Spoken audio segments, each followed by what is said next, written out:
gentlemen. Good evening, everyone. I'd like to call the Thursday, September 24th, 2015 second public budget hearing special call meeting to order. It's approximately 5:10 p.m. Roll call, Madam Clerk. Councilman Burgess? Here. Councilman Williams? Here. Councilwoman Woolman? Councilwoman Fairclough? Here. Councilman Maldonado? Here. Vice Mayor Shelley? Here. Mayor Porter? Here. Any additions, deletions, deferrals, Mr. Manager? Mr. Attorney? Not on the budget hearing. Not on the budget hearing. We're ready to move ahead with number Your 4 microphone's, on the order of business. your microphone. We have no additions, deletions, or deferrals on the budget meeting. We're ready to move forward with Roman numeral 4 under order of business, which needs to be read. Okay. The City of Homestead's final operating millage is 5.9215 mils, which is the same as the previous year's millage, and the final voted debt millage rate is 0.5934. The rolled back millage rate is 5.4456. The final operating millage rate of 5.9215 mils is 8.74% above the rolled back rate of 5.456 mils. At this point, we would open up discussion on both the final tax millage rates and the budget.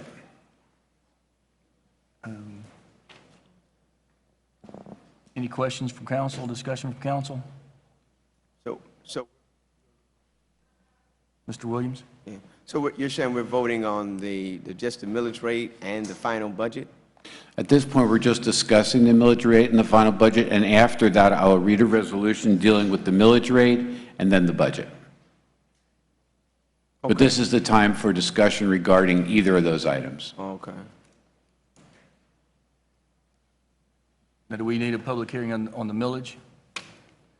Seeing no discussion from council, at this point, this is a public hearing on the setting of the millage rate at 5.9215. Any questions or comments from the... Now let's go into the call to order the meeting for the special presentation ceremony. Our first presentation is to buy a tree, change a life proclamation. Pastor Johnson?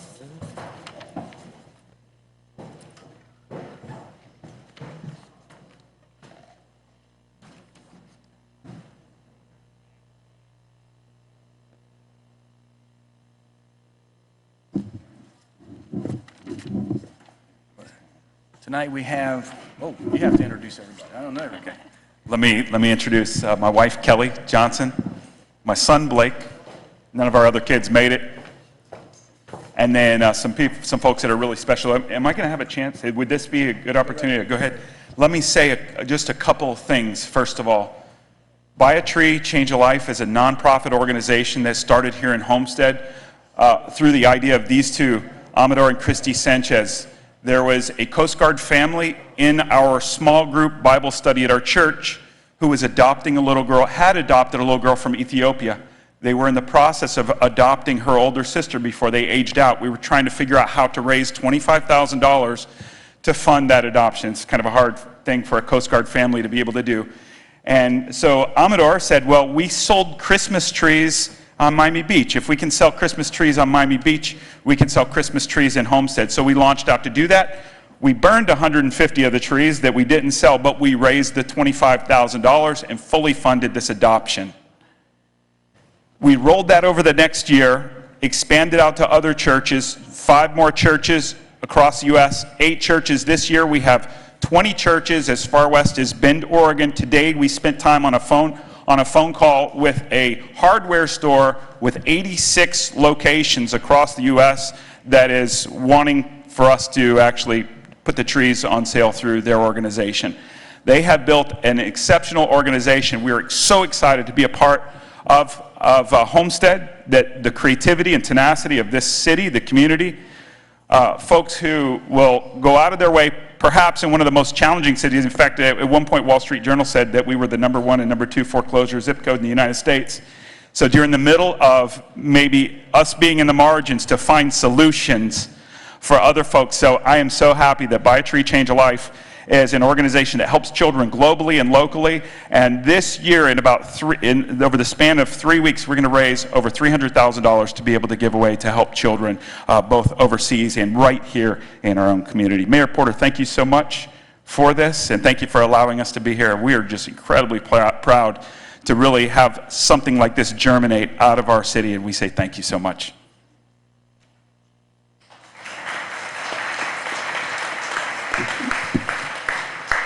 Well, what Travis just told you is what the proclamation was going to tell you. So there's really no reason for me to reread what he just told you. But we wanted to recognize a great effort. This council is so proud of what you guys are doing in this community, and we wanted to recognize you with a proclamation. And basically, it just states, therefore now, I, Jeff Porter, Mayor of the City of Homestead, Florida, do hereby proclaim this 24th day of September 2015 as Buy a Tree, Change a Life Day in Homestead, and congratulations to all of you. Thank you.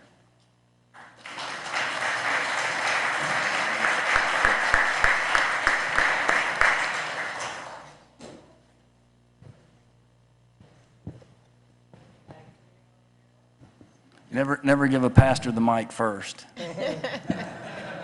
I'm going to take a moment. We're having our grand opening on our 20-acre campus this Sunday. Just putting it out there, 10 and 11:30. Took the mic back again, baby. Thank you, Mr. Porter.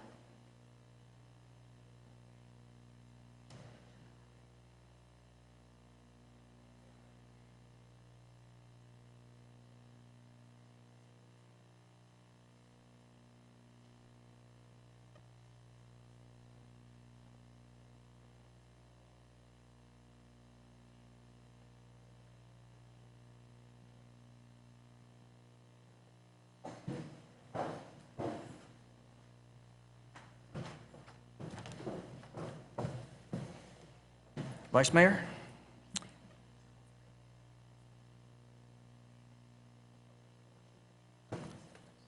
Artist in the spotlight. Thank you, Mayor. Yes, I have the privilege of introducing this month's, or actually the next 2 months, Artists in the Spotlight program. And so all the artwork that you see coming into the hallways, like every 2 months, it rotates on a rotating basis with highlights local artists, whether it be photographers or sculptors or watercolorists, to come in and display their work and have a venue in which they can kind of show the community what they do as well as help promote their own wares. Today we have Mary D. Burkhart and Ruth Campbell, Lily Marlatt, Mimi Dixon, Marcia Maynard, and Carol McGonagall, I think, that are here. That's their artwork. If we could invite them up to the microphone to talk a little bit about what inspires them and about your exhibits and what you have here, as well as give some information to anybody that would like to find your work on the websites or purchase any of your work. And so I'll turn the microphone over to you. Well, good evening, Mayor Porter. Good evening, Vice Mayor Shelley, and everybody, all the council members and everybody here. Of course, you all notice that we have a lot of artwork hanging out in the halls here at the community center. We have quite a bit of art also at the historic Homestead Town Hall Museum, which is downtown Homestead, across from Glossner Park. I think the address is 41 North Chrome. So, we are 6 artists who don't belong to a club. We are just artists who love to do our artwork. And I'm going to give the names again, and then maybe everybody could just wave and say who you are. Lily Marlatt, Mimi Dixon, Marcia Maynard, Ruth Campbell. Ruth can't be here tonight with us, Ruth Campbell. Carol McGonagall, and Mary D. Burkhart. We call our show a gathering of inspiration. And I'm not going to explain exactly why we call it that. I'm hoping that when you are looking at our artwork, you'll pick up on what the title means to us. Maybe it'll mean something to you too. In this show, you'll see a lot of different mediums. We have artists who have done watercolor paintings, oil paintings, acrylic paintings. There are mixed media pieces, pastel paintings, hand-pulled prints, and photographs. The styles are from completely abstract to very, very highly realistic. You'll notice there's quite a variety, and also that's partly because each one of us, each artist, does more than one type of material. Maybe one artist does watercolor paintings and pastels, or somebody does photographs and hand-pulled prints, that type of thing. And you can tell maybe that we are very happy and proud of our show. And let's see, Marcia is going to say something. Mainly, I just would like to express my appreciation for being allowed to hang my work in public and in this exhibition. And I've been asked, and I'm so happy to present this certificate of appreciation to Vice Mayor Stephen Shelley from us, the artists of the Gathering of Inspiration Art Exhibition, in honor of your outstanding work, perseverance, and dedication that has resulted in the creation of the Artist in the Spotlight program. And again, as Mayor Porter said, there's no need for me to read all the fine print, is there? It's from us. Thank you. Thank you very much. I'm very, very grateful. Very grateful. All right, so we all mean that. We think Vice Mayor Shelley is wonderful, not just because of the artist program, but other things. Then, okay, we have two requests.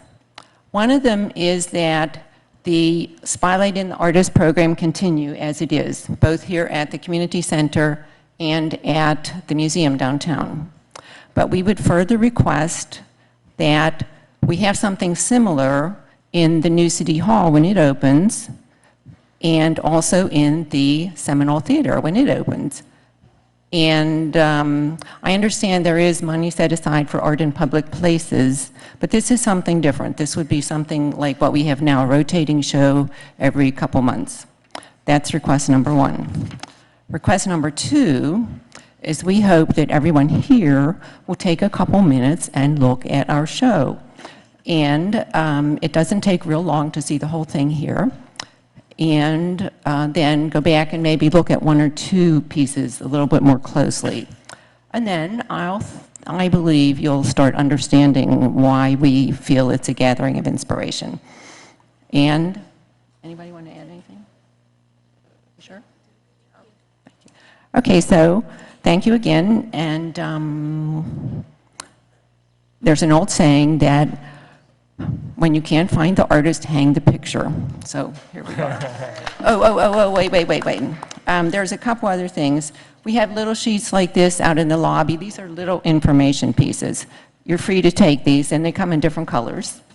There is another sheet like this, and this has a bit more information on it, and there's only one. So if you want to read that, and then put it back. Thank you.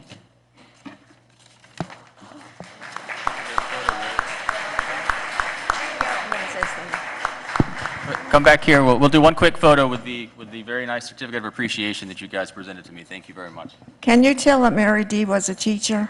Yes. What? Photographs. Jeez. Nice to meet you. There you go. Awesome. You're on. That's right. Smile.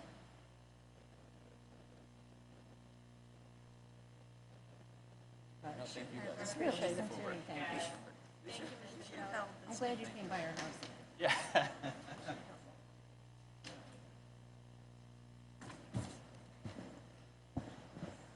For my next presentation, I have the honor of presenting some historic plaques. Many of you know that a lot of what the council has been doing has been focused on our downtown and revitalization of our downtown and trying to really bring it back to life and make it the heart of the city of Homestead. But in doing so, we also can't forget that we have a deep history here. And there's a lot of historic places and a lot of historic areas within our downtown. And so I thought it was important to make some plaques that would identify the buildings so that as you're walking through the downtown, you can actually see when that building was dedicated as a historic place and learn a little bit of the history about it. Because this Homestead Historic District was listed on the National Register of Historic Places in November 19th of 2007. It is one of only 4 historic districts in South Florida, the others being Miami Beach, Key West, and Coral Gables. And I also want to invite Yvonne Knowles, who's the chairman for the Historic Preservation Board, up here to helped me make these presentations of these plaques. But within the historic museum in downtown Homestead, there's this brochure, this Homestead Then and Now brochure that was created by the Homestead's PIO, Public Information Office, as well in conjunction with the Historic Preservation Board.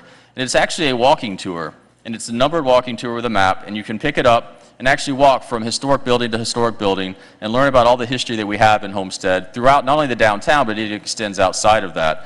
And so I wanted to sponsor some plaques that would go on these buildings to make sure that it corresponded with these books to really help bring home the history that Homestead has. And this brochure, it won some awards when it came out. It won a Silver Savvy Award in graphic design from the National City, County Communications and Marketing Association, as well as winning a Miami-Dade County Historic Preservation Board Excellence in Preservation's Media Award. And last year we presented 7 plaques to some of these historic buildings, and this year we're going to do 6 more. And so I'd like to now turn it over to Yvonne Knowles to name which one of these historic places are receiving the plaques and maybe give a little information about each one. Thank you, Vice Mayor Shelley. Your support and your sponsorship has been very much greatly appreciated. I would like to also recognize my fellow board members who are here. Catherine Fleming, there you are. And would you please come up after our presentation and have your picture taken with the recipients. Clara Waterman Powell, I believe you're here. There you are. Thank you. The others, I believe, are not here, but Susie Randolph Peterson, Dr. Dennis Ross, and Mr. Luis Avilla are also on this board, and we work together in a great harmony, and we get a lot done, so I'm very proud of our board members. The recipients today are going to be identified with a little bit brief history. When I end it, I'm going to introduce the property owner. When I mention his name or her name, if they would come forward and stand here with us, we'll take a group picture and presentations at the end of these brief descriptions. The first property we're going to honor today is the Landmark Hotel. It's located at 55 South Flagler. It was built in 1913. Originally built in Miami as an open-air theater with no walls or roof, just a front entrance flanked with small offices and a wooden stage with a screen. In 1914, it was converted into an enclosed two-story structure and renamed the Colonial Theater. In 1916, the theater was disassembled and moved via railroad to its present site in Homestead on Flagler Avenue. Purchased in 1919 by James W. English, it was renamed the Seminole Theater. Converting the second story into a boarding house in 1921, Mr. English relocated the Seminole Theater to Crome Avenue, today the present site. In 1936, major renovations converted what is today known as the Landmark Hotel into additional bedrooms and a restaurant. This building is on both the local and the National Register of Historic Buildings, and its owner, Mr. Raymond Carroll, is here. Mr. Carroll, would you come forward? Thank you, Mr. Carroll.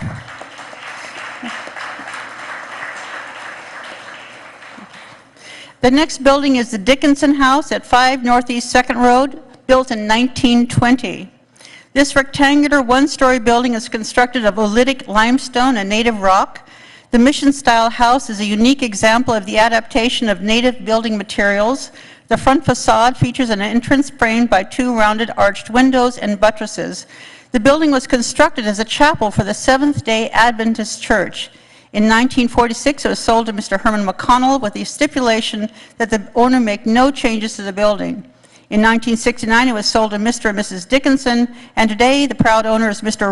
Mr. Roberto Tremino, who is here to receive his plaque. Mr. Tremino, would you come forward, please? Looking for Mr.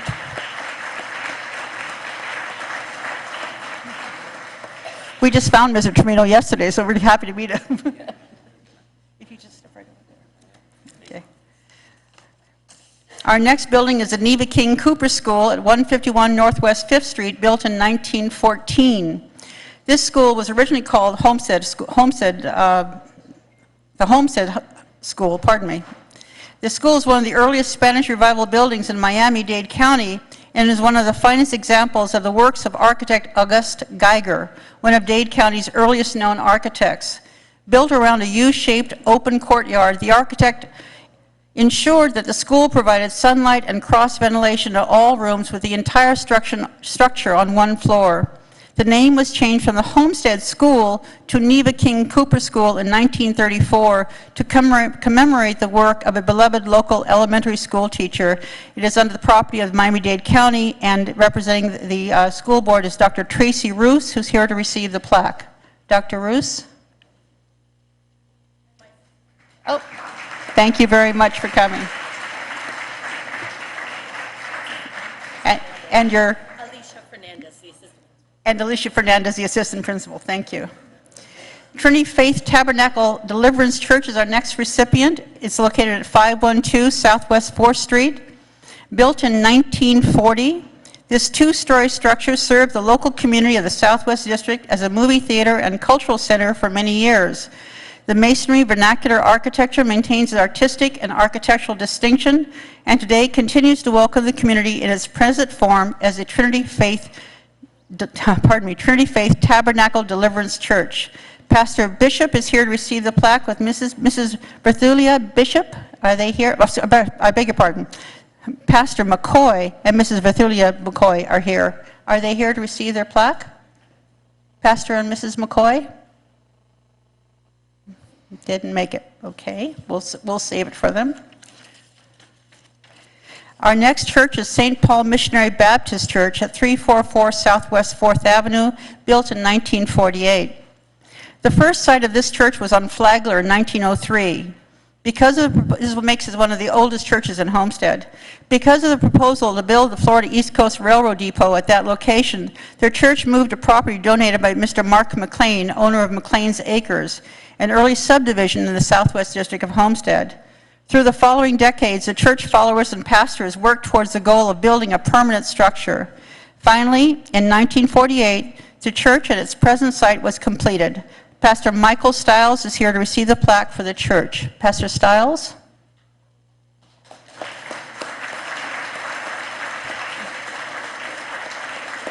Thank you so much for coming. And finally, Councilman Williams. Was he here? This should be close to your heart. The Greater New Mount Zion African Methodist Episcopal Church at 890 Southwest 4th Street, built in 1936. The church itself was started in Homestead in 1916, with the present site constructed in 1955. This church is an important part of the Southwest District, as it has been serving the African American community through an unbroken line of 31 pastors since 1916. Pastor Clifford McKinney is here to receive the plaque. Pastor McKinney?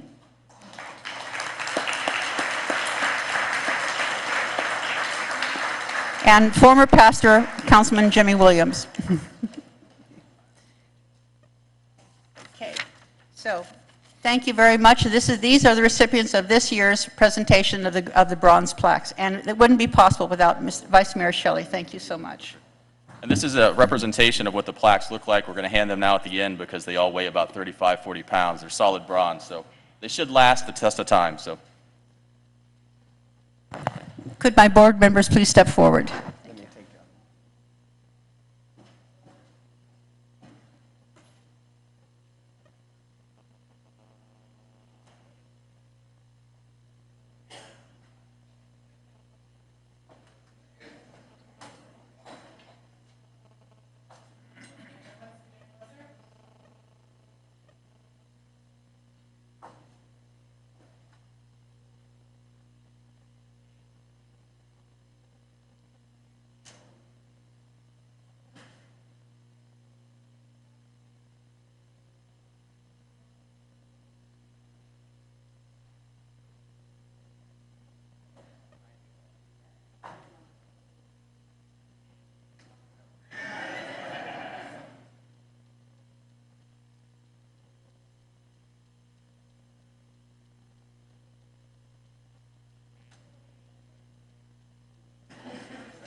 and for the recipients, make sure you drop the plaques back off because the city will be placing them on the buildings.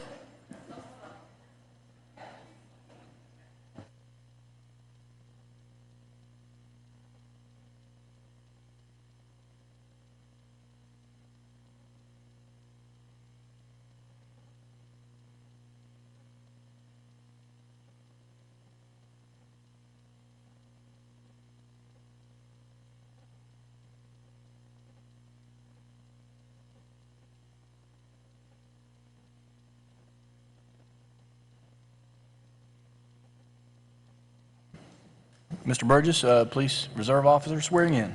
Thank you, Mayor. Tonight's a special night as we, if I could get Major Kennedy to come up and join me. Tonight is a special night for the city of Homestead, especially for our police forces. We're going to welcome 3 new reserve officers into our ranks tonight, of which all 3 are second-generation policemen, or are going to be policemen for the city of Homestead. So it's especially a special night for many of our police officers that are here and their families tonight. So if the officers would come forward. And before we get started with this, I also want to say congratulations to a recently promoted Captain Edie Sermon, who joined the force back in 1999 after prior service in Florida City. She's been through the ranks. She was promoted to the level of captain on August 31st of this year. She's been, like I said, in the force since 1999, and she has been a detective on the street and now in the leadership role of captain. So congratulations, Captain Sermon, on your recent promotion.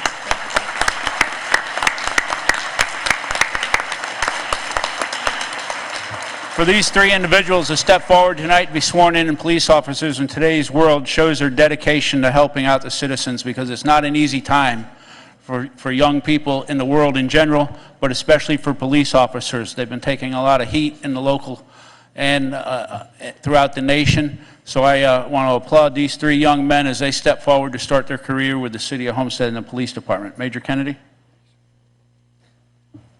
Thank you, Councilman Burgess. Good evening, Major Scott Kennedy, Operations for the City of Police Department, City of Homestead. I'm going to introduce you to the rest of the command staff. Of course, we have our Chief of Police of 36 years, Chief Alexander E. Roll. I'll start down at the very end there. Captain Tony Sincor, Captain Angela Washington, Commander Antonio Aquino, and I'd like to welcome each and every one of you here tonight for a very special evening. We've maintained and had a Reserve Police Officer program with the City of Homestead since the mid-1980s. What does a Reserve Police Officer do? He's a fully certified police officer, but he actually works at a reserve status, which is paid the whopping salary of $1 a year for no matter if he puts in 100 hours or 1,500 hours. Most of the officers put in usually close to 400 or 500 hours each year at that $1 a year salary. It's an excellent tool, not just for retired officers to maintain their certification, but what we have before you here today, it's also a starting tool for officers that are looking to get into law enforcement. These individuals here today have put in over 800 hours of classroom time and training through the academy to successfully complete the program. They then took a very rigorous and tough state exam to pass and become a certified police officer in the state of Florida. Not only is it just a special night because we're going to be adding 3, we presently have 28 reserve officers with our department. This will increase it to 31. It'll supplement the 113 full-time officers that we have with our department. But it's a special night in the fact that we have 3 individuals here whose family members are currently, or just retired from law enforcement. Over to my left here, Christian Dijon. He's 22 years of age. Step forward. He's graduated from South Dade High School. He's currently a part-time City of Homestead employee working with the Parks and Recreation Department. He graduated the Florida Keys Community Police Academy on August 24th, 2015. His father, David Dijon, is a lieutenant with our police department. David. And also his mom is present with him, also Tammy Dijon. Step back. Joseph. Next, we have Joseph Rivera. Joseph's 21 years of age. He attended South Dade High School also. He's attained a 2-year degree from Miami-Dade Community College. Joseph graduated also from the Florida Keys Community Police Academy on August 24th, 2015, and was the class leader in that class that went through down there. Joseph's father, Ricky Rivera, is here present. Ricky is a longtime police officer with our department who just recently retired. He spent many years in investigations. It was instrumental in many major investigations with the department and has a wealth of knowledge that he has not just to pass on to his son, but the other officers here in the police department. Last but not least, Michael. Michael Sincor is 27 years old. He attended Colonial Christian High School and Tennessee Temple University.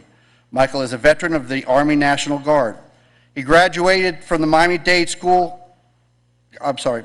College School of Justice Police Academy on the 13th of August of 2015 and was the class platoon leader.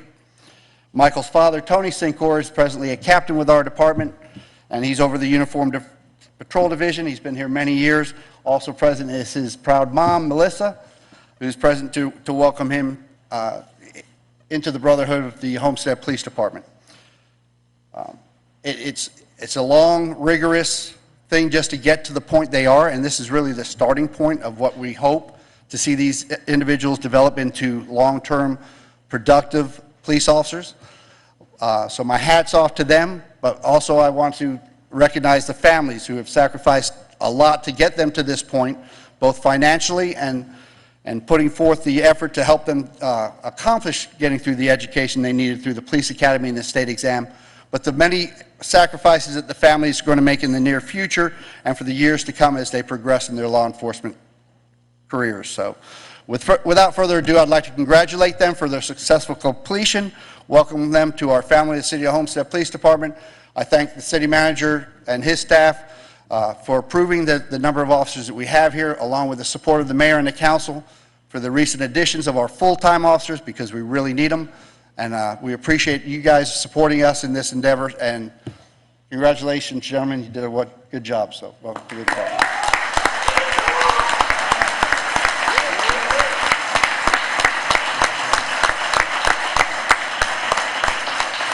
As part of the ceremony, we have to have them officially sworn in by our city clerk.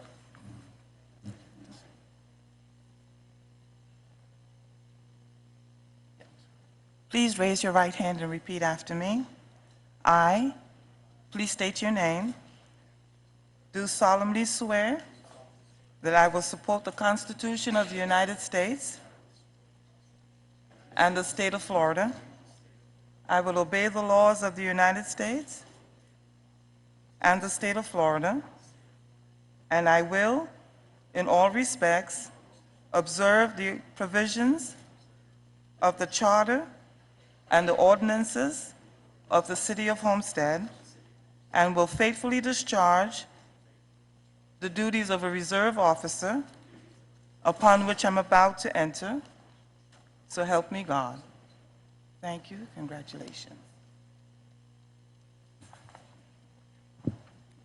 Also, before I turn the mic over, there's a couple more people that I'd like to recognize that are in the have been very instrumental in one of our individuals' upbringing and so forth, and that's relatives of Michael Sincor, and we have our former mayor, Nick Sincor. Nick, where are you hiding? Nick is the grandfather of Michael. Nick and Jan, I think Janet's here also. Grandma are here. And we also have his uncle, which some of you might not know, which is our present mayor, Jeff Porter, sitting on council. So we'd like to recognize those individuals for also.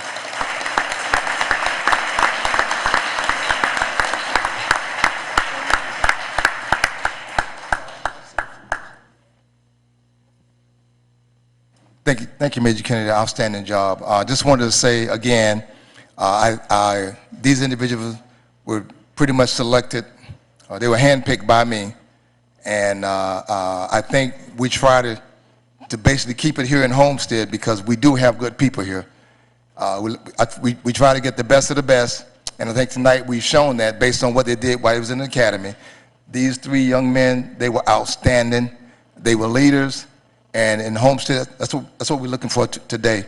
So with that being said, congratulations. And I want to thank the mayor and the council and also the city manager for giving me the opportunity to do my job. And with that being said, we try to do again, like I said before, we try to select the best of the best. And with them supporting me and my command staff, that's what makes a difference in any police department. So again, congratulations. You all earned it. Outstanding young man. Your future is bright. With the leadership that we had in the department with your fathers, I'm quite sure you guys are going to do an outstanding job for the city of Homestead. So again, thank you all for everything. Thank the citizens of Homestead, because without you all, I won't be allowed to do what I'm doing as well. So again, congratulations. Thank you all, and I'm quite sure you all will do an outstanding job, and I hope one day one of these young men take my place. Thank you so much. I appreciate it.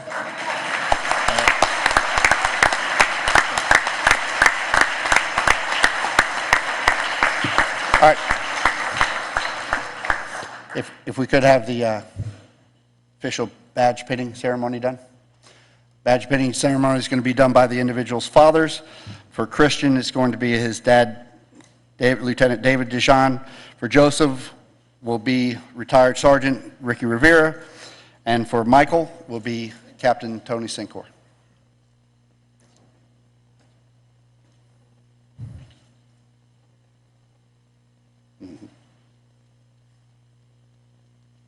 That is hurts. I'll do. He's choking. That's why we retired the guy. Yeah, used to be pressed.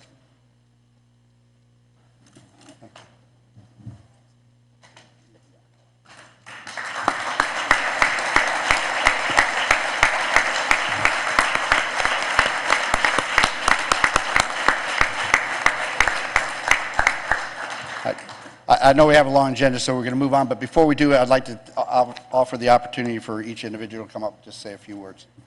Joseph. Good evening, everyone. I just want to say it's a great pleasure to be here tonight, and it's a great pleasure to be working with this fine department and all the officers that are here. Thank you.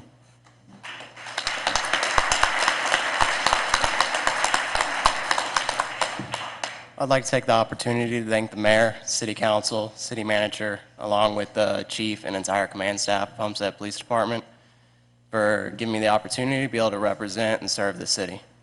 Thank you.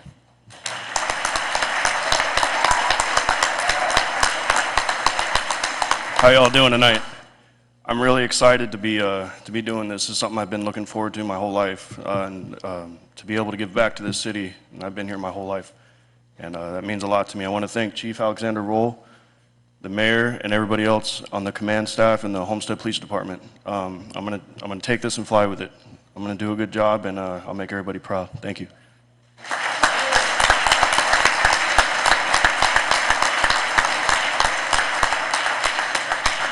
Pictures, then we're done. Thank you for everybody's patience. Quick picture.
I just want to say congratulations again to those three fine young men that we've just taken upon here in the city of Homestead to be police officers. We're looking forward to great things from you, and thank their families for all the dedication and hard work they've done for us in the past, and let their tradition continue. Thank you.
Ms. Fairclough?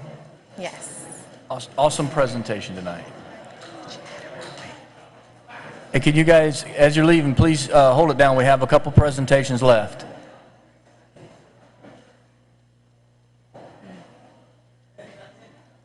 Okay, good evening, everyone. It's so amazing to see so many of you here tonight to join me and recognizing such a top-tier school here in the city of Homestead, and later you'll find in the nation. Out of 21,000 schools in the United States, if you take the top 500, we have one of our local schools that ranked 21 in the nation, but it gets better.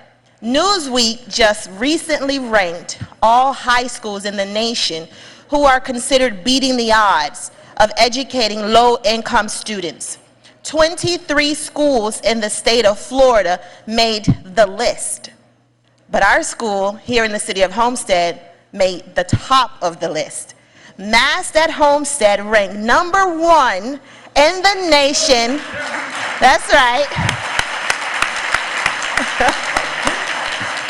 Yes. #1, numero uno in the nation for beating the odds for educating low-income students. And as a certificated teacher and educator, my heart swells. And as the chair for the City of Homestead's Education Committee, I'm just bursting with pride to work alongside of a top-tier principal, rock star, superstar students, dynamic educators right here in the City of Homestead who are winning games. This school, they're winning games, they're a game changer. So with that, on behalf of the City of Homestead in general, and the City of Homestead's Education Committee in particular, I am honored to stand before you to present Principal Nafo, my good friend and colleague, we go way back, this certificate, this beautiful frame, to adorn your walls at the school for the work that you're doing here in the community and across the United States. All the best to you, your students, faculty, and staff for all that you do. God bless you.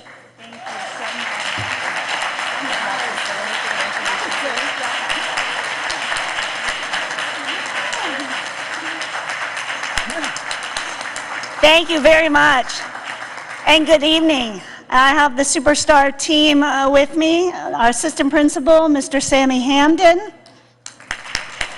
our student services department chair and test chair, Ms. Dana Bow, our activities director, Ms. Linda Weinstein, our freshman academy lead teacher and the rookie teacher of the year for the entire district, Ms. Desiree Chase.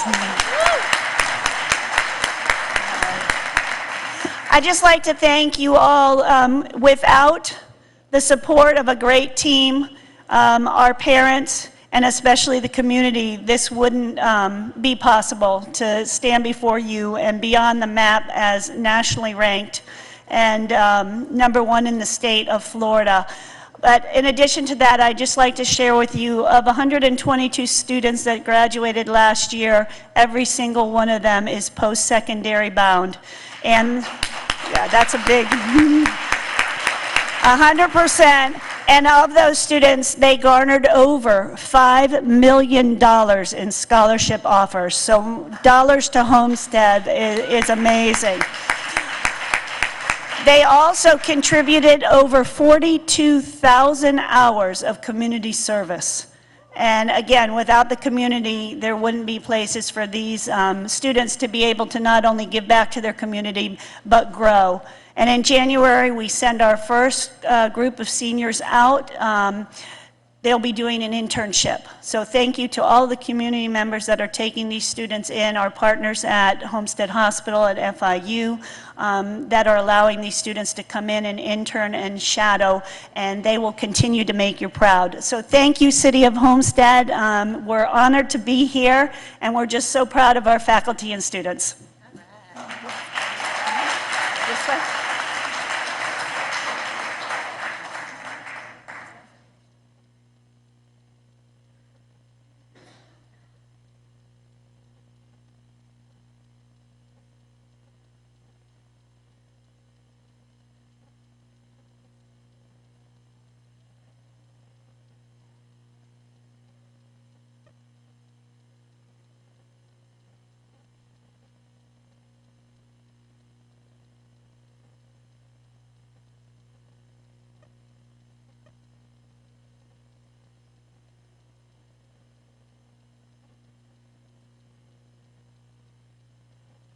Congratulations. Thank you, Ms. Fairclough. That goes to show your kids can get a great education in Homestead. We got to overcome that perception that education in Homestead isn't available at a high quality level, and your education committee does a great job, and we appreciate everything you do, Ms. Fairclough. Mr. Williams?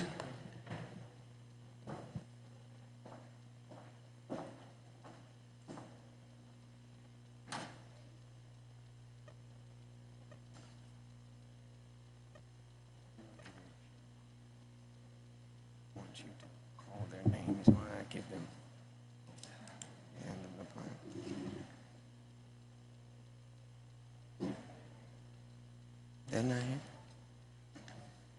You're not going to accept it?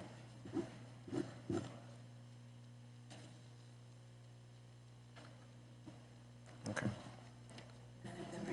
Okay. I will. Good evening, and to this esteemed mayor and council, to our city manager, to this august body who with us here tonight during our presentation. It gives me great pleasure and joy to really honor those persons and thank them who have helped us in the Southwest area with our backpack giveaway. This is our 6th year, and this year we gave over 600 backpacks to students who were going back to school, and that they received backpacks with school supplies for the new year so that they were ready and equipped for the first day of school. And we had some significant amount of sponsors or community partners, as I like to say. AmeriGroup, if they're here, would they come up? AmeriGroup, Martinez, Ms. Martinez. One of the other sponsors were Chick N. Wayne's, Lowe's Home Hardware, and Pi Data Omega chapter of Alpha Kappa Alpha Sorority Incorporated.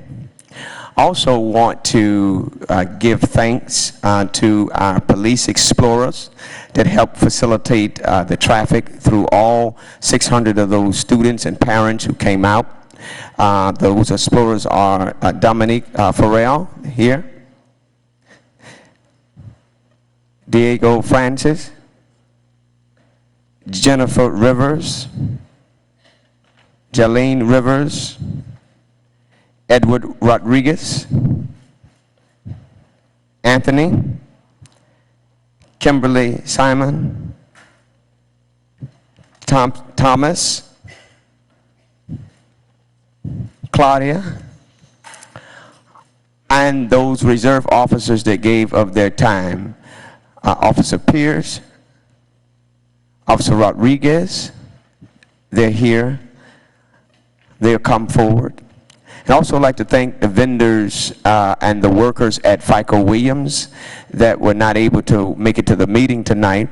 But last and not least, one of the hardest working committees in the city of Homestead is our Southwest Advisory Board Committee, who spent a lot of time putting together this event, led under the chairmanship of Travius Smith, Ms.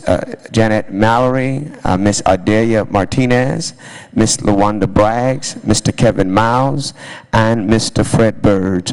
And so without all of these partners and participants, this backpack could not have been done in an effective manner. And then I want to do a great shout out to my assistant, Selena, who really propelled and gave hard work of her time to make sure that this went off without a hit. And so I think with all of that, those students who went back proud and also had the necessary tools and equipment to start their year off right. So we ought to give them a big hand clap today.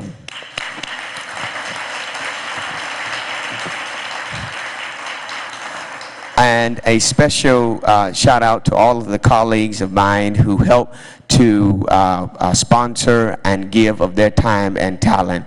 And to the fine leadership of our city employees, let me say thank you from the bottom of my heart for such an incredible and impactful way in which you demonstrate your lives and giving back to our community. So thank you so very much. We ought to give that a clap.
Okay, that's going to conclude our special presentation ceremony. Give us about 5 minutes to set up for the council meeting, and we'll go right into it real quickly here. Thank you.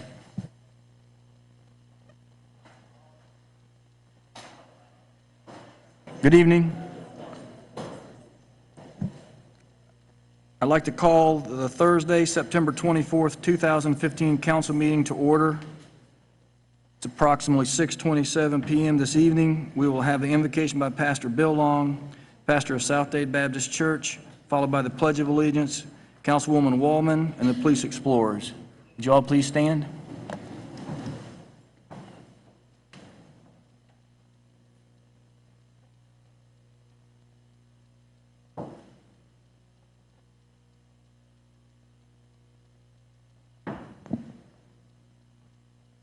Pastor not here.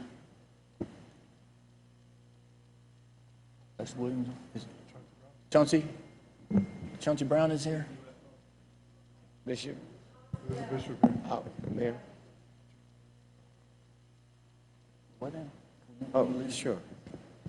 Let us pray. Eternal God, our Father, we thank you tonight. We thank you for this city government. We thank you for this beautiful nation that we live in, a place called America. We thank you for our liberties and our rest at night, that the safety that you have provided through our wonderful country. We pray for our city civic leadership and all of our city staff. Not only that, we pray for all of our residents, our constituents, our business owners, those who are engaged in this community who love from the heart and not envy. We pray for more love that flows from heart to heart.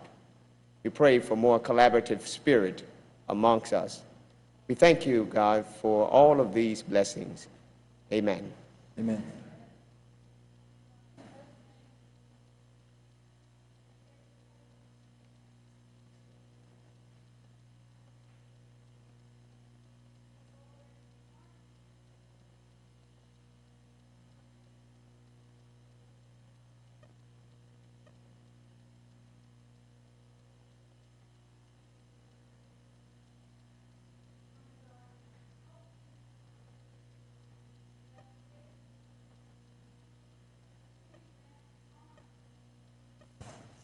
Please join me as we praise our great nation. I pledge allegiance to the flag of the United States of America and to the republic for which it stands, one nation, under God, indivisible, with liberty and justice for all.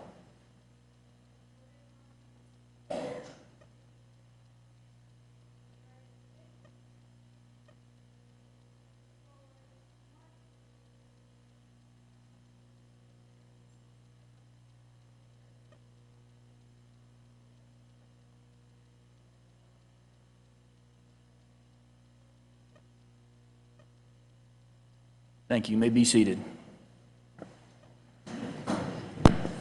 Mr. Williams, thanks for the prayer. Thank you. Ms. Wallman, thank you for the pledge.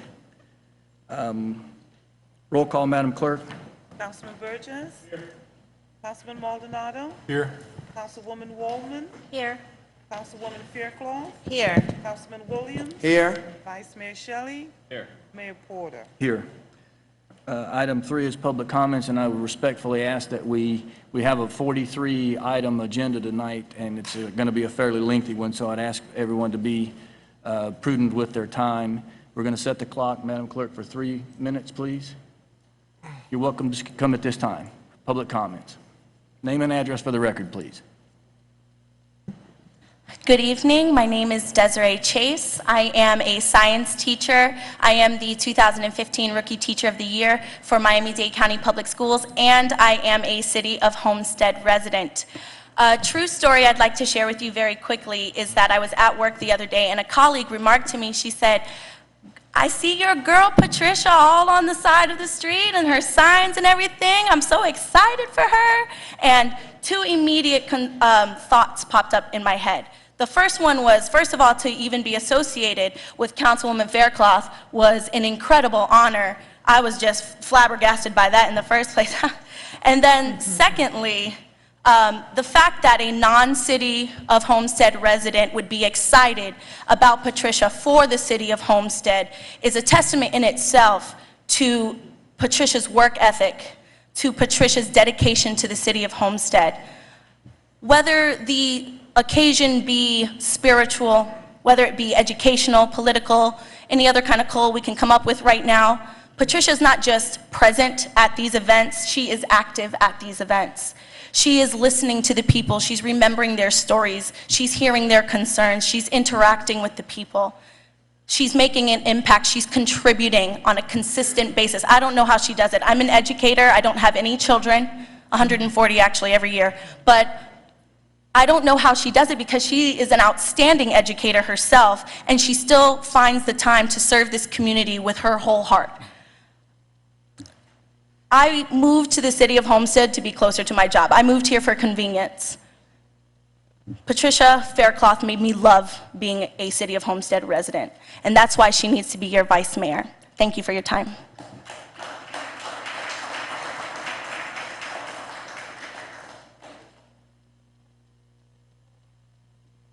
Nick Suncor, City of Homestead residents, Honorable Mayor and Council.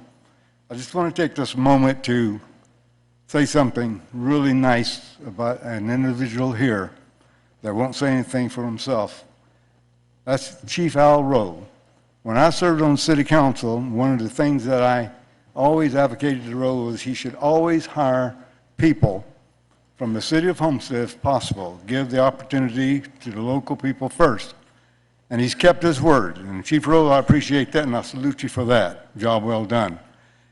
And I notice he only has 4 stars. I think what y'all ought to do is give him a 5th star.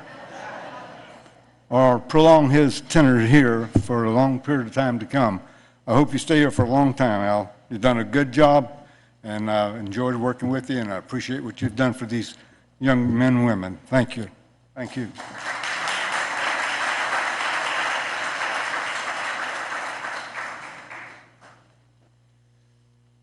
My name's Steve DeGrave. I'm representing the Homestead Merchants Association at 20 South Chrome, downtown Homestead. I was here at the last meeting approximately 5 weeks ago, and I requested that they open the parking lot up behind the police station, which is no longer used. There's 144 spots out there. They're not being used. I mean, I have people circling the block looking for a place to park, and they look at these lots that are empty. It's just a matter of the council here saying, yes, use them. I understand that there's plans in the works of tearing down one of the buildings to make a pathway so it'll be easier to get to the Seminole Theater for the parking back there, which is wonderful because the Seminole Theater is a government building. So you take care of the government, but you forget about the people of Homestead. I have approximately 60 members from downtown Homestead that are asking for parking. And you're worried about the Seminole Theater, but you're not worried about us who have been there and been established. I mean, I don't understand it. The lots are there empty. I look at them every day, and I can't find a reason why the council can't say, yes, you can use them. I know you want to build a parking garage. That's wonderful. When you do, do it. In the meantime, there's 144 spots out there empty. And I have people parking on top of each other, you know, having to move cars to get out of my back parking lot to get one car out because there's no parking lot out there. There's just no parking downtown. Now there is parking. All I need is the blessing of the city council and the city manager to say, you can use it for now. We know eventually there's going to be a parking garage. We understand that. We love it. It's a wonderful thing. In the meantime, we have a need that you can fulfill. All you got to do is say yes. So please, let's hear something about it. I've got 1 minute left. If you have any questions.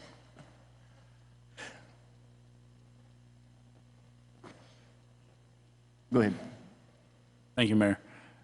To the manager, why can we not, I know that we okayed a plan at the last meeting, but why can we not use these things temporarily until, one, we're over there actually working, unless we started within the last day or two? Well, we're going to be that I haven't starting been on, there. we're going to be starting on Monday, so it's no longer available parking, it's a construction site. So their construction plan, I think we sent you their timeline. Within a month, the whole lot will be constructed and ready to use. So he's got another month to wait, but after that, he's going to have a beautiful parking lot and hopefully a lot of traffic that will benefit the businesses as well.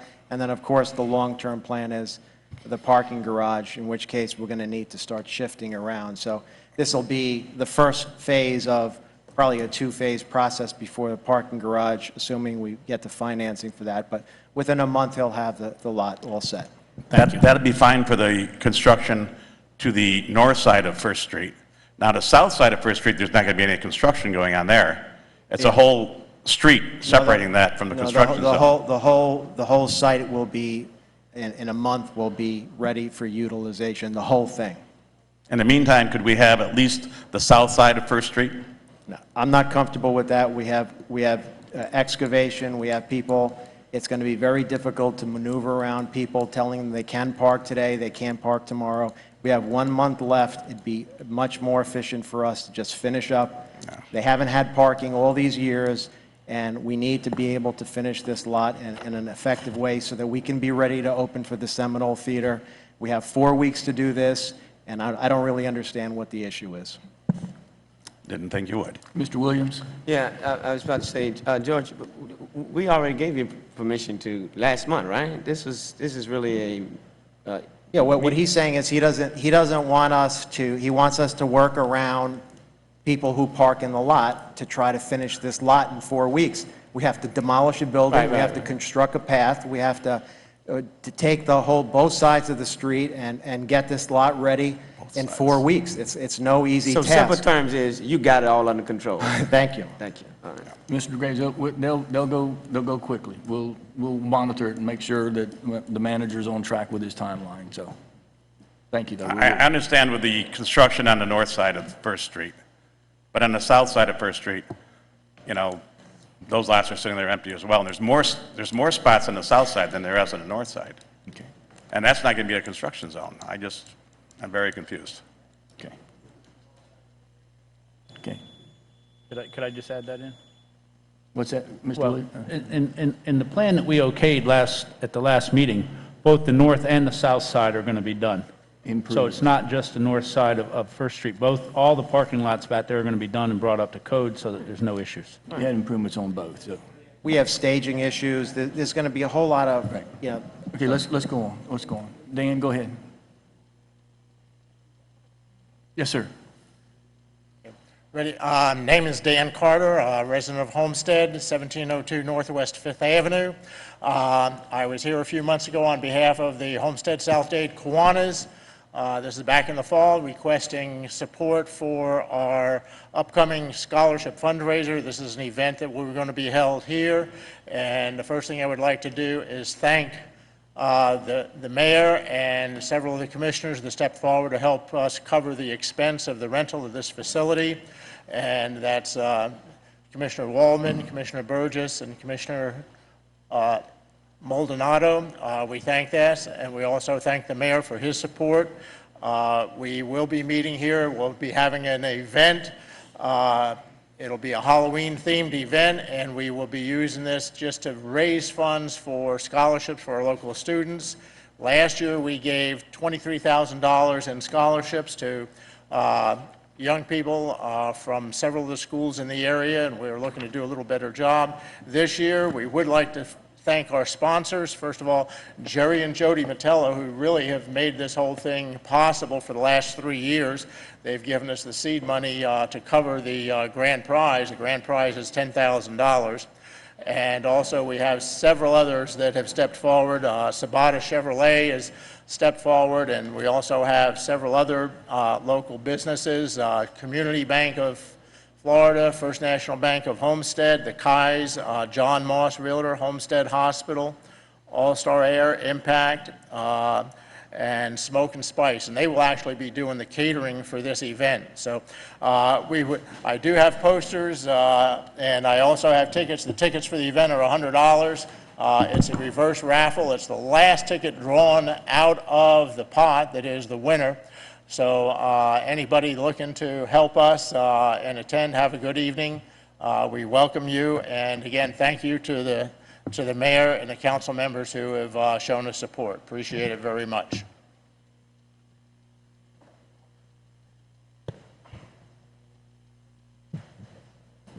Thank you, sir. Mayor, Yes. sorry, I just have a question for Mr. Carter. Mr. Carter, Ms. Mr. Kirkland Carter? had a question. I have a question for you. I vaguely remember having a conversation with you, and by the way, I'll support the event. I will be there. Great.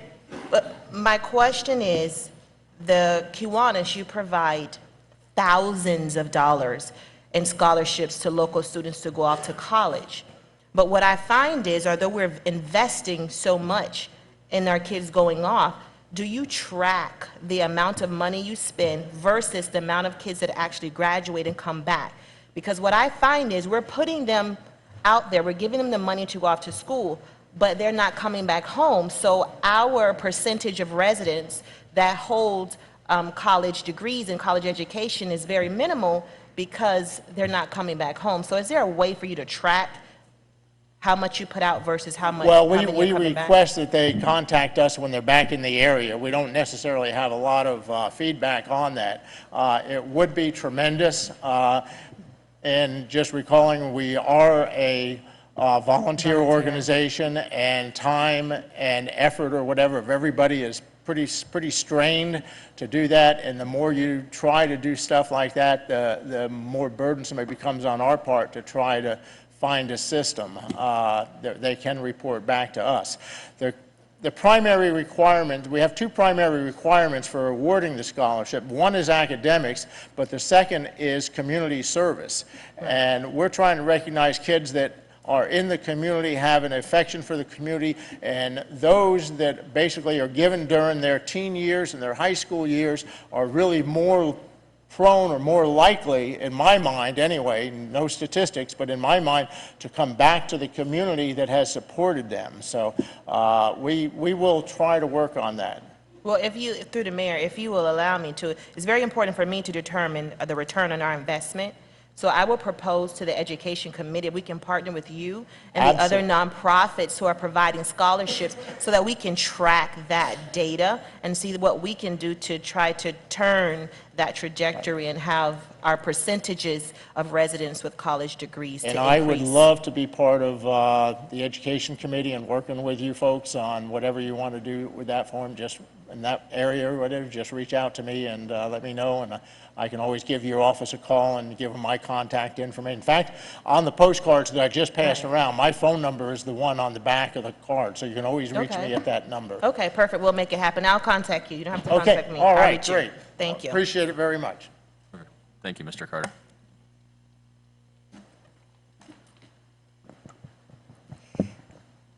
My name is Mimi Dixon, and I'm a resident in Keys Gate. Last week, I was in touch with Officer Fields, who is part of the team that is associated with signs regarding the candidates running for office. I considered it misleading that all the signs are inconsistent as to the names of the candidates up for election or re-election.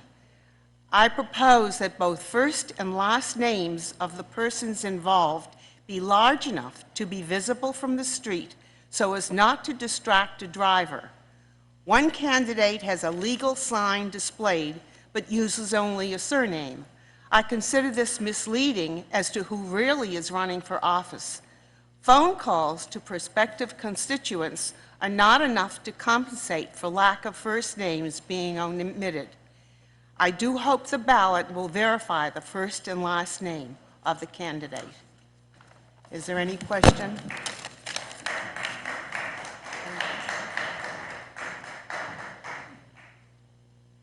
Next, please.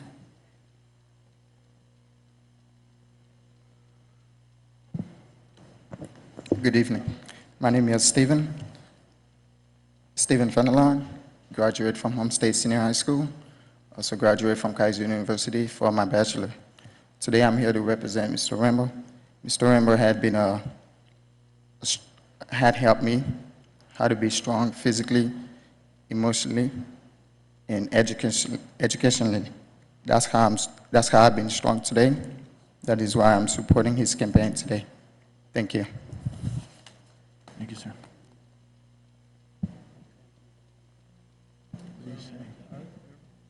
Hello, my name is Conrado Viles. I graduated from Homestead Senior High in 2010 as student government president. I was president from other various clubs as well. The one individual that motivated and inspired me to do everything I did and become the man I am today is Mr. Willie Wamble, who is running right now for council. He is very inspirational to me. He's the first one that showed me how to tie a tie, because I come from a minority home. I didn't know too much about leadership, but he was very motivated to me, and I respect and I thank everything he has done, and I'm here to recommend that he is an amazing teacher, an amazing individual in the community. Thank you.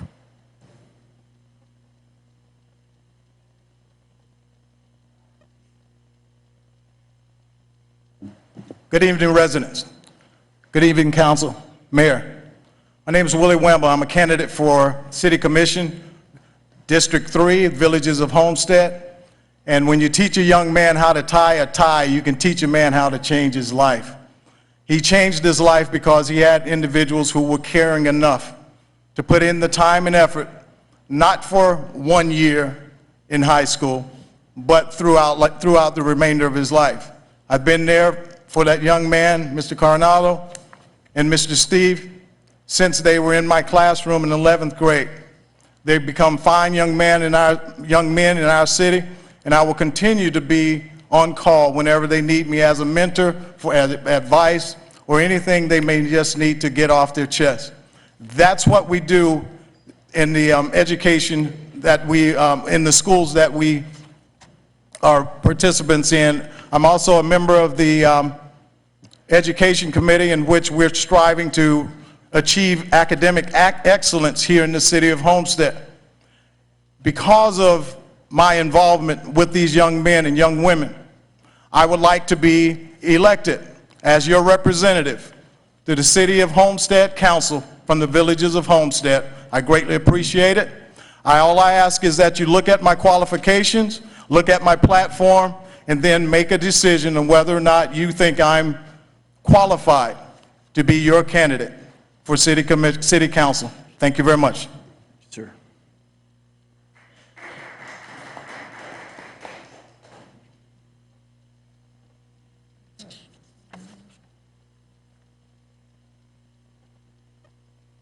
Hello, everyone. Merv Waldman, 1283 Egret Road in the Villages of Homestead.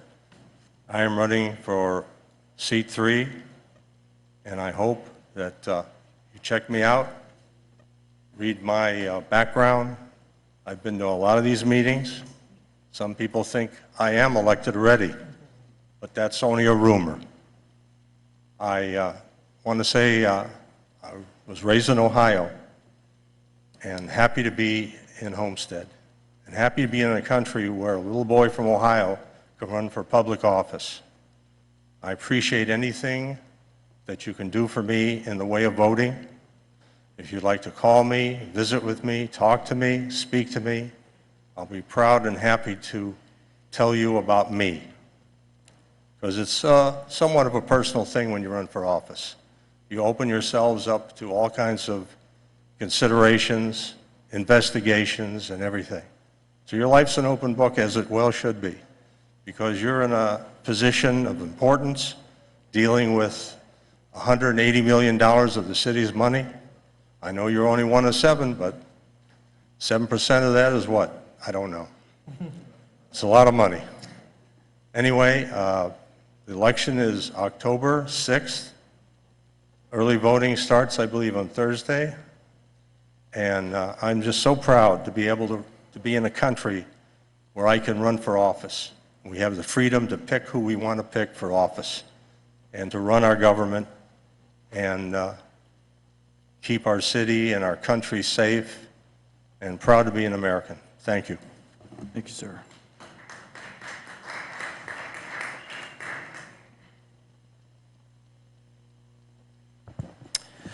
Good evening. My name is Romero Orta. My address is 2040 Southeast 19th Street. I am a candidate for the mayor of the city of Homestead. But today, I'm not here as a politician. Today, I'm here as a concerned citizen. As I'm going around talking to citizens and business owners of the city of Homestead, they keep asking me questions, inquiring of a certain flyer that went out in regards to the utility bill, more specific, the power, where they indicated that the rate went down. Last night, I had the opportunity to join Councilman Williams at his town hall meeting, and I asked the same question, and he asked me to ask a question here. My question is, did the rate go down? And if so, how much? So that I can entertain these inquiries. Mr. Manager.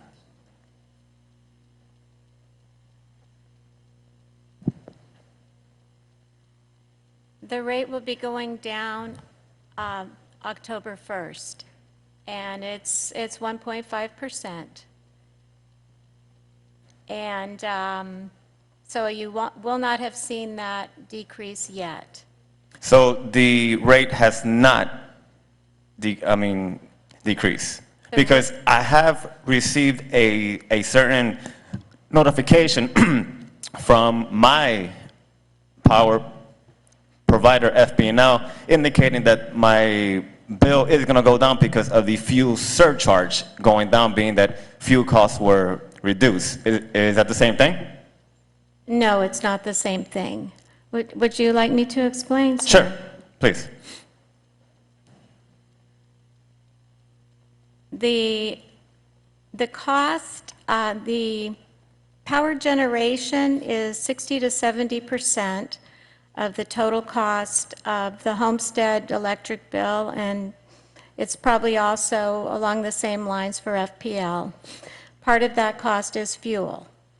But part of that cost is also how you manage your different resources that are available to generate power. So if you do a good job of managing your resources where you use your most economical resources more frequently, then you're able to bring down the cost of power generation.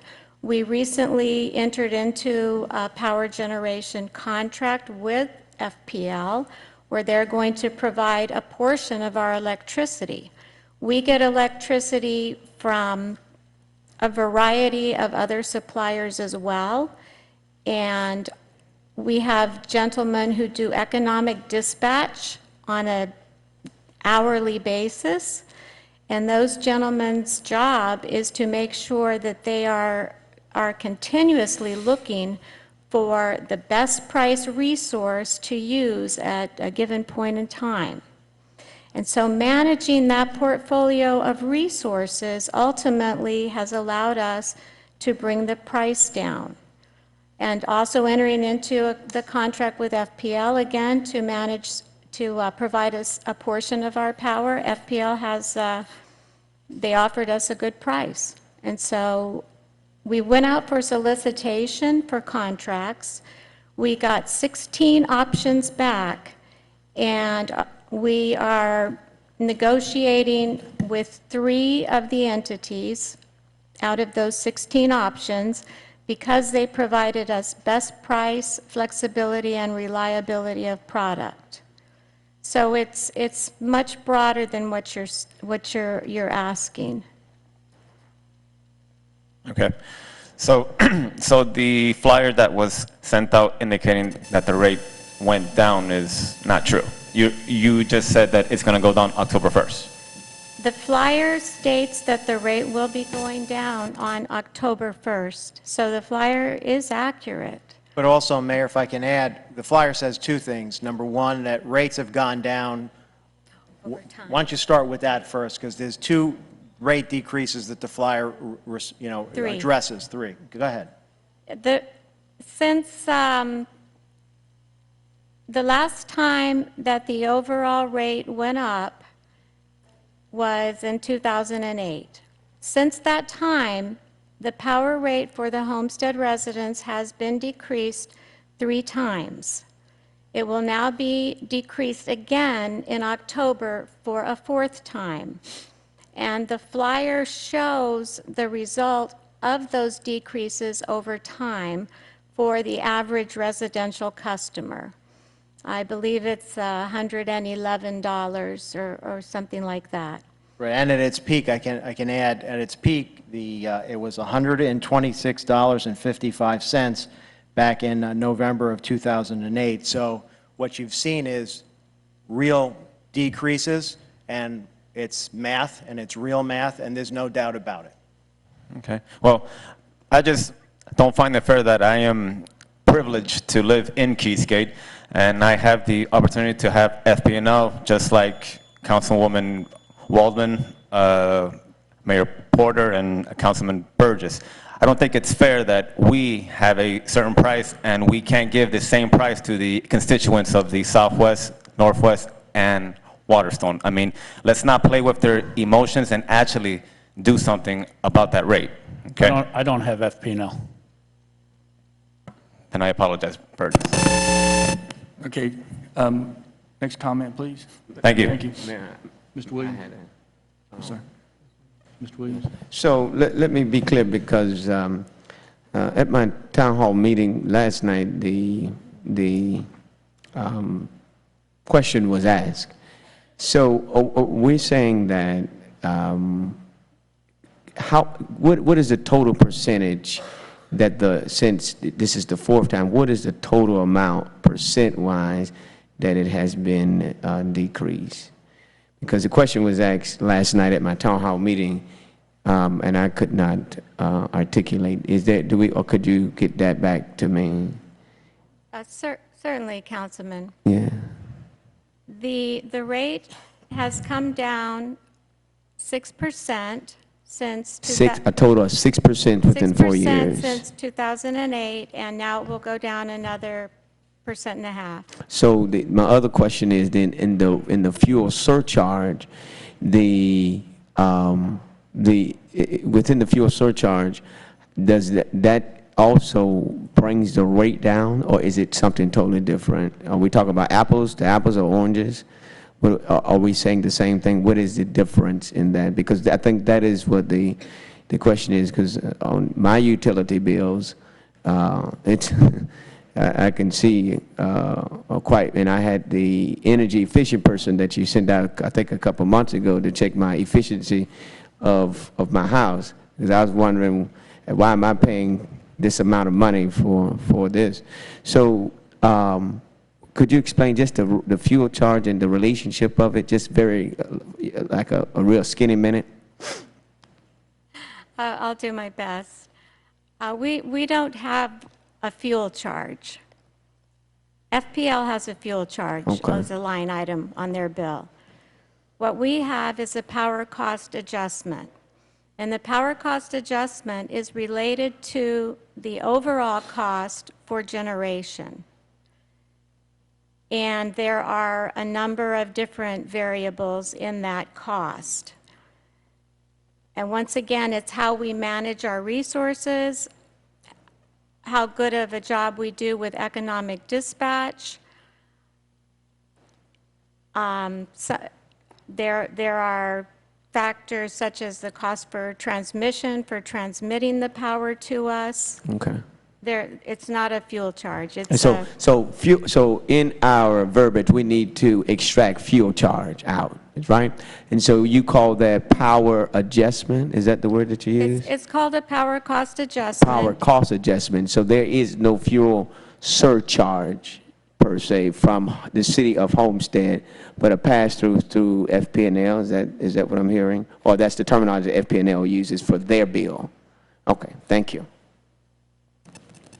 Yes, sir. All right, hi. Good evening. My name is Alexis Santiago. I'm a resident of 918 North Audubon Drive from the village of Homestead. I'm here to, because I understand that we have a resolution in order to get some new furniture for the new offices of the City Hall. And I understand there was two vendors regarding on that aspect, and one of them actually, it's a lower bid of, a lower bidder than the other one. And I'm not also here as a citizen, but I work with one of those companies for the past actually 14 years, which that company actually is being represented on the city for the past 15. And I just would like to see why the council can take a look on that to see if why we cannot save some money inside of what we're trying to do for the new city hall. Okay, Mr. Manager, this is a question on the agenda tonight. Yes. So just for the record, he's suggesting that he wants us to talk to you about that. Yes, So- although we did, are you the one that works at the store? Yes, sir. Okay, we did advise him that he should register as a lobbyist. He's of the opinion that he shouldn't register, does not need to. We obviously don't determine that. It's the Ethics Committee, but we still strongly advise that he should register as a lobbyist in light of the fact that he works at the store. Okay. All right, so we got your public comment, unless you want to register to lobby at the discussion point. Got it. Okay. Thank you. Thank you.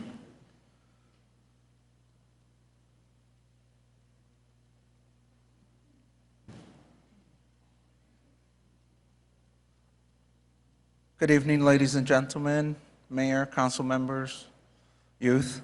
My name is Luis Medina, 2449 Southeast 19th Street.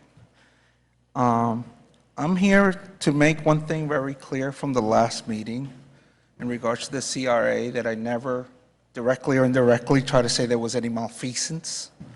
And the public should have the right to rebuttal anytime any of the elected officials makes a comment, because it leaves the public in limbo. First of all, with the CRA, the reason that I was up here last time is, number one, I have 11 years experience with CRAs and USEs, so I'm not just a novice person at this.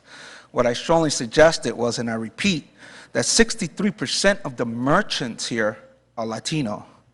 29.1% of them are women owners, and that we should not be neglected, we should not be ignored or pushed away. Thank God that is changing, and because of that need, I can proudly say that as of today, a Latin Chamber of Commerce was formed officially here in the city of Homestead, which wants results.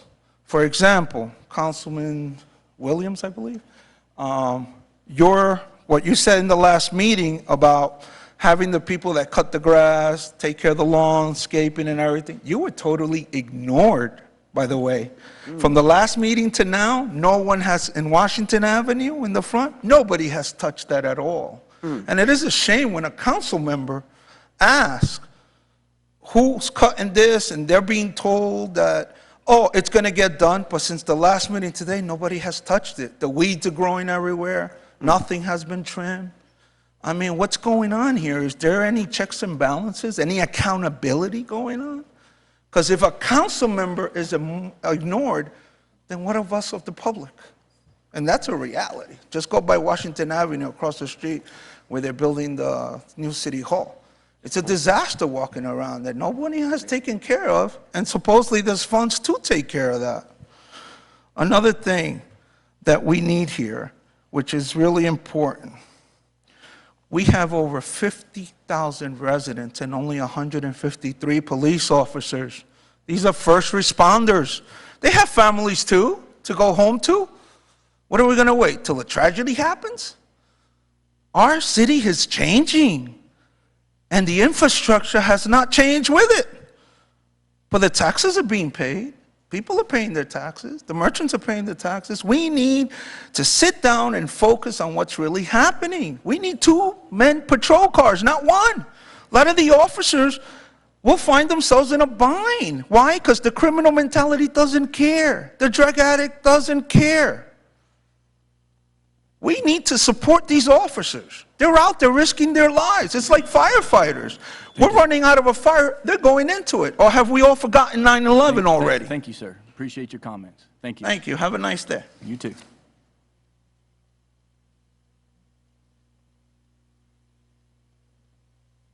Good evening, Mayor and Council. Linda Bell, 343 Northwest 19th Street, Homestead, Florida. I wanted to also discuss the electric bill, and I have 2 particular issues. One, I was very concerned about a flyer that I received in the mail that really looks like a campaign piece. And I would say that I think that during this time of year, especially since we're in election time, I think this is in very poor taste. And as soon as I saw it, I thought, why would they spend the money, the thousands of dollars, on something like this? Why wouldn't they just put it in the electric bill? Well, it's campaign time, so I would have absolutely erred on the side of caution to not put something like this in the mail and ask. And I've done a public records request on this a week ago on what the cost of this was. I've yet to get it, and I was told the invoice hasn't been processed yet. Well, that means an invoice exists, so it would be 1 phone call to tell me how much this costs, and it's been 7 days, and I still don't have my answer. I also wanted to know who this actually went to, because I don't know if it went to all ratepayers inside and outside the municipality of the City of Homestead, or if it just went to residents of the City of Homestead, because I've taken a few, just some liberties of calling some people outside the City of Homestead who are ratepayers of the City of Homestead, and they have not received this. The only people that seem to be receiving this are residents of the City of Homestead, which would imply that it is definitely a campaign piece. So I think this was in very poor taste. Then, after that, I thought, why wouldn't they just put it in the electric bill like we used to always do? Then I get my electric bill, and voila, it's in the electric bill. So if it's in the electric bill, why would you spend the dollars, the thousands of dollars, and I know what campaign pieces cost. By the way, I'm not running for anything. Thank God. So I just think this was in very poor taste. They've been in all of our electric bills. I don't understand it. I don't know whose decision it was to expend this money. I think 7 days waiting to find out what something cost and who it was mailed to, I think is just a little bit ridiculous, but I understand it's really slow getting records requests. Another thing I'm very concerned about, and I'm really insulted, that we just talked about a power purchasing contract from going from Duke Power to Florida Power and Light. Duke Energy, we were paying $78.11, and now we're paying with FPL $42.30, which is $35.81 reduction, which is almost a 46% reduction. Yes, I understand what Ms. Quinones said about that possibly being 25% of the generation, but that must mean you must be generating it for less than you're purchasing it for, or you'd be purchasing all of it. And to get a 1.5 reduction, I find to be a horrific insult, especially to those when I look and I pull these rates. And by the way, this is a pass-through cost. A PCA is a pass-through.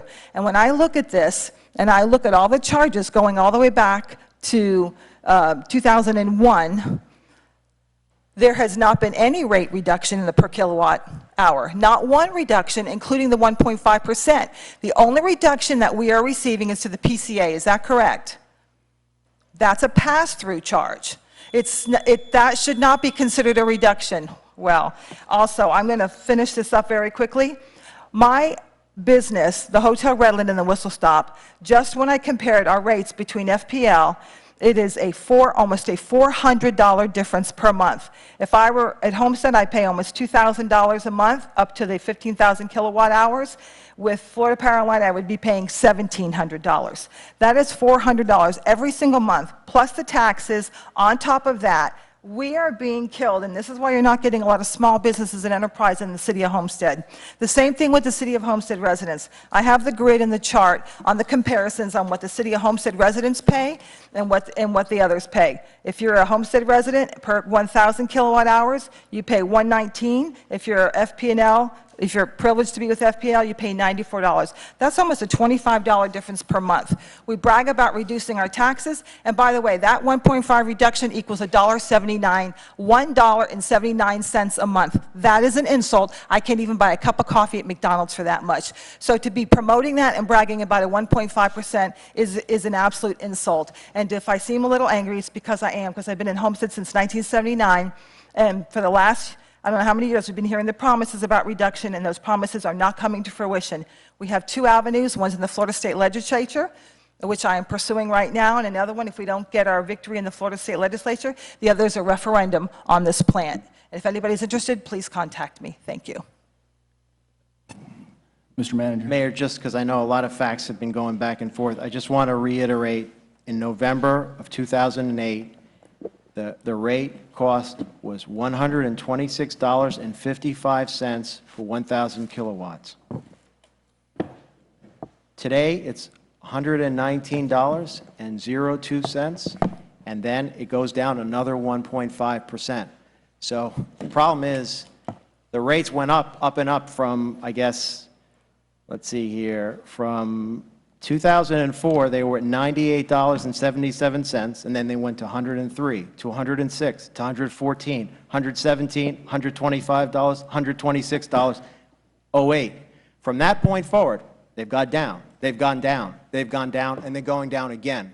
So the point is, they didn't go all up in 1 year, and they're not going to all go down in 1 year, but they have progressively gone down. And in terms of the flyer, what you're talking about with the flyer is, number one, we wanted to make sure people understood that their rates are going down and will be going down again in October.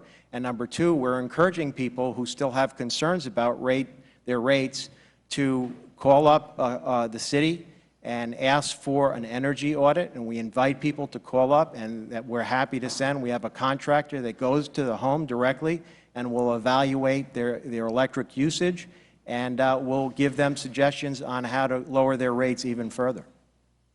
Thank you, sir. Yes, sir. Yes, Hello, good evening. My name is Edward Powell. I reside at 745 Southeast 18 Lane in Northgate. I want to thank Mr. Perez. When I had asked him about the hurricane fee being charged on our bill for $102 a month, he did get back to me with the numbers. They looked at $1.4 million, $1.8 million now at the end of this year. I don't know we're going to have any more hurricanes, but that pot's getting rather full. Also, Mr. Brea, thank you for the county showed up at the canal that we complained about, all the hydrilla along North Canal. They showed up for 2 days. They moved a couple of things and they've left. So they've probably taken 10% of the hydrilla that's clogging that canal.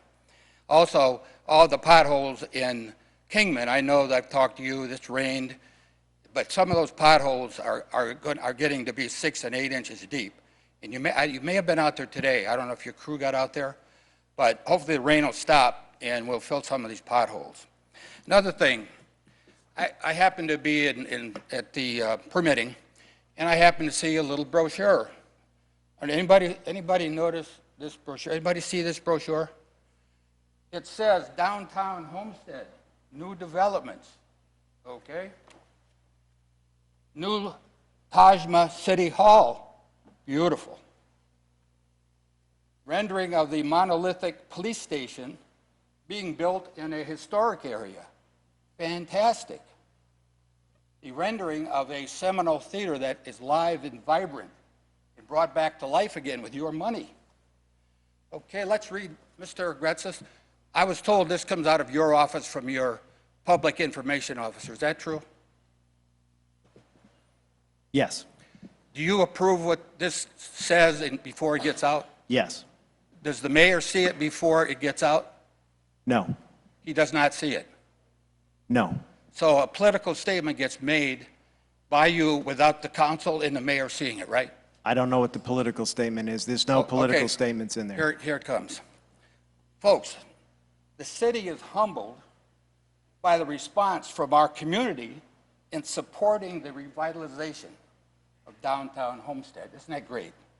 During May's special election, the overwhelming get this, overwhelming approval of the bond referendums for the new police station and revitalization of Seminole Theater as a culture. It speaks volumes. Go to the last page. Voters' response, if you can get this picture. Voters' response. Police station, 74%. Seminole Theater, 65%. Well, I looked for the asterisk, and I looked for the small print. I couldn't find an asterisk. You know where I found the asterisk? I found it in the voting. I went out to the records. I found the asterisk. 75% of 1,700 people approved the bond issue. That's 1,300 voters of 1,781. That's 1,325, 22,000 registered voters. Mr. Powell, could you just wrap it up, please? Pardon? Could you wrap it up, please? We've got a long agenda, very long. Okay. This publication, if you haven't seen it, you said you and the council are stewards of the city. If you haven't seen this and you approved of what it says, it's completely misinformation. I looked up propaganda. You want to know what propaganda says? No, sir, I know what it says. Okay, it says used to promote or publicize a particular political cause or point of view. I end my case. Okay, thank you. Thank you. You can definitely tell it's a political season. Hi, Larry Roth, 1439 Loon Court. I'm here to talk about two things real quick. First, our Homestead Rock and Rib Fest is coming up October the 3rd, which is next Saturday. We also have early voting that period of time, too. We invited Jeff to be a judge. He said, nah, not this year. Sorry, Larry. Also, I'm also running for Homestead City Council, and I've been serving the community for over 20 years. I love this community deeply. I'm asking for everyone's support and vote out there. There's a lot of things that have been spoken about tonight that can change with leadership. I bring leadership, I bring knowledge, and I bring experience to the City Council. I've owned 2 businesses in this town. I sit on the board of directors for the Chamber of Commerce for the last 7 years. I run many special events throughout this community and raise many dollars for children's charities. So I ask for your support. City Council seat number 3, Villages of Homestead, October the 6th. Thank you very much. Thank you, sir. Mayor. Ms. Fairclough? Larry, if you can come back just for a second, I have a question because you really glossed over the Rock and Rib Fest. Can you just talk a little bit more about the purpose of the Rock and Rib Fest and the proceeds from this event? Where will they go? Because I have interest in that. Yes. The Rock and Rib Fest was started 4 years ago. And what we did was we brought local kids' charities into the event, put our energies and efforts into raising money, sponsorships, and we give the money to those charities each year. Over the last 3 years, this will be our 4th year, the Homestead Rock and Rib Fest has given away over $40,000 to local kids' charities in our area. And this year's charities are Patches PPEC, Good Hope Equestrian Training Center, Le Jardin Community Center, and Homestead Police Department's SOS. Thank you, and I'd just like to encourage the community to come out and support the Rock and Rib Fest. I have supported it for many years because the proceeds from this event benefits our children. So if you care about the children in this community as much as I do, and I know all of you do, I encourage you to support the Rock and Rib Fest along with me. Thank you. And there's a lot of great sponsors that help us, and one of them are here tonight, Homestead Miami Speedway. They do a lot for our community. Matt Beecher, Al Garcia, I don't know the other 2 gentlemen's names, but we appreciate your support and your sponsorship. They'll be out there at the event this year with their race car and all that stuff, promoting their event as well. So thank you guys very much. Thank you, sir. William Tebow, 2835 Fairways Drive, Mayor, Council, City Manager. 2 years ago, I wrote a letter to the news leader. They posted it. It said, "What would I do if I were mayor?" I had a list of things that I would like to see done. I've been in this city since 1990. I've been in Dade County since 1974. I've seen so many changes for the good, always for the good. I want to compliment the council, the mayor, the city manager for chipping away at the list that I had when I wrote that letter. You're not done. I still have a couple of questions. Being a realtor, I've always sold property at the highest and best use. We have 2 properties on US 1 that really need to be determined the highest and best use. I leave that to the staff and the city manager to determine. I want to tell Ed Powell and other city citizens that the propaganda that you put out needs to be widespread around the state of Florida and other states. We need to bring stronger businesses to Homestead. We need to have, I hope, the Iconic Center. I hope to have maybe 1,000-person community, not a community center, but a Convention center.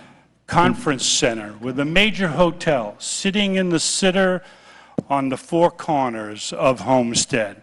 I'd like to see our golf course come back. I'd like to see more citizen recreational facility use.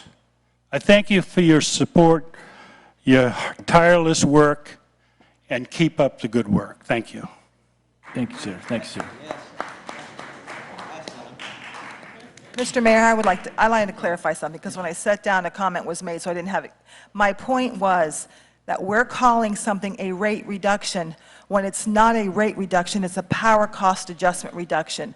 When you add it to the rate, then you can say it's a rate reduction.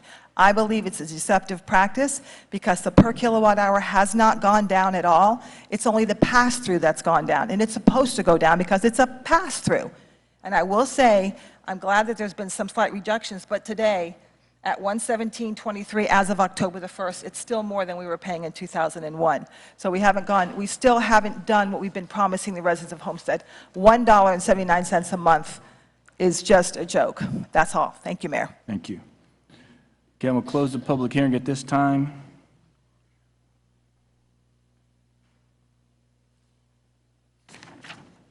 You have any additions, deletions, deferral? Mr. Attorney. Mayor, Mr. Williams. I have one request of the council to move. I'm going to move those up. The sickle cell, I'm Yes, talking I'm about gonna the move sickle that. cell item up. I'll move that up. You have an addition, Mr. Manager? No, None? sir. No. No, sir. Okay.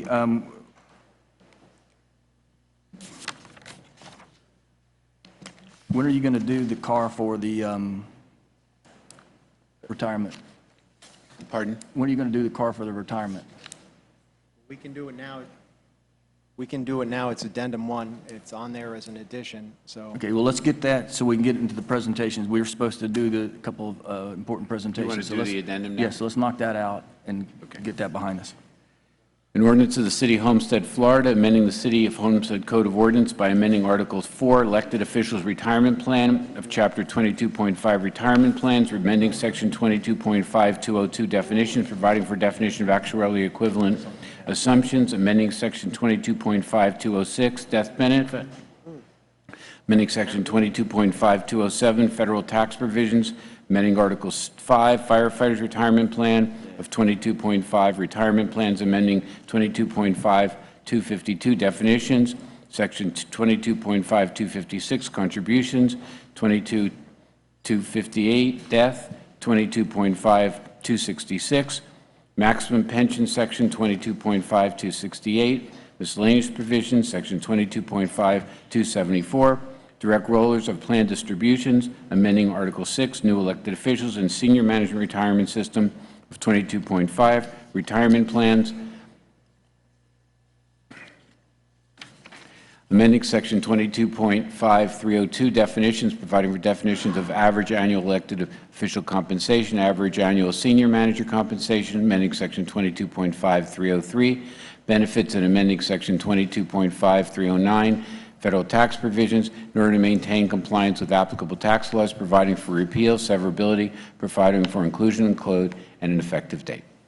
Why was this put on, Mr. Manager? Why is Mayor, it- this was put on, this is, our pension attorneys have advised that this is a regulation from the IRS. They wanted to see the first reading tonight. It needs to be concluded by next month in order for us to keep our plans without them potentially decertifying them, because there's certain changes in IRS regulations. There's a memo that was provided to you by the lawyers, and it's mostly procedural. Mr. Williams? No cost implications. No Yeah, cost. that's, Mayor, sitting on the pension board, the manager is absolutely correct. It's nothing other than cleaning up, language or coming in compliance with the new laws of IRS. So that is very much what we have to do before other actions are taken. Thank you. Move it, Mayor. Is there a second? Second. We need a public hearing on this. I'll open up the public hearing. This is a process we have to do for IRS. Close public hearing. Roll call, Madam Clerk. Councilman Burgess? Yes. Councilwoman Fairclough? Here? Yes, sorry. Councilwoman Wallman? Yes. Councilman Williams? Yes. Councilman Maldonado? Yes. Vice Mayor Shelley? Yes. Mayor Porter? Yes. The motion carries. We have tonight with us our representatives out of Tallahassee, Bob Levy and Jose Fuentes and Jose Diaz. They're going to give us a brief update on the legislative agenda for this past year. Correct, Mr. Levy? And looking forward to next year. Hello, hello. Thank you, Mayor. I heard the key word, brief. I wanted to mention one thing outside of the presentation, if I might, because I know that earlier 3 or 4 legislative staff members were here, and Representative Holly Rasheen was here. In the event that I have committee meetings, when we do that presentation, I wanted to make you all aware. Sometimes in the rush of things, all of the things that happen in Tallahassee don't get communicated back to you. So I wanted to make sure that everyone here knows, including I think it's very important that the public knows, it was a very important vote this year. In fact, it's the issue that caused the House to shut down without passing a budget and ending session early, as you'll remember, which was Medicaid expansion. Excuse me, you may, whether you're a supporter or opponent of Medicaid expansion, putting my hat on representing Baptist and Homestead Hospital, I would tell you that it's very, very important to them. As the largest employer in Homestead, it's a very important issue. And I wanted to tell you that 4 Republicans in the House voted for Medicaid expansion. Very tough vote. Representative Rasheen was one of those 4. It was probably one of the gutsiest votes I've seen in years. And I tell you that to say that we then went into the budget session, in a special session 2. Well, that was special session A, actually. And as a result of her vote, because that was the budget chair, Richard Corcoran, now Speaker-designate Richard Corcoran's #1 issue, he called Holly in and he said, I have your list of projects. Now remember that Holly represents from Key West to Kendall. So she has a lot of needs. And they said to her, he said to her, I'm giving you 1 project because of your vote on Medicaid. I'm giving you 1 project. And you know what that project was for her? The Seminole Theater. So I thought that was very important for you to know that. I also think it's important for you to know that she's taken a major leadership role with the Oriental fruit fly, which is a huge threat. And I think it was last week she brought down Commissioner Putnam, the Commissioner of Agriculture, So there's a lot of things going on that don't necessarily get the opportunity to get communicated, and I want to share that with you. Rather than doing the normal dog and pony A, B, C, D, E, F, G bill, I thought since the mayor did ask for briefness, I thought I'd talk about the specific issues that are only germane to Homestead rather than the broader issues like red light cameras and Uber and the bigger issues. And one of the issues that didn't get a lot of attention, but I thought was one of the most important issues to this city, there was a bill that came out of the city of Miami, actually came out of the city of Miami Beach and the city of Miami. As you know, the MPO has taken on an increasingly important role as the state continues to do away with any growth management regulation at a state level. The MPO has become more and more important. Our representation on that MPO is key. There was a bill that would have deprived the city of Homestead of your seat on the MPO. It increased the population so that you would no longer be eligible. We immediately called the bill sponsors. We called the lobbyists that were behind it. And within about a week, they reduced it back so that Homestead would remain eligible. They did some other things in the bill, but the bill ended up dying. But that issue will be back because the powers that wanted those changes will be back. But I was very pleased that we were able to end that issue for the city of Homestead. Let's talk about money.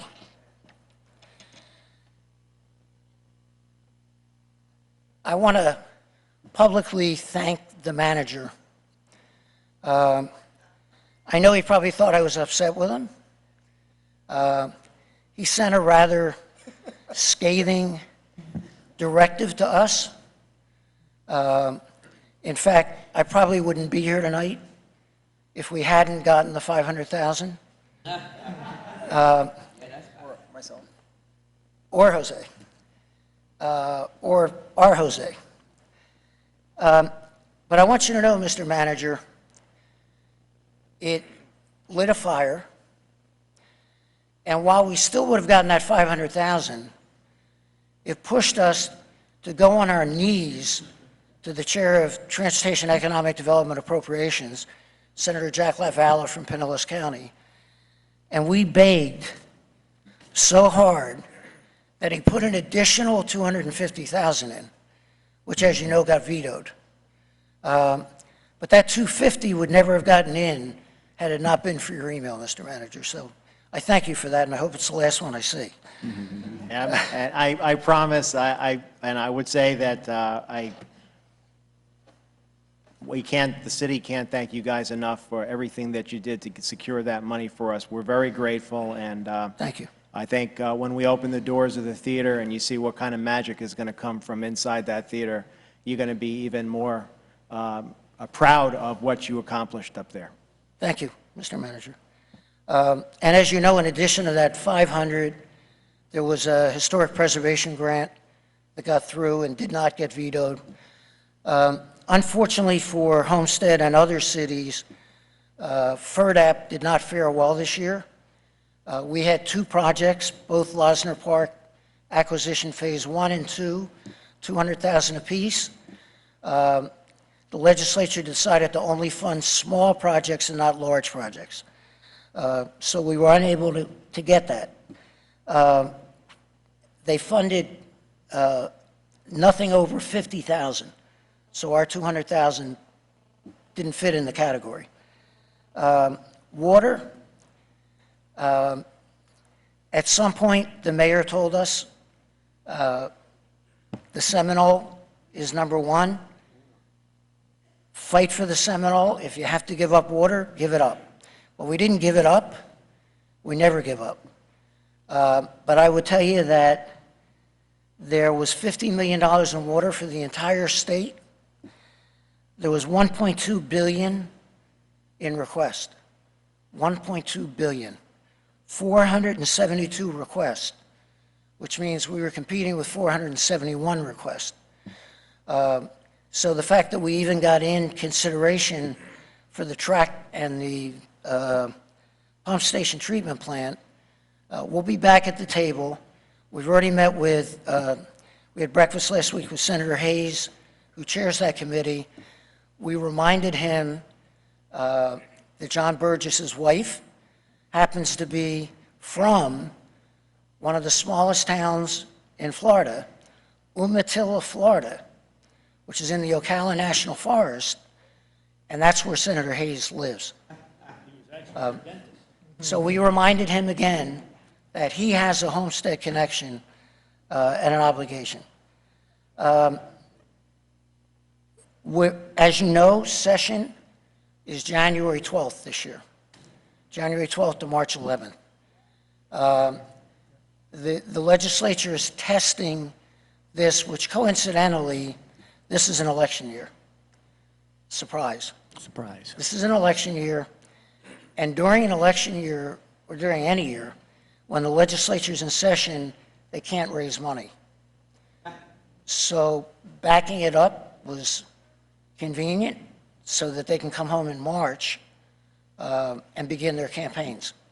So we'll be in the second set of committees October 5th. And I say that to the manager, and I mentioned it to Rick tonight. We have to expedite everything we've got. Every application we've got, we need to know the city's needs now. Rick said now, I said, well, now would be great, but now, in theory, would be within the next week. We need to get our applications in, whether it's historic preservation, culture. Rick already threatened a $1 million cultural facilities application. So we're on top of the money. I think we had a good year. The other thing that was a disappointment, a success and yet a disappointment, both Councilwoman Judy Waldman and Councilman Stephen Shelley call me more often than probably the manager communicated on the Seminole about the Biscayne Everglades Trail. And we thought we had it. We got $1.5 million into the budget, again, by begging to Senator Latvala. The only difference is that we recognize there's other trails in Dade County. And so, unlike even the county's own lobbyists, we asked for money for all the trails, specifically Biscayne Everglades, but let's fund all the trails. And we did. The reason the governor vetoed it, and it got vetoed, by the way. The reason the governor vetoed was that they created a pot of money.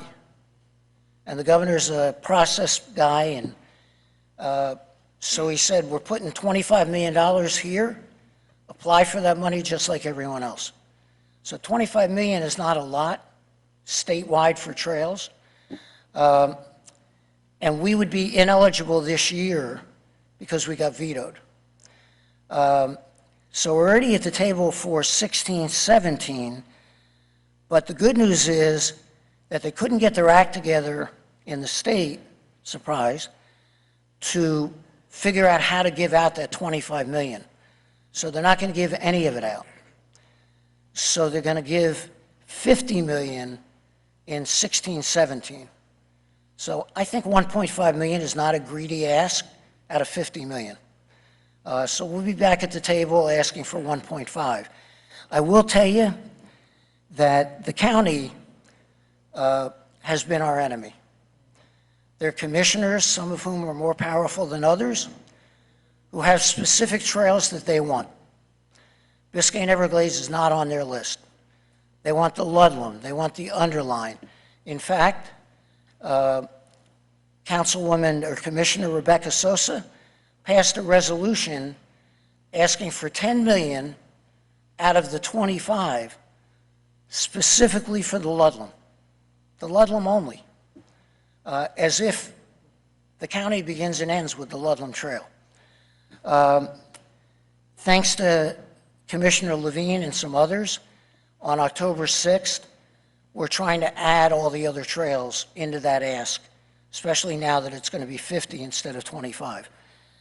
And the other thing, just in passing, not in passing because it's a big issue, and I'm sorry that Steve Shelley stepped out, but I've gotten overly involved in this issue beyond Steve Shelley's involvement. He came to me with a problem within the last year with the military. It's a subject that's near and dear to my heart as a veteran. And the problem goes way beyond the problem that Steve Shelley explained to us. The problem is the affordability of housing for the military. And there's any number of problems, the first of which is the one that he addressed specifically, homeowner association, which most of the residents are, do background checks. The military get paid when they transfer for 10 days.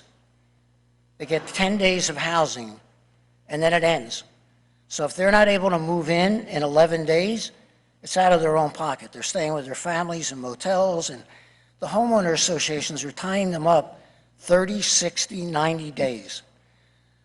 So we're trying to find a way to address that. We brought in the Miami Board of Realtors through Danielle Blake, and a lot of you will remember Anna Maria Rodriguez, who worked for us, now a councilwoman in Doral. And we're trying to address that issue. It's a huge issue. I believe, and I'm pushing, that if you're a homeowner association and I'm an active duty military person, you shouldn't even require a background check. Why do you need a background check for someone that's serving in the military? I don't know that we'll get that far, but that's my hope. The other issue is they're asking for first, last, and deposit. A lot of these military families don't have 3 months of rent to pay. So I've talked again to Senator Latvala, ironically, it's in his committee. We've talked about maybe identifying a pot of money that could be a loan fund where the security deposit's paid by the state for active duty military. So they'd be reduced to either 1 or 2 months instead of 3. It's a huge issue. We've had any number of probably 20 meetings by now. And I thank you, Steve, for your leadership on the issue. But it's going to be an issue that we're going to be pushing this coming year in behalf of the city of Homestead and all the military in Dade County. And Mr. Mayor, I think I would defer to my colleague, Jose Fuentes. And You used all of his time up. Okay, sorry, Jose. Jose, did you want to say anything? I'm always willing to give my time to Bob Levy. Thank you very much, Mr. Mayor, Vice Mayor, Manager. This year, as Bob, and I echo all the comments that Mr. Levy has said, I think it was a very positive year for the city of Homestead. As he indicated, this was a very tough year budgetarily. We started the year with $1 billion surplus, according to what the media said. And I think Bob will agree with me. We're starting this year again in this budgetary process with a large surplus. I think the process that we put together last year, I think it's critical that we kind of focus on what the needs are for the city, and that in our meetings with Mr. Levy, myself, and the manager, and Rick, that we identify projects and what the flavor of the day is in the state legislature, because that's what it really comes down to. As Bob indicated, and I think it's critical to understand this, is that there was an incredible need as far over $1 billion in funding for water projects. The part that is kind of missed is that even though $50 million was made available, and by the way, that was at the last second. Bob didn't know, we didn't know. I mean, we assume we know everything that's going on, and we thought we knew that our projects would be included in those that list that was being held close to the vest. It got, maybe a few cities may have got through that process, but when it came down to the end of the day, almost 2/3 of those projects here in Miami-Dade County were vetoed. So that was almost $47 million total that was lost as far as appropriations in this community. So we're absolutely glad that we were able to match the goal and bring the funds that were needed for the city of Homestead. When it comes to the Everglades Trail, I do want to point out, I met with the council member, Councilwoman Waldman, and a few other council members on this project, and we are continuing to work. In fact, we have an upcoming meeting with some folks in Miami-Dade County, and including the superintendent, who was introduced to me thanks to the city of Homestead, and we have a meeting to discuss that and how to combine these trails with the Miami-Dade County list and request. The superintendent has not stopped working on this, and I can tell you that hopefully in the next few weeks we can report back to you where that stands and where we're going to move forward on that issue. But we do look forward to getting the legislative package and sitting down with We're sorry. Your the city. conference is ending now. Please hang up. And I'm going to hang up. Thank you. Perfect timing. Well, we appreciate what both teams do for us in Tallahassee. This council is committed to doing whatever is necessary based on the advice of you guys, your boots on the ground in Tallahassee. Whatever we need to do, we've been focusing on, instead of sending in $200 million worth of requests, let's focus on where we've got a chance to really bring something back like we did with the Seminole last year. And that was really important for us. It put us over the top and let us finish the theater. So everyone up here is committed to do what we need to do, and just make sure that we get our ducks in a row and we're running down the right track, and don't be chasing something that we have no chance of achieving. So I appreciate what both of you do. I know the council does, and the manager was pretty rough on you, but you deserved it. Yes, sir. Mr. Mayor, one other thing that Jose reminded me of. The reason we met with Senator Hayes last week is we're still trying to get municipal water into allowable expense for Amendment 1. The environmentalists aren't happy with the outcome of Amendment 1. We're not happy. And we think that there's some wiggle room. We'll have a more stable source for funding if we can get in there. So we haven't given up in that endeavor, and Amendment 1 will be a big issue again this year in the legislature. And let me end, Mr. Mayor, by saying that this upcoming session will be the 25th year that I've had the honor and privilege of representing this city in Tallahassee. And so I want to thank you, those of you, all of you who have voted at one point or another on our contract with the city. None of you were there 25 years ago, but I want to thank you and all your predecessors for giving us the honor and privilege, because it really is. It's an act of faith that you put in us as your advocates in Tallahassee, and I want to thank John Burgess, the mayor, and others who made the trek up to Tallahassee. I think Councilwoman Waldman made a trip up. It's not easy to get there. Day, by the way, is February 9th and 10th this year. So I hope we'll see all of you up there for that, if nothing else. Ms. Waldman? Yes, I just wanted to thank both of you for your hard work and putting up with me for all these years with the BEG. It will happen. I know it's going to happen. And I want to thank Mr. Shelley, Vice Mayor, for carrying on the legacy. And I also want to thank you, Bob, for your work with the Rape Treatment Center and the rape kits. And I understand that the governor, Pam, her name's slipping by Bondi, that now they're going to be actually testing those rape kits rather than just putting them aside. And this will solve thousands of crimes throughout Florida. And it's been an issue that I've been working on for a long time that a lot of you don't know about, but we've opened the first rape treatment center south of Jackson Hospital in Homestead Hospital. It took a lot of work, and Bob, you were right there beside of us all the time. So now we're able to facilitate all women, no matter where they live, or men or children. And but those rape kits are very, very important. So Thank you so much. Thank you, Jose. And you we, both. we are working on getting that funded. Thank you I for know you mentioning are. that. Thank you. We got I am too.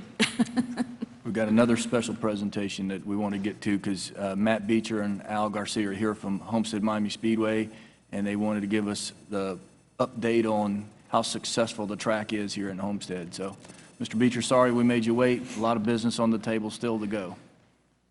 Yeah, that's okay. I'm just happy to be here. My name is Matthew Beecher. I'm the president of Homestead Miami Speedway. And Mr. Mayor, Mr. Vice Mayor, members of council, Mr. Manager, thank you for affording us this opportunity today. I know you have a jam-packed agenda, so I can assure you I will be more brief than Mr. Levy. Right now, we are less than 2 months away from Ford Championship Weekend, when all of NASCAR stars will descend on South Florida, and literally the eyes of the world will be upon us. For those of you that aren't aware, our event will be broadcast in more than 200 countries in 24 different languages, so it truly is a global event. I'm proud to tell you that this year's preparations, as you can imagine, are well underway. If they weren't, Al and I would have some tough conversations. But the good news is that we are really, really doing extraordinarily well. This will probably be our biggest event in almost a decade. Right now, there are no longer any seats in the Champions Club. There's no longer any seats in the Speedway Club, no seats in the pit box. We have one suite that remains, and all the cabanas above the garages are sold as well. My expectation is that we'll sell the race out probably in early November, the week of the Texas race, which is a race that won't be sold out, so that feels a little bit better. And that'll be our second straight year with a sellout. We're really, really excited about that. So it's good news for us. It's certainly good news for all the race fans around the region, but this is really great news for everybody in our community down here. And the reason for that is 22 years ago, Ralph Sanchez and the leaders of this community got together and laid out a vision whereby we would have a new economic engine that would take the city forward in the aftermath of Hurricane Andrew. As you know, we do economic impact studies from time to time. The last one that we did showed that the Ford Championship Weekend produces about $249 million of economic impact. That was a study that we did at the conclusion of 2009. We actually completed another study here recently, and the good news is our new economic impact is $301 million. What's almost probably more important than that is we also deliver 3,107 permanent jobs to the community that would not be here if not for the vision of Mr. Sanchez and the leaders of the city at the time. With that, I'd like to go ahead and roll a quick video that talks a little bit about our economic impact. The Speedway has been a very good corporate partner and sponsor here in Miami-Dade County with the thousands of jobs that it creates and then the hundreds of $millions that it has an economic impact every year. It's had the desired effect. Not only do we get direct economic benefit from the Speedway, but also the Speedway itself invests in Miami-Dade County and invests in the charities of Miami-Dade County and makes Miami-Dade County a better place to live. It's hard to imagine that it all started with a hurricane. It was unrecognizable. It's devastated the city of Homestead. I think we had a population of maybe 30,000, 20-something thousand. I'd say half of those people left the city of Homestead because the devastation was so horrible. Hurricane Andrew made landfall on August 24, 1992. The Category 5 storm made a direct hit on the city of Homestead. It's easy to forget after Hurricane Andrew, there was literally nothing in South Dade, in Homestead. One venue in Homestead is synonymous with the rebuilding of the area. Augusta has the Masters, Kentucky has Churchill Downs, we've got Homestead Miami Speedway. It's our Super Bowl every year. This wonderful facility, combined with the partnership and the relationship with NASCAR, has really revitalized our area. Now, it's like to have not just a speed, but a world-class facility like that right there in Homestead. It totally changes the conversation, about the city and about the area in general. It gave us an additional identity. For so many years, everybody thought of Homestead and Homestead Air Force Base. Now, when you travel, people refer to Homestead as the home of Homestead Miami Speedway.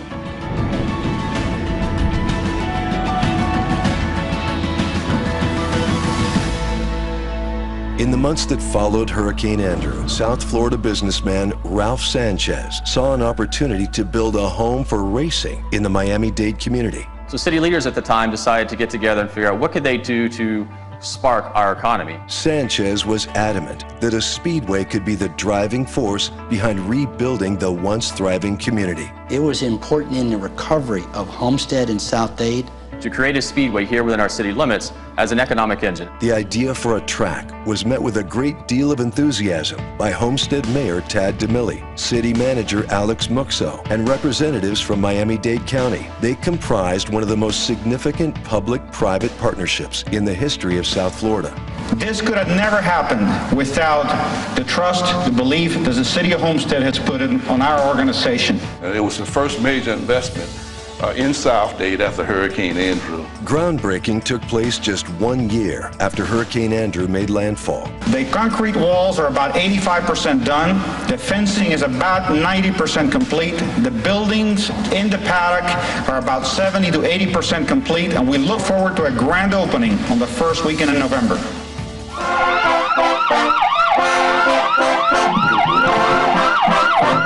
Good morning, everyone. Thanks for joining us here on the Inside Winston Cup Racing. A new track was born this weekend, the Homestead Motorsports Complex in Homestead, Florida, for the Jiffy Lube Miami 300 NASCAR Busch Grand National Race, scheduled this afternoon. November 4th, 1995, was a momentous day for the city of Homestead. The community had a reason to celebrate. You can see by all the excitement and the people in the grandstands and everything, Homestead really needs this. It represented a community coming together, determined to emerge triumphant over a catastrophic force of nature.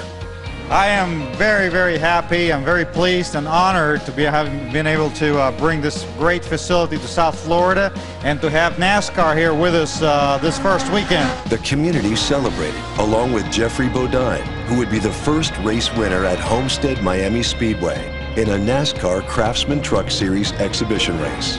I think a lot of people flown out of work to get here. Look at this, the place is packed. The first points race at Homestead Miami Speedway was held the following day when Dale Jarrett claimed victory in the NASCAR Busch Series Jiffy Lube Miami 300. Good racetrack, yeah, fun racetrack to race on. Had a great time and look forward to coming back many more times. Thank you. Winston Cup Racing has come to Southern Florida, and Southern Florida is putting on one heck of a show. In 1999, Sanchez's dream of seeing a NASCAR Winston Cup Series event held in Homestead became a reality. The inaugural Pennzoil 400 at Homestead goes to Tony Stewart. Since assuming operation of Homestead Miami Speedway in 1999, International Speedway Corporation has invested more than $100 million in capital improvements to upgrade the facility and keep Homestead Miami Speedway on the cutting edge of sports venues. Such a good thing for this community is not only financial, but it's also prestige. And having a speedway of this magnitude and this quality, to me, has always been extremely important. What began as a vision to find a permanent home for auto racing in Miami would lead to championship levels in 2002, when NASCAR awarded Homestead Miami Speedway all 3 NASCAR championship races that would eventually become Ford Championship Weekend. Some people argue whether we're a good sports town or not, but we love events, and there's no event quite like the championship races associated with Homestead Miami Speedway. For the first time, each of NASCAR's 3 premier series would conclude their seasons at the same track on the same weekend. There really is nothing that compares to the feeling, to the energy, to the excitement that's in the air of championship weekend. This has resulted in some of the most iconic moments in NASCAR over the last decade. This includes Jimmy Johnson's 6 championships, Tony Stewart's title in 2011 when he edged Carl Edwards in a photo finish, and Kevin Harvick capturing the crown in 2014, the first year of NASCAR's elimination-style chase for the NASCAR Sprint Cup, which will ensure many more fantastic finishes in future years. Homestead Miami Speedway fits perfectly into the Miami-Dade sports landscape. In a county known for hosting championships, Homestead Miami Speedway brings a Super Bowl-level event to town every 12 months and attracts race fans and visitors from around the globe. Miami is the #2 international gateway into the United States of America. It's a wonderful opportunity to showcase South Florida, its beauty, and to invite people to come here and spend some time with us. It is one of the largest recurring events in Miami-Dade County. But it's not just about NASCAR. From go-karting to triathlons, Homestead Miami Speedway plays host to many events the other 51 weeks of the year. They think there's a big race or there's several races and that's it. Throughout the year, we hear cars, we hear activity, we see economic impact from those teams, those events, those weekly events. It's about jobs in the community. I think the track, last I heard, almost 300 days in use. The Speedway continues to serve the local community and is a source of pride, not only for those who utilize the facilities for its various events, but also for the many who benefit from its existence. It's been a big boom to us and all the whole region, from Isla Mirada to Fort Lauderdale. It has also brought that hope of progress at a time of need.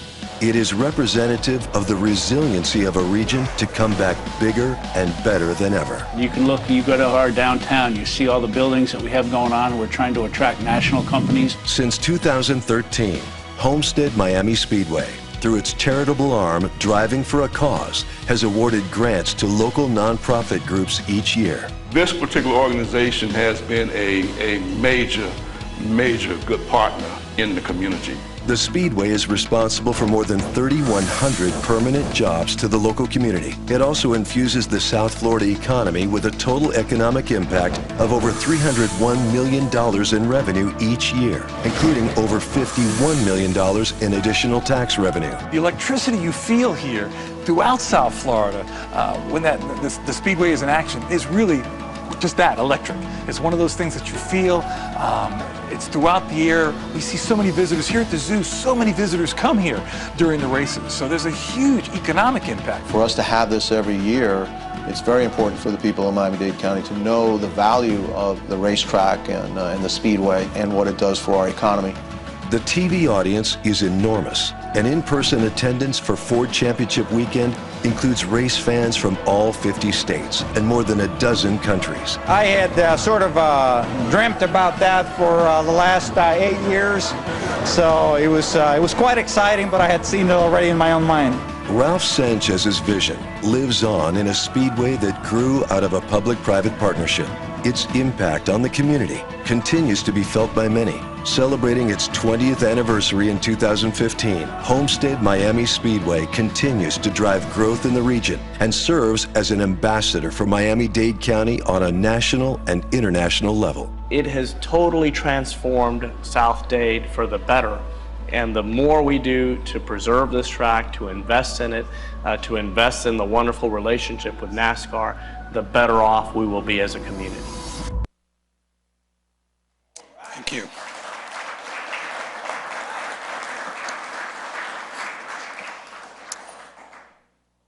Thank you for that. We, you know, what's great is to hear that from everyone else. It's obviously something we feel strongly about. I just want to put real quick the numbers into a little bit of context for you. The Super Bowls come and go. We hopefully will get another one. As a business leader, I think it's a good thing for South Florida. It's been 7 years since the last one. Who knows when we'll get another one. The last Super Bowl in 2009, February of 2009, generated $331 million of economic impact. Okay, our event with $301 million each and every year is literally bringing a Super Bowl to this community. We've done it for 20 years, and there's no end in sight. Okay, if you think about just since the last time that a Super Bowl was in Miami, the economic impact from Homestead Miami Speedway has contributed more than $1 billion to this economy, just since 2009. And that's dollars that people are using to shop in grocery stores, eat in restaurants, hire workers, start businesses, all things that every single community needs. We're really proud of the role that we play in this community. We're very proud of the partnership we have with the city. And I want to thank you for giving us the time today. If you have any questions or comments, I'd be happy to answer them for you. I guess that's a good thing. No. Yeah. All right. Mr. Burgess had a question. No, I just want to say, you know, I'm the city's liaison out there, and Matt, it's been a pleasure to work with you and your staff. You guys, like you said, bring a Super Bowl here each and every year, and I don't care where you travel throughout the country anymore. When you don't have to tell people you're from Miami. You can tell them you're from Homestead, and they know where they are, and you guys are a great deal of help with that being becoming a worldwide word and a worldwide destination. And I know that you guys have a lot of plans to make things bigger and better, and we look forward to them. And we want to say thank you to you guys for all that you do for us with all the charity help that you guys do and all the outreach that you guys have throughout all of South Florida. So thank you to you and your entire staff. Thank you very much. Thank you, sir. Ms. Faircloth. Yes, I'd just like to thank the Homestead Miami Speedway, Matt, Al, for everything that you do for the community and the value that you add to the city of Homestead. And we're grateful to have you in the city, but I think I'm the most fortunate to have the Speedway in my district. So shout out to you and all that you do for the city of Homestead. Thank you very much. Mr. Maldonado. Thank you, Mayor. Just a question, how many years are we celebrating? This will be our 20th year. 20th year. Yeah. So we're going to have the hats and the shirts going out. I want to make sure I get mine. We really are saving it for the silver anniversary, okay. Mr. All Maldonado, right. but Right. In 5 years, count on it. Okay, well, I'll you be need there to do in your 5 part, years. though. I'll be there. So, and just thank you for all that you do for this community.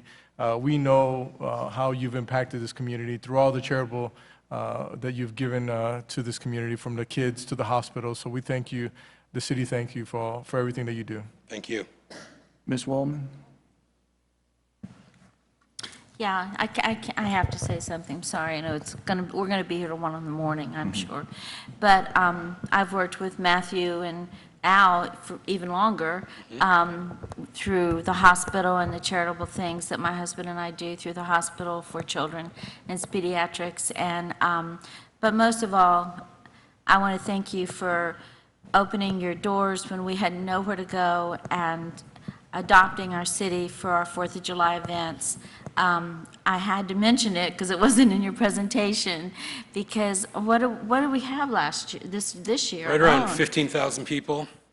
But, frankly, we see that as an event that the city produces. We're happy to host it, but it's the hard work of the city staff and the manager that really make that event happen, and frankly, not something we can take credit for. Matthew, I've been doing this with you since day one, and I'm going to tell you something. Without your help, Al, and all your staff, we couldn't do it, could we, Dennis? You are the best. And I don't think this council even realizes how many hours that we all spend to make that event happen together. And I just want to thank you from the bottom of my heart. And I hope you keep doing it. Well, I hope you're a part of it. I will be. Thank you. Good. Matt, thank you for the update and keeping us up to speed on what's going on. And we appreciate you so much and your partnership with us. And again, thanks for the update. I know the community really appreciates you and your organization. So Thanks, you Mr. again. Mayor. We've provided all of you with some documents as well as a thumb drive. So if you can't sleep at night, you want to play the video, it's a great way to fall asleep. Thank you. Thank you, sir.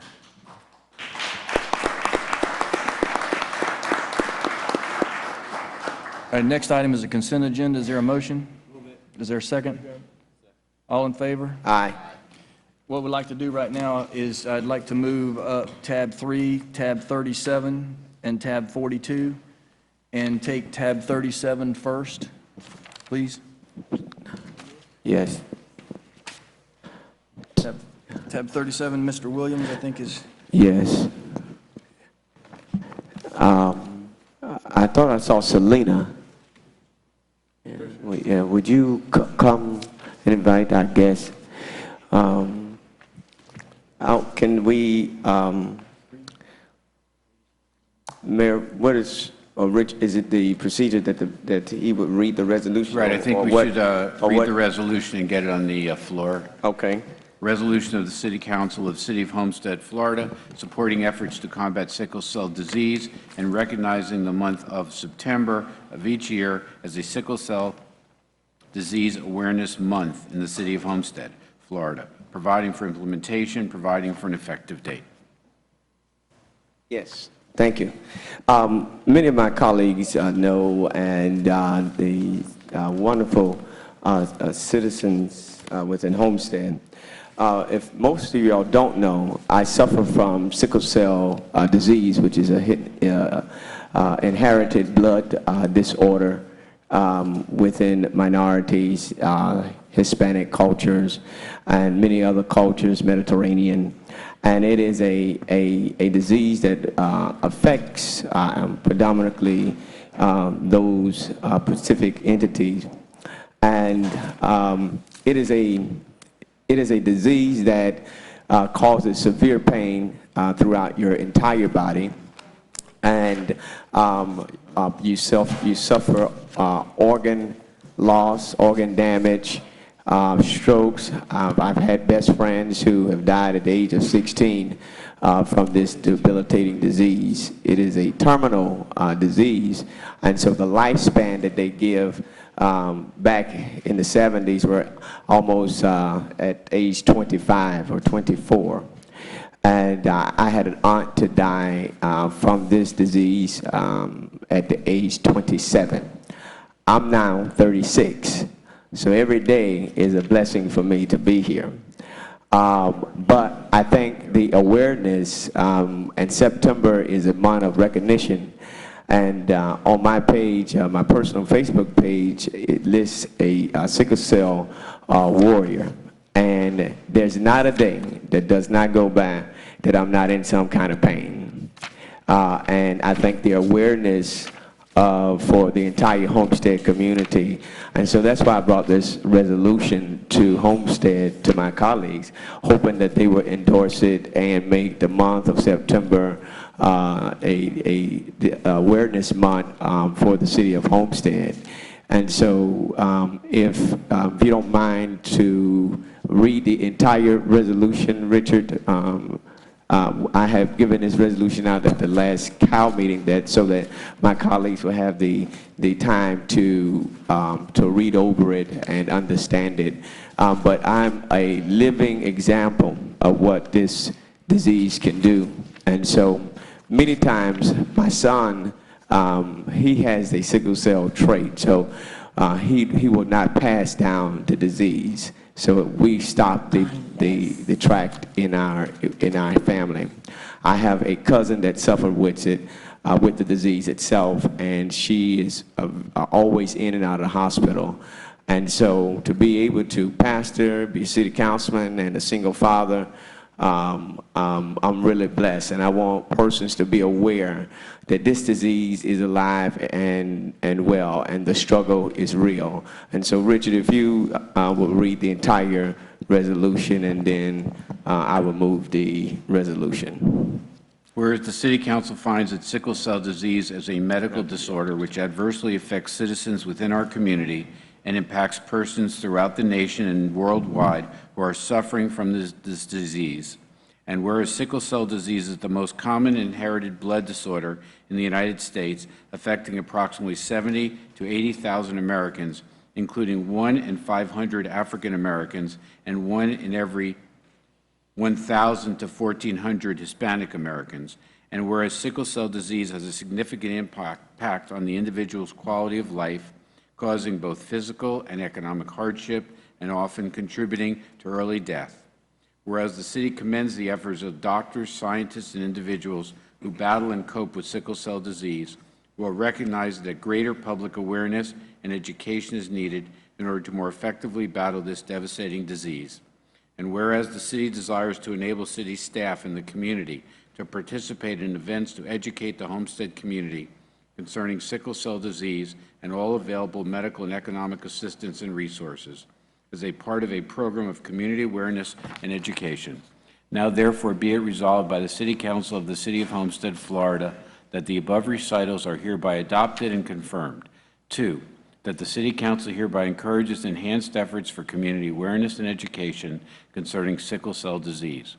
That the month of September of each year is hereby recognized as Sickle Cell Disease Awareness Month in the City of Homestead. That the City Clerk is authorized to distribute copies of this resolution to Miami-Dade County League of Cities and to all interested persons and organizations. That the City Manager is authorized to provide for City staff to participate in community awareness and education efforts as referenced herein, and to implement this resolution, that this resolution shall take effect immediately upon adoption.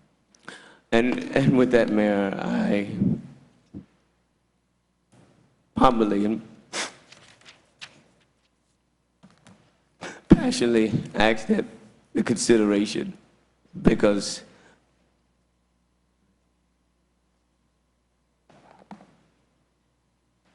it's a struggle every day living with such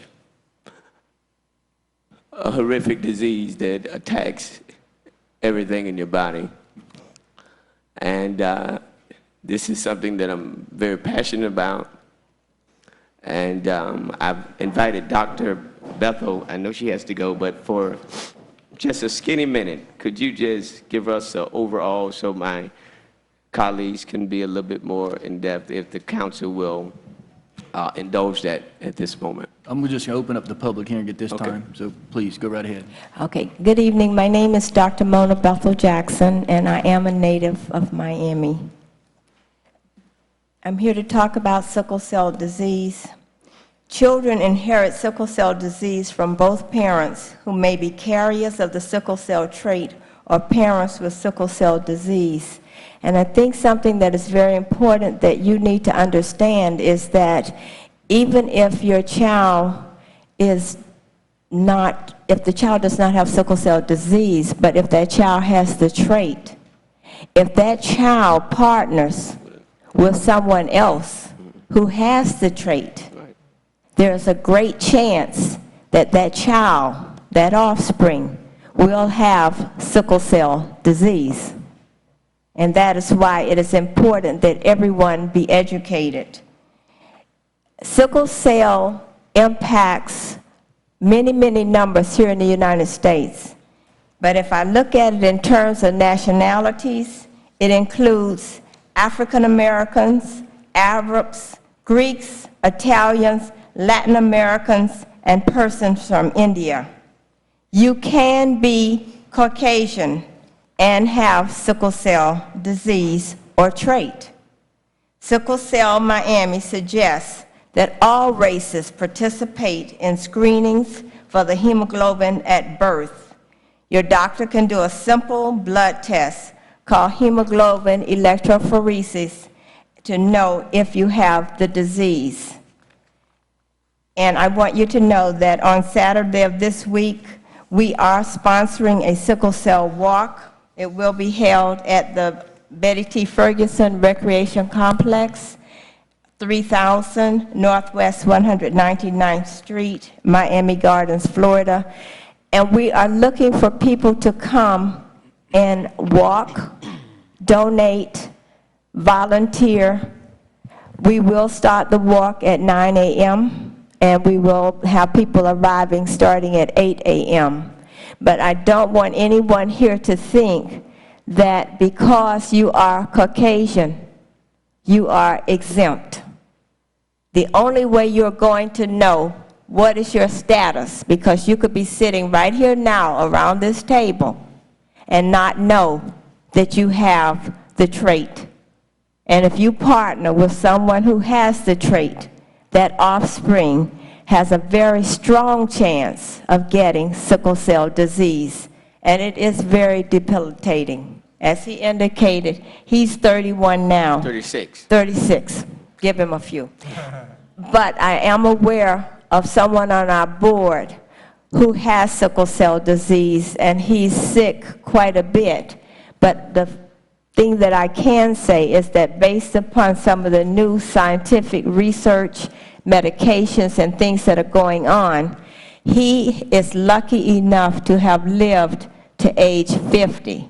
So I have a challenge for you. Make it to 50. Make it to 50. And I have a member in my congregation that is actually 88 that Good. has lived with it. And so I thank you, Dr. Bethel, for your endurance in staying here. And I'm looking forward to a walk in Homestead next year. Okay. On the awareness month of September with the help of my colleagues up here. Thank you so much, and thank you for allowing me to speak. Have a good evening. All right. With that, Mayor, after the public hearing is Any other public comments at this time? Close the public hearing. Are there any questions from council members? Mr. Williams? Yes, I will encourage that I move the item, but also would like to give direction to the city clerk to send it out to the county, as it also states within the Miami-Dade Legal City, and to every municipality in this Miami-Dade County. And then we're also wanted to do something within the state legislature. So we start here at home first. So with that, I move it. Is there a second? I'll second it. Final comments? Roll call, Madam Clerk. I think you have a comment, Mayor. I just had one comment. Just to let you know, I support this initiative, and if there's anything that I can do to help bring the walk to fruition in September, you can count on my support. Thank you. Milano? Thank you. Yeah, Councilman Williams and myself, we share the same secretary, and so folks don't know that there's been many times throughout the last couple of years, for over a period of month, that Councilman Williams has been hospitalized. And what shocks me the most is that because we're working on items, I figured he'd be out of commission. But this man is constantly working for the behalf of his community in this city while in the hospital. So, Councilman Williams, I'm honored to serve next to you because I know that it's tough being a single parent and living with a disease that cripples you at times. And I know because I've been through it when I lost my wife. That was many times I was in the hospital for over a month, and people have no idea what you're going through. But I thank you for all that you've done for this community and the Southwest district that you represent. And so you have my support on this in any manner in the coming year as we start working on that walk. Thank you for what you do. Thank you so much. A roll call, Madam Clerk. Councilman Burgess? Yes. Councilman Maldonado? Yes. Councilman Williams? Yes. Councilwoman Fairclough? Yes. Councilwoman Waldman? Yes. Vice Mayor Shelley? Yes. Mayor Porter? Yes. Motion carries. Motion carries. Thank you so much. Item 3 is a car 1604 Perez Art Museum Inside Out Public Art Project. Vice Mayor? Thank you, Mayor. Yeah, my office was contacted by the Perez Art Museum of Miami with this unique program that they wanted Homestead, or thought Homestead would be a perfect candidate to participate in, along with 2 other cities that have already agreed to participate. So I told them it would be good for them to come and do a brief presentation to you guys as colleagues to see whether or not it's something you're interested in bringing to the city of Homestead. I thought it would be very good to bring, it's an outside art display where they take reproduce some of their famous pieces within their museum and actually put it outside within public spaces so that the public can start to appreciate the art and get inspired by the art. And so I thought it might be a good thing to consider putting either in the Losner Park area during the winter trolley season, or even more so even in the regional park of Roscoe Warren. We have that walking track, and it would be a great place to maybe put public art around the track as people are walking so they can appreciate it, start asking questions, and maybe make a trip up to the museum. And so with that, I'll turn it over to the representative to speak a little bit about it. Hi, good evening. My name is Melody Santiago Cummings. I am honored and excited to share this project with you. So this evening, I'm representing the Perez Art Museum to give you guys more information on the Inside Out project. So Inside Out was piloted in Detroit through the DIA, the Detroit Institute of Art, 6 years ago, and has proven to be a great success. The mission of the project is to bridge the gap between the walls of the museum and into the neighborhoods of the neighboring community. So this fall, the Perez Art Museum is partnering with the Knight Foundation, who is a principal supporter of this project. And we plan on working with 3 partnering municipalities. And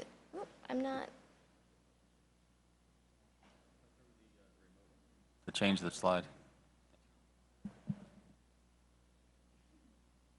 So we plan on partnering with 3 partner municipalities starting this fall.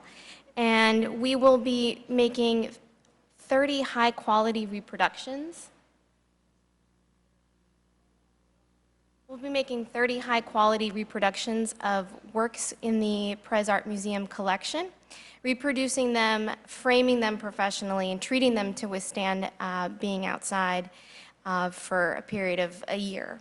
So the project basically is one where we're trying to expose as many people to art that's part of this amazing collection in our community. The artwork has been chosen specifically with Miami South-Dade in mind. We've got a variety of artworks, and we're excited to really build a dialogue between the community of Homestead and South-Dade and the museum. So the goal is to put the artworks in areas that the community is already connected to. So having the artworks in public spaces like Losner Park or Mayor Roscoe Warren Park, to sort of engage with already existing activities, walking parks, bike trails, dog parks, because we want to have more than just a static piece on a wall. We want to really connect with as many people in this community as possible. So we've got a variety of different ideas and ways to engage that. So the key thing that we're looking for is neighborhood partners that can connect the museum with school groups, after-school centers, adult education, because we want to create, in addition to displaying the artworks, we want to create a lot of outreach opportunities. So some outreach opportunities in Detroit, for instance, and in Philadelphia and Akron, where this has already been executed, include selfie contests, where you have a variety of people posting the artwork and then engaging with it through social media, which has been wildly successful. We've had open air drawing classes, watercolor classes, and also art lectures. They've done some really great things in the past by partnering with the museum's education departments and outreach departments and having that dialogue with the community and creating an educational aspect to it. So let's scroll through a few photos. So the artworks are displayed in two different methods. Presented traditionally on a wall on a public or private outside structure, all professionally mounted, and then also displayed on a post in a public area. All of the signs will also include text, an educational text that describes the piece, a little insight of the artist, and a little insight on the museum. So these works, just to kind of give you an overview of how it'll be set up, it's going to be initially a clump of 10 curated artworks clustered together in a method that can be pedestrian friendly. So somebody or a group can essentially experience all of the works in one sitting as an event, as like a afternoon or weekend activity. On the screen right here is an example of a walking map in Detroit. So there would be 10 artworks that would be on display at an approved location, and then the museum would deinstall those artworks and bring in another 10 artworks, essentially in another location to activate in Homestead. So there would be the opportunity to activate 3 approved areas in the community with 30 unique pieces of art. So right now our partnering cities are Hialeah and West Kendall, and hopefully Homestead. Homestead has a wonderful infrastructure. The space, the beauty of this community, I think really will will serve as a perfect canvas.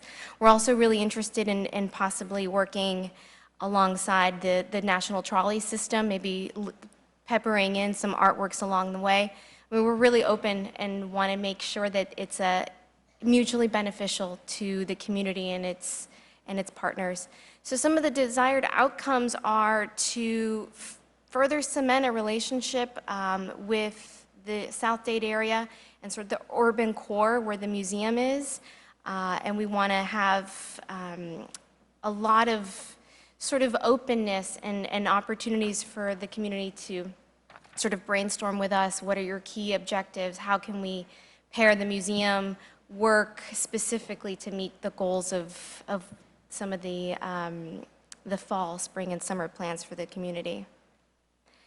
Here I have a few examples of 4 curated works that have already been selected.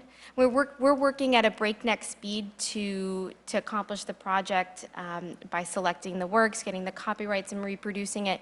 So I just have a handful of the works to share with you, but the artists all range, and what's really beautiful is that we've got the privilege of having contemporary artists, so most of these artists are still living, so there could be further dialogue with the artists, the work, and the community. We've got a wide range of abstract work, expressionist work, portraiture. Here we have a few examples of other community programming that they've done in Detroit and Philadelphia, ranging from costume parties so people can match the artwork and the selfie contest, as I mentioned earlier, walking tours. They've done really fun things like an evening walking midnight moonlight tour with flashlights and headlamps. And I want to mention that this project is principally sponsored by the Knight Foundation. So the Perez Art Museum and the Knight Foundation are going to be handling all of the reproductions, logistics, the installation, the insurance. We just seek a proactive partner in Homestead to help us locate and plot the right locations to install the art and to engage with those community groups. I think at this point, I'm going to ask, because we've got such a long meeting and we've all been sitting here already. So what I'd like to do is I think we just need direction and see whether or not, and staff tells me what you need from the council, but would really be, if everyone's interested in moving forward with this project, because it's free of charge, there's no charge to the city. It's just a matter of partnering with them, helping promote it, finding locations within the city to help erect the artwork. So if my colleagues are okay with the concept of moving forward, then we can have staff work with them on working going forward, because I know it's a quick timeline. Yeah, well, we're happy to meet with them. We obviously have some issues in terms of who's responsible for Damage. vandalism and theft and that kind of Correct. thing. So we want to really understand it a little better, but unless there's any objection, we're happy to meet with them right away. Any objection from anyone? None? Perfect, yeah, if you guys can meet with them, because I know in November they'd like to actually start installing work, so that's one reason we needed to have it at this council meeting to get some clear direction, and then... Sure, they can feel free to call our office tomorrow, and we'll get started. Perfect. Great. Thank you very much. Thank you. Thank you. Thank you. Tab 42. I'll start this off, Mr. Mayor. Our office, and there's a copy of an email in the packet, our office received correspondence and a phone call from the attorneys representing the buyers of the bowling alley, requesting certain changes to the contract. We advised them that any change to the contract would need to be approved by the council. We felt like the right thing to do was to put it on the agenda, and if it's all right with you, Mr. Mayor, I think to start off, we should start off with the attorney representing the purchaser, so he can explain what amendments he's asking for to the contract. Okay. Is the attorney for... Yes, sir.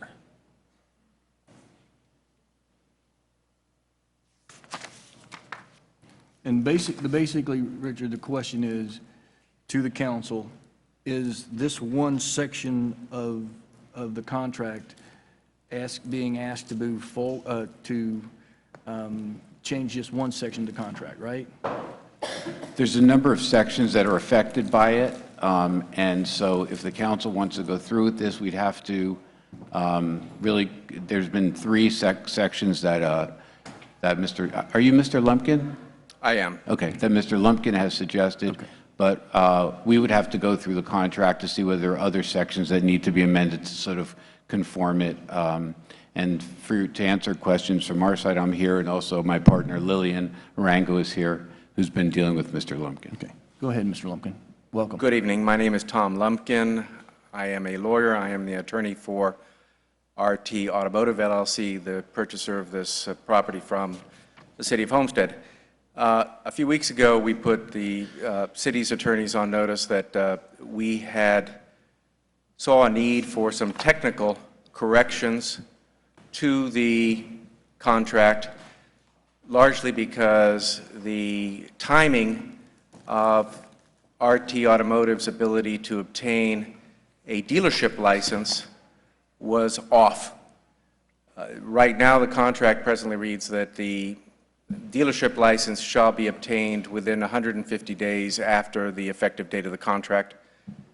Our understanding now is that a dealership license cannot be obtained until the dealership facility is constructed and certified for occupancy, and a ministerial inspection of the facility is made by the department regional office, local regional office of the Department of Motor Vehicles.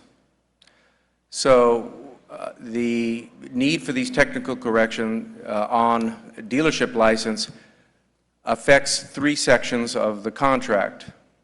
Without these technical corrections, we can't really close, because per Section 16 of the contract, a closing takes place only if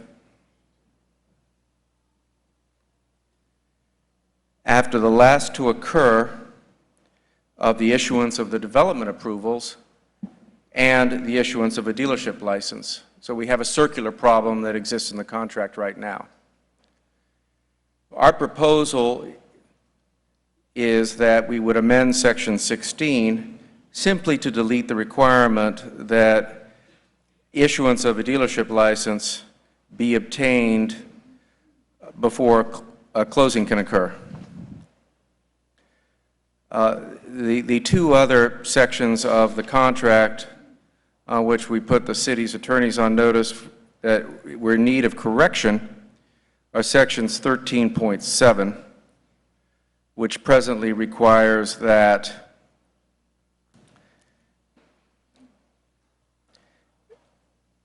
we must obtain development approvals within 10 months after the later of the inspection period or the issuance of the dealership license. We're in the process of working with the City of Homestead to obtain those development approvals at the moment, but it makes no sense that the development approvals be tied in any way to the issuance of the dealership license. In reality, those development approvals are going to be obtained long before the dealership license can be obtained. Lastly, the section that also needed to be changed is Section 9, that calls for the buyer, RT Automotive, to notify the city if the buyer is unable to obtain the dealership license within 150 days of the effective date of the contract. That, in our opinion, there's a slight difference in the calculation between what we believe that date is, and we think it's September 28th, next week. City's attorneys think it might be October 1. Regardless, it's coming up.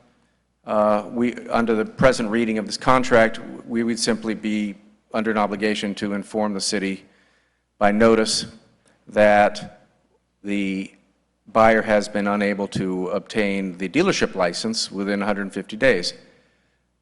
Largely because of impossibility. We cannot obtain the dealership license until the facility is constructed, and as I alluded to a minute ago, until the Department of Motor Vehicles has had an opportunity to inspect it for their requirements, which are largely ministerial.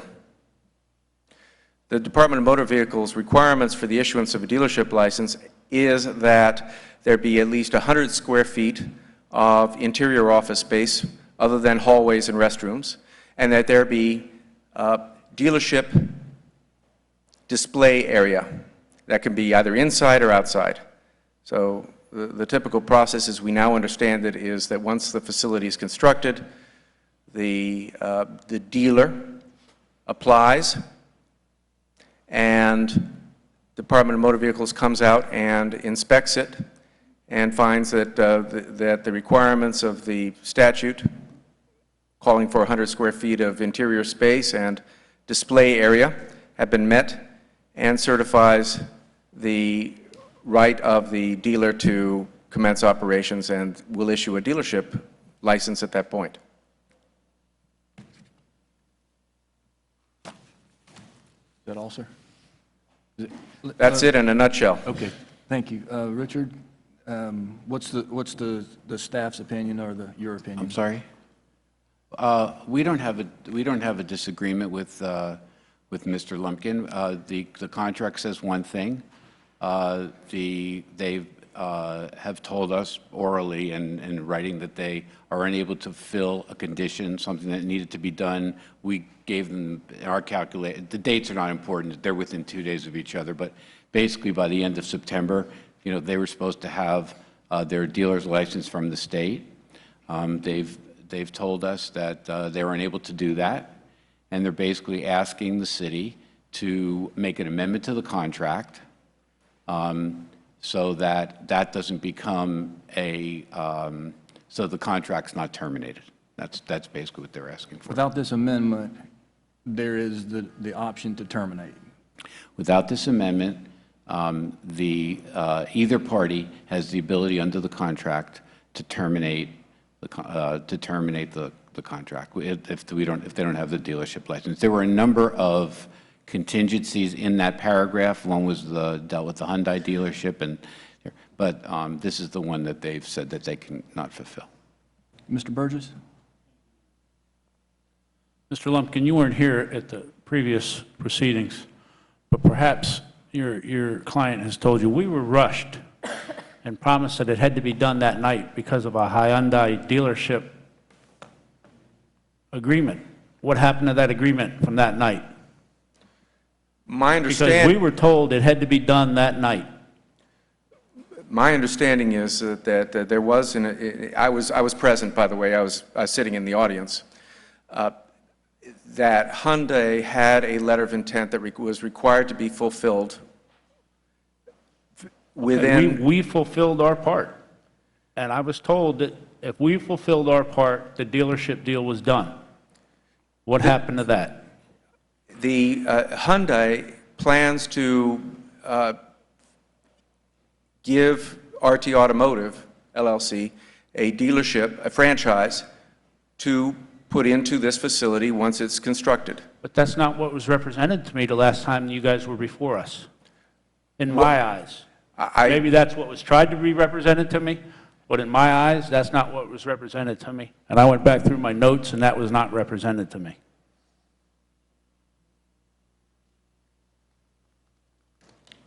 I didn't hear a question, so I'm not responding to it. The representation that was made that night that the deal was done, what caused this deal to fall apart on your end?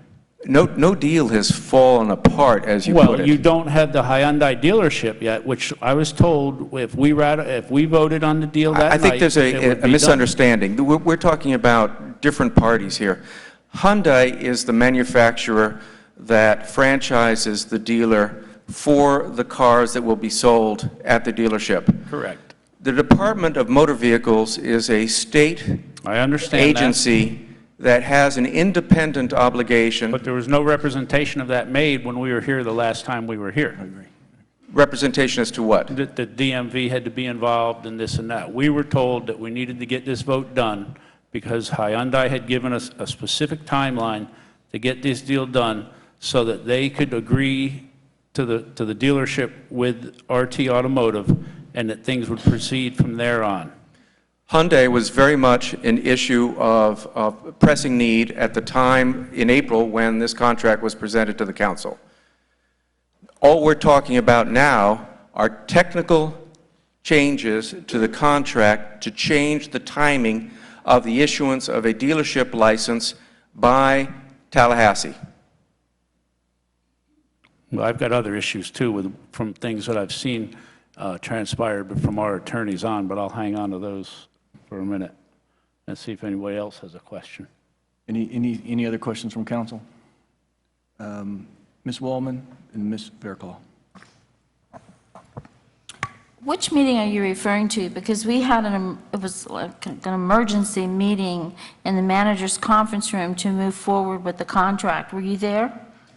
No, ma'am, I don't believe I was. I'm referring to a meeting that took place here in April, and my client, Jay Rivchin, appeared and spoke to the council at that time.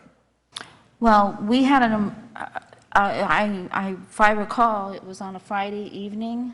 Am I right? Well, the mayor was out of town. You would know better than I, but I think it was like at 5 or 5:30 on a Friday evening because it was an urgency to have this contract signed so that the license would be in place in time.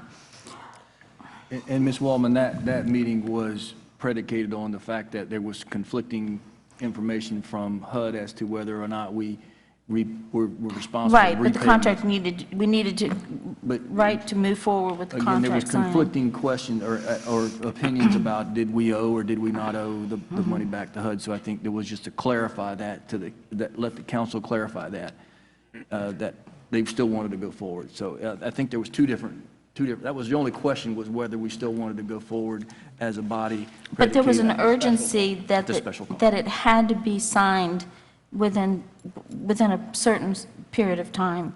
I mean, that's what I remember. Are you have you been representing this client since the beginning? Yes, ma'am. Okay. And I can't remember, have you spoke before? No, to ma'am. us? Okay. Are you an expert in dealership law? No, I'm a real estate lawyer. I'm a real estate agent. Nice to meet you. Nice to meet you. So I'm very conflicted here because there's a lot, and I don't know whether to talk about other things right now or not, but I think I'd like to hear more from my fellow colleagues and also some opinions from our attorneys. If I might add just one quick point to your comments. This is not going to result in a delay. Let me be clear about that. This building and this project are being constructed in accordance with the time frame that was originally contemplated and envisioned in this contract. There's no delay. If anything, the effort is being made to move the completion of construction up as much as possible. This is solely a technical change based upon what we now understand is the timing of the requirement for a dealership license issued by the state of Florida. When all of us signed the contract back in April, we were of the belief that a dealership license could be issued before closing. That turns out not to be the case. But that's why I can't speak for the others, but I'll just say that's why I felt there was an urgency to get this done because, everything was, it's just not what The urgency had more to do with Hyundai, honestly, certainly than the Department of Motor Vehicles.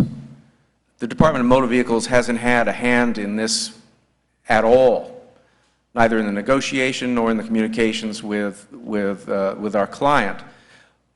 When, at the appropriate time, I have a copy of the application that has to be filed with the Department of Motor Vehicles.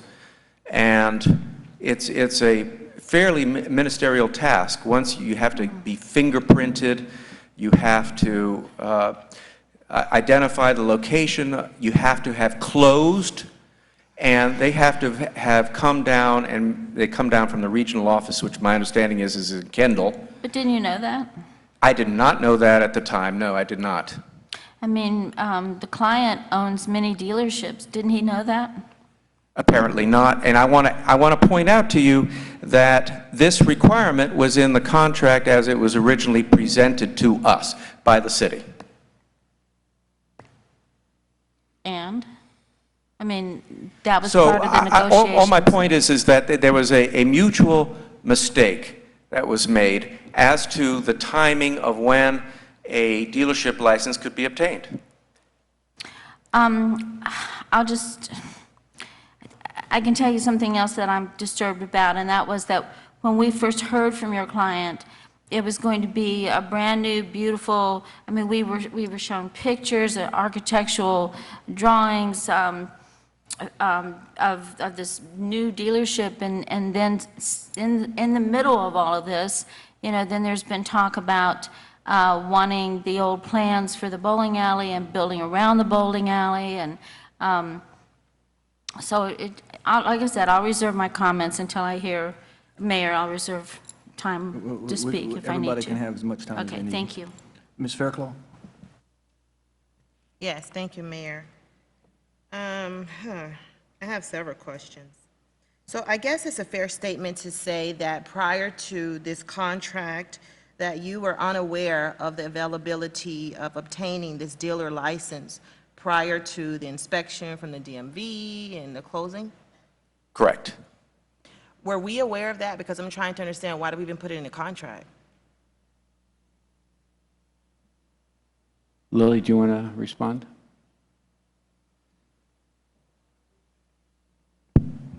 Good evening, Council Mayor. We were not aware. The contract was drafted mutually by the parties to address having a dealership in place before closing, a license in place, and making assurances that, as the city directed, that a dealership was constructed and in place. Okay, so we didn't know either. No. So the dealer didn't know and we didn't know. If I could answer the question as well. And this was the council was very concerned that a dealership actually be built. So when we sent the contract to them, we included that provision. And although Mr. Lumpkin is not an automobile dealership expert, his firm is one of the finest firms in South Florida. Almost exclusively, the firm he's associated with is almost exclusively representing automobile dealerships. And frankly, if there was a concern about something that we had asked for, we were relying on their expertise as automobile dealership lawyers. We don't represent automobile dealerships, and so if there was a problem with the provision in the contract, first of all, let me preface this. This is purely a council decision. If the council wants to amend this provision, then they can amend this provision. And I really, whether it was sort of how it came about or not, the way the contract was originally constructed was that there was no closing on this until they had their dealership license in place. That's the way the original contract was drawn up. Okay, let me just stop you there. So basically, we have to own it also. We have to own it also. I don't think it should rest solely on their shoulders, because we should have known that if we put it in the contract. My next question is, when I support, no, let me back up. From my understanding, the sense of urgency didn't rest upon them obtaining the dealer license. I understood that it was important for Hyundai and the franchise. That's why they kind of needed us to support up or down or vote for this, not because of the dealer license. That's my understanding, but I may be wrong. And when I supported this initially, it was very important for me to not offer any concessions as it related to the purchase price for this property. I made that very clear. So if this council supports amending this, will there be any adverse impact financially to the city of Homestead? No?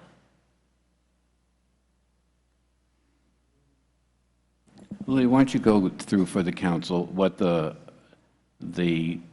change the impact on the city would have if the change were made? I think that's what she's asking for. Well, as Richard indicated previously, the contract anticipated that the license would be in place prior to the closing. What was anticipated to happen after the closing was a building permit would be pulled, and there is a requirement in the contract in Section 14 that the permit be obtained by a certain time frame. There's also a requirement in that section that the buyer complete construction within, I believe it's 10 months thereafter. So there were some firm deadlines in the contract to assure that this facility was built, all the while anticipating that the license would be in place prior to the closing and prior to, of course, starting construction on the building, on the facility. Okay. And I totally respect and appreciate the sharp teeth that we put into this contract. So I'm not minimizing the work and the effort that you put into that. My next question is, Councilwoman Wallman had expressed her concern with the construction design of the building and the new request to utilize the shell of the building. How will what we was presented, the scope and the design of it, will that change? The look and feel of the building, will that change? May I ask Mr. Rivchin to come up and address that particular point? He's standing next to me, because I don't know the answer to that question. Absolutely. Thank you. Good evening, Council, Mr. Mayor and Vice Mayor. I'm back. To answer your question, Councilwoman, we have decided the best way to meet the timeline of Hyundai demands of opening the store, well as sooner that I open up as an RT Automotive Hyundai of Homestead, that there will be, product will be rolled out, there'll be a job opportunity, and more tax will be generated. So we were reluctant to go ahead and look at the bowling alley itself, building, whether it could be suitable or not. We've done an intensive study with engineers, and we found that if we used more than 33%, I'm sorry, more than 73% of the building, that even though the building's going to be twice as more than what we expected it to have it as a ground up, that timing will be a lot more quicker, and that I'm able to meet the commitment that Hyundai's request at the same time, that I'm able to go ahead and produce all the things that we've been discussing, which is generating incomes, to creating jobs, to pay more taxes. At the end of the day, this project will cost us a lot more money because it is about twice as bigger than what we expected. As far as pictures that you've seen, Are you going to, you said a lot, and I love the fact that you're going to produce jobs, but if you can just hone in on the question. Yes, ma'am. I'm focusing only on cosmetics Yes, and how the building will look. Yes, ma'am. Is that changing from what was previously presented to us? It will be changing as a bigger, if I say. Bigger? That's what it's going to look like. And it will be, matter of fact, our building permit or building plan is already been submitted to your building permit department as of Monday. And all the drawing and all the requestment from us been submitted to City of Homestead as we speak, as of Monday. Because what was presented to us was like a first-class building.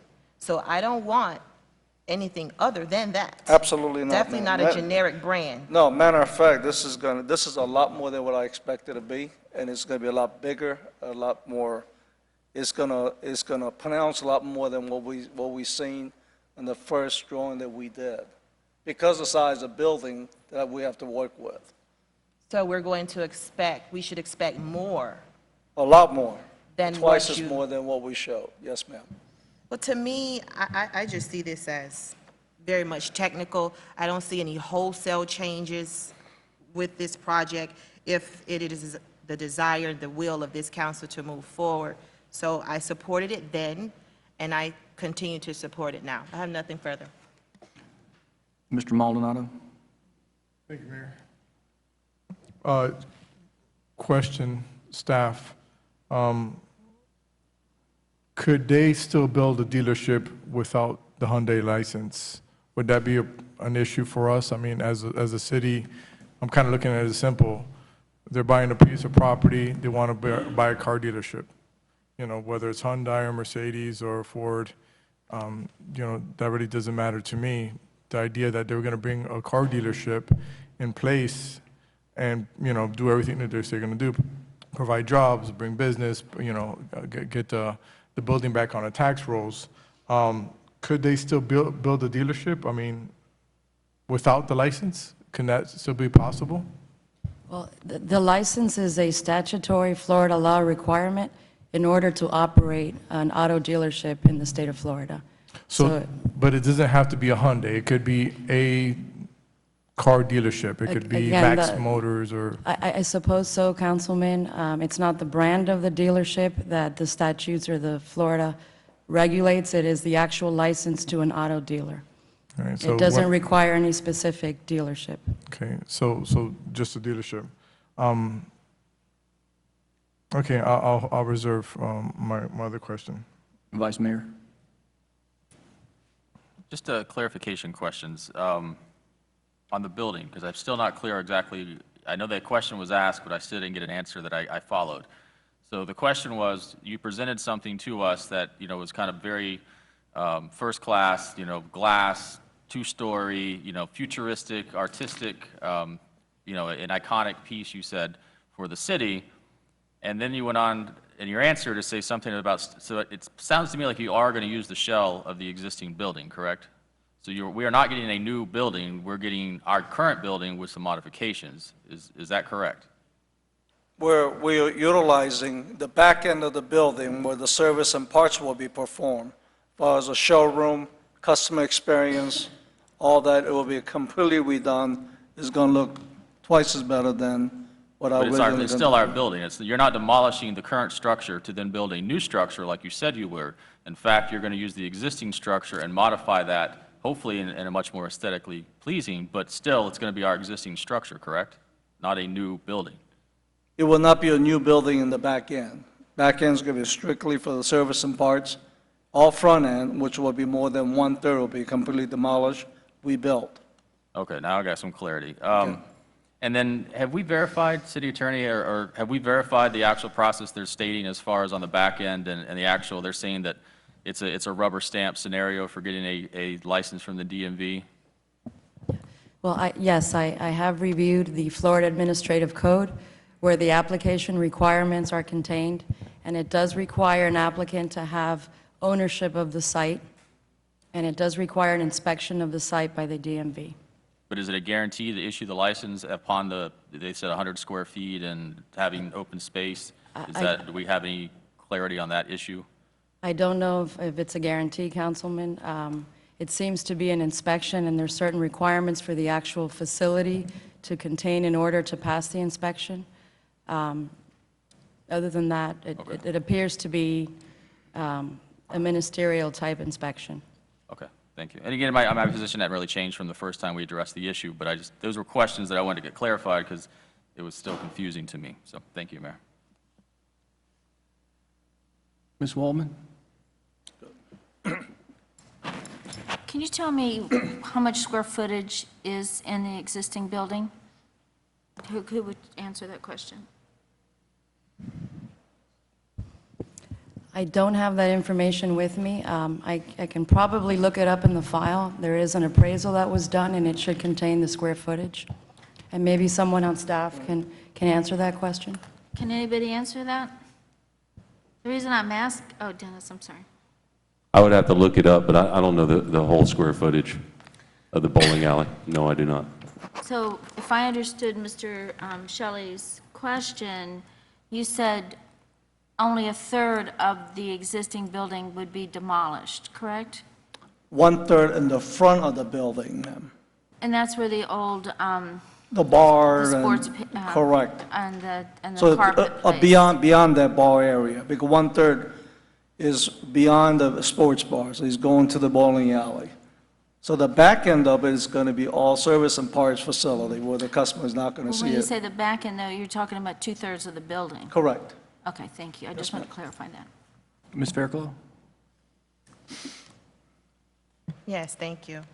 From my perspective, if 1/3 or 2/3 of the building is demolished and the other part is not, I don't see it as a deal breaker because we're still getting something more than what we had expected. But my other question was, and Councilman Vice Mayor Shelley asked it, but I just wanted to put it on the record that I had that question also, that if you go through the process, build the building, it gets inspected, is it almost a shoo-in to get the dealer license? But you said that you were unaware, Ms. Arango?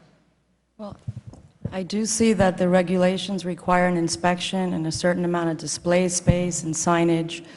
That's the knowledge that I have, but again, I'm not an expert in dealership licenses. I simply read the regulations, and that's what's required.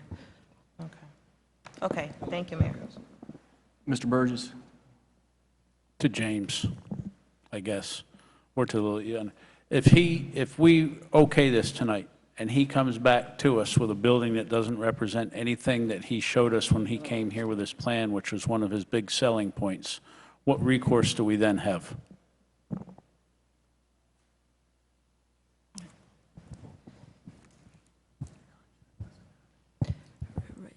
There is no specific requirement in the contract for a particular building, square footage, style of building.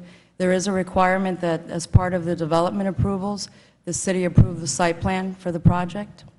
So there would be definitely some input and review by the city at that site plan level. But there is no specific requirement in the contract for a particular type of building or specifics. Mr. Mayor, may I make one comment? Anything else, Mr. Burgess? Yes, sir, go ahead. I'm sorry. No, that's Okay. Going back to the question was raised, why was a rush even meeting here? Then we had an urgency meeting at, I believe, at the city office, and I was there. And I believe that was like 5 o'clock. I don't know whether it's a Thursday or Friday night. It was really solely based on LOI, which is a letter of intent for me to be a dealer, a Hyundai dealer from Hyundai Motor, that was getting expired. And well as, if I didn't meet a deadline of a letter of intent, then there will be a protest from other Hyundai dealer under the statute of Florida law. They were able to protest that. So we're trying to meet that timeline that have really nothing to do with a dealer license. I own a two dealership right now, two different locations with several franchise. The dealer license is approved by the state of Florida based on my background and my financial status, and also the meeting all the requirement of what does a building have to run the dealership operation. And they will not release that until we have a certificate of occupancy. That's the only time they will issue a dealer license, besides all the inspections and requirement my background checks and financial information, all that. And I've been a dealer since 1992, so 1994. So I'm very aware of that process. Okay, Mr. Williams? Legal-wise, how does the process work, what word they will use? I couldn't answer that here. Mr. Williams? Yes, thank you, Mayor. Let me just say this in this collective way in dealing with this dealership.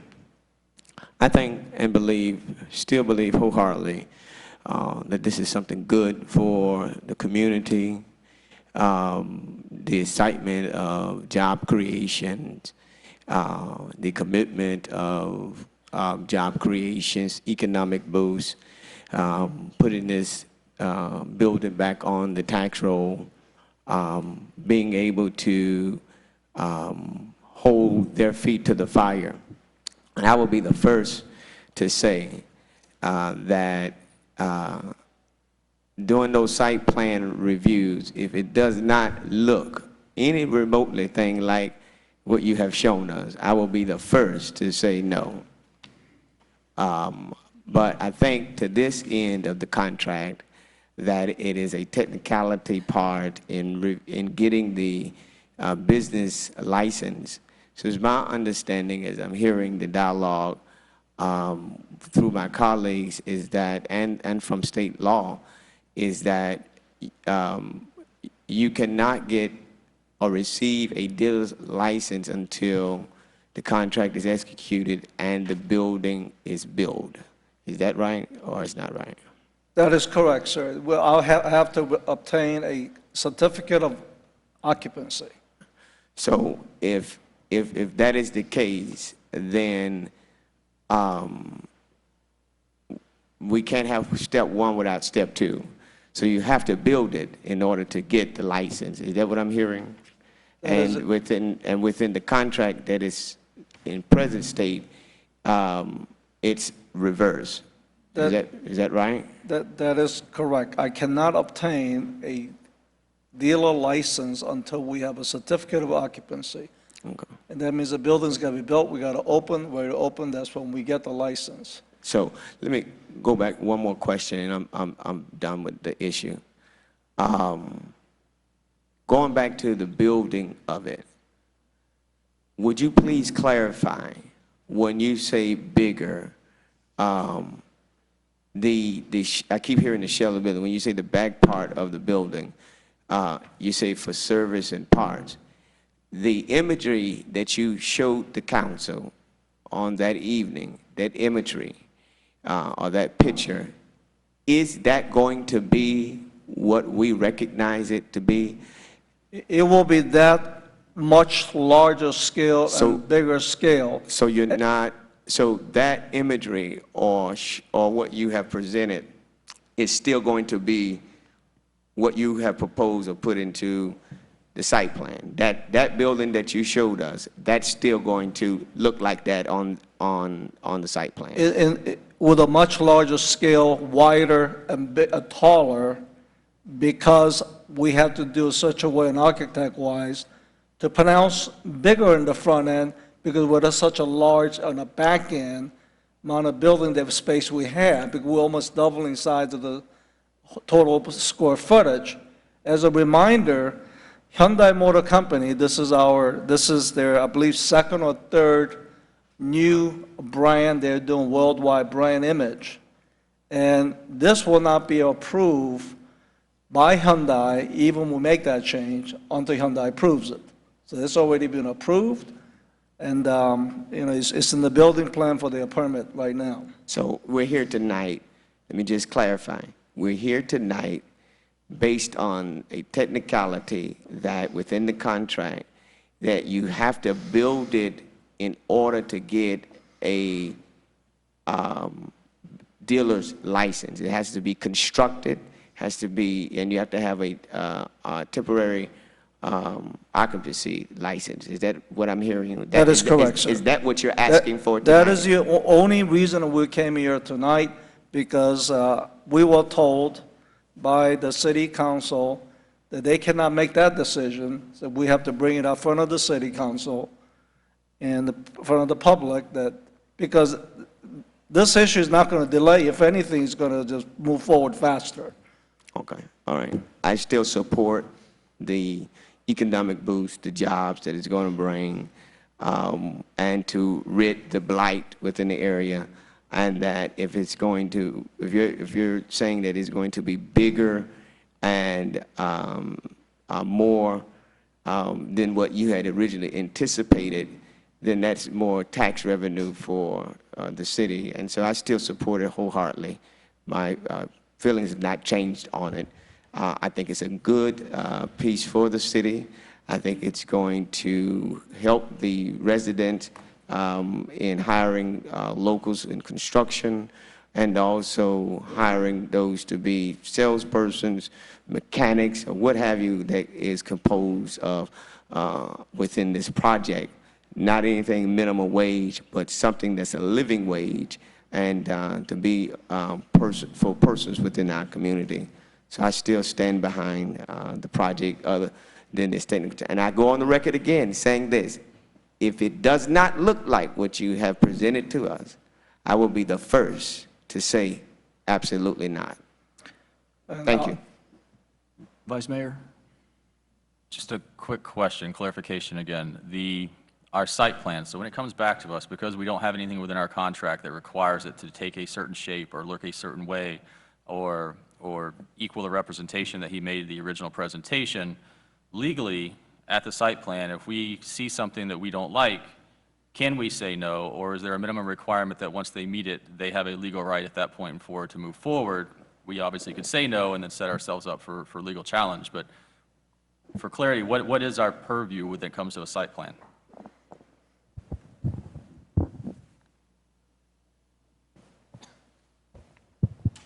With regards to the applications that will be coming before you, those applications will be all quasi-judicial applications, site plan, the special exception. Certainly with regards to the special exception, there are special exception criteria that will need to be analyzed and applied, which provides special conditions to be placed on the application if warranted. The corresponding site plan, you'll be limited with regards to the parameters of the zoning, compatibility. Just because I don't like the way it looks isn't going to be probably enough substantial competent evidence to support a denial. of that application. That's, just want to make sure my colleagues are aware of that, because, I think your design of your building and what you proposed and the words that you used when you made your presentation regarding, a state-of-the-art building, something that we all would be proud of, I think that was a selling point for many of my colleagues.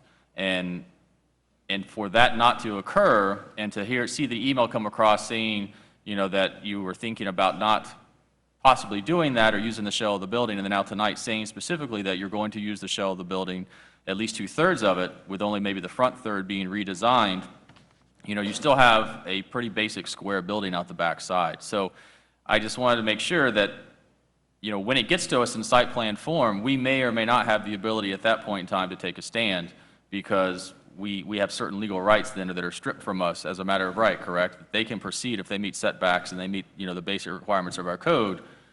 We may not have a say at that point in time whether it has a nice glass facade or it has, a certain height or a certain structure or a certain design. So I just wanted to get clarity on that before we all move forward, and, so everyone understands what they're dealing with. Ms. Wallman? Yes, thank you, Mayor. The building is 49,736,000 square feet. So I had approximated it around 50,000. That's what I thought it was. So that would just roughing figures, that would be about 16,000, I don't know, 600 or so that would be demolished. And then the additional 32+ thousand square feet would be what you would be renovating. Correct? Correct. Okay. What bothers me more than anything is that if this had not come before us tonight, I would have never known that you were going to use this building. I think. I said, unless this had not come before us tonight, I personally, I don't know about the others, I would have never known that you were going to use that building, that you had plans to use that building. I know that there had been just some talk that you were looking for the old plans, but I had no idea that you were definitely going to use that building.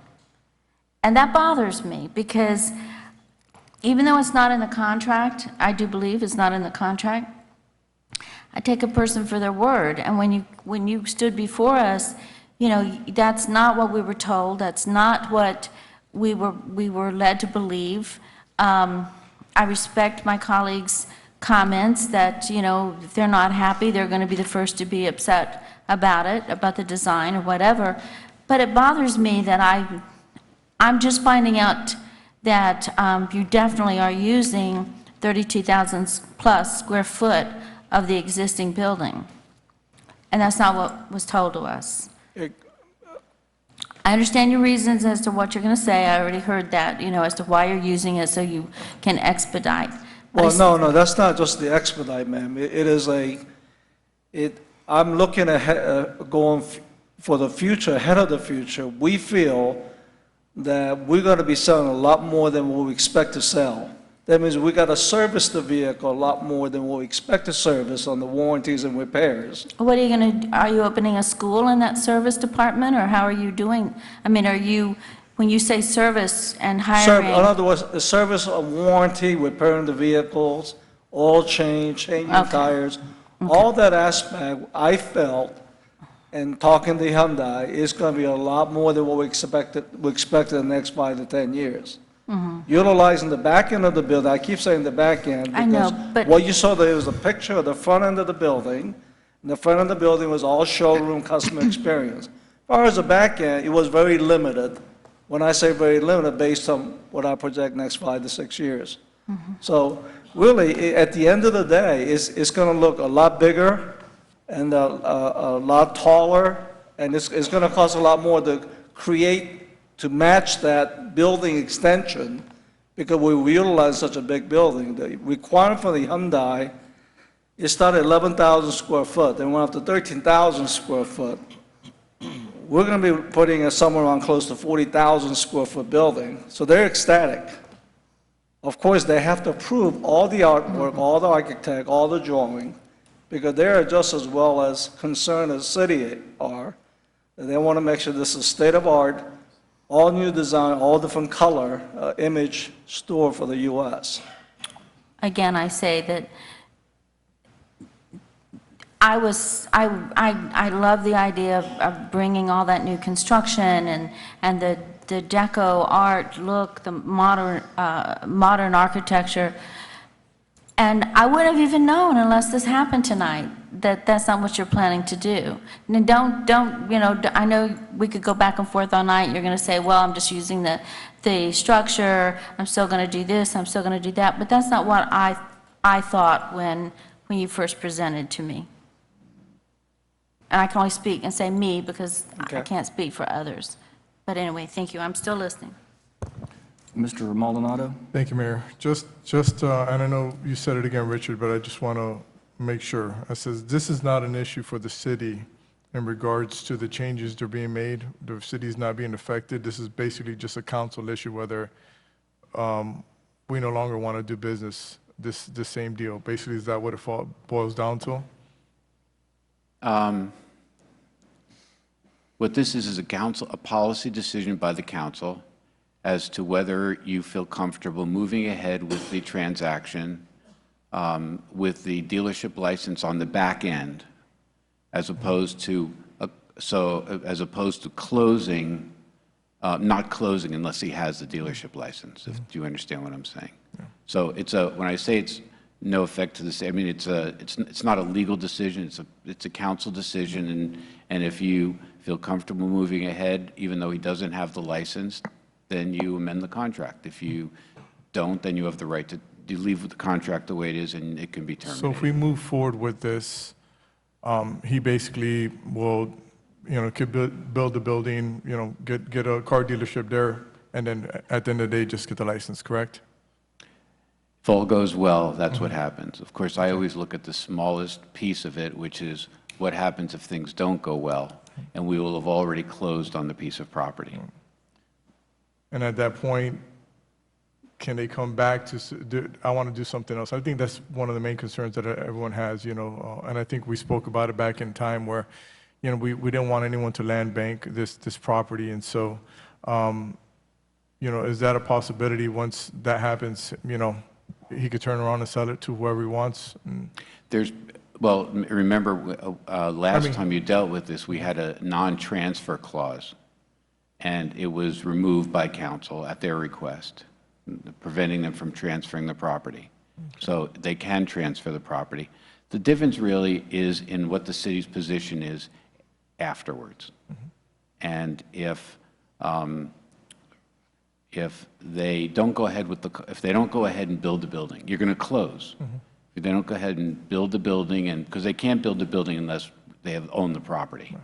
So if they go ahead and close with us, they own the property, and they don't build the building, you're into a legal dispute as to why they didn't build the building, and we end up in a lawsuit about that. If you have confidence that they're going to build the building and don't think that's going to happen, then that's a different story. But the difference goes in remedies. And to your colleague that's working on this, obviously it seems like they're going through full forward with this to make this a dealership, correct? You saw the paperwork submitted to the state or to the agencies? I have not seen an application to the DMV. To our knowledge, what has happened factually with regards to the contract, they have moved forward with title review and survey. Inspection period has passed. That expired July 31, as well as the financing contingency period. That has also expired on July 31. So with regards to the requirements in the contract up until this point, that's what has been done. So they've met the requirements, yes or no? Yes, title, survey, inspections, et cetera. Okay. I mean, and in regards to, the look and feel, I know that's a big issue, or it's an issue. My brother's worked for a dealership for over 15 years, and I kind of understand the concept that he has. Matter of fact, every dealership I visited, the back part of it kind of looks like what's there now, kind of a metal shell, which you have where they do all the work, and then the front end is just a big showroom. And so I could imagine that it's going to be another car dealership that looks great. So that's it. That's all for me. Mr. Burgess? Thank you, Mayor. If you remember, Jay, I said I cautiously voted yes. Yes.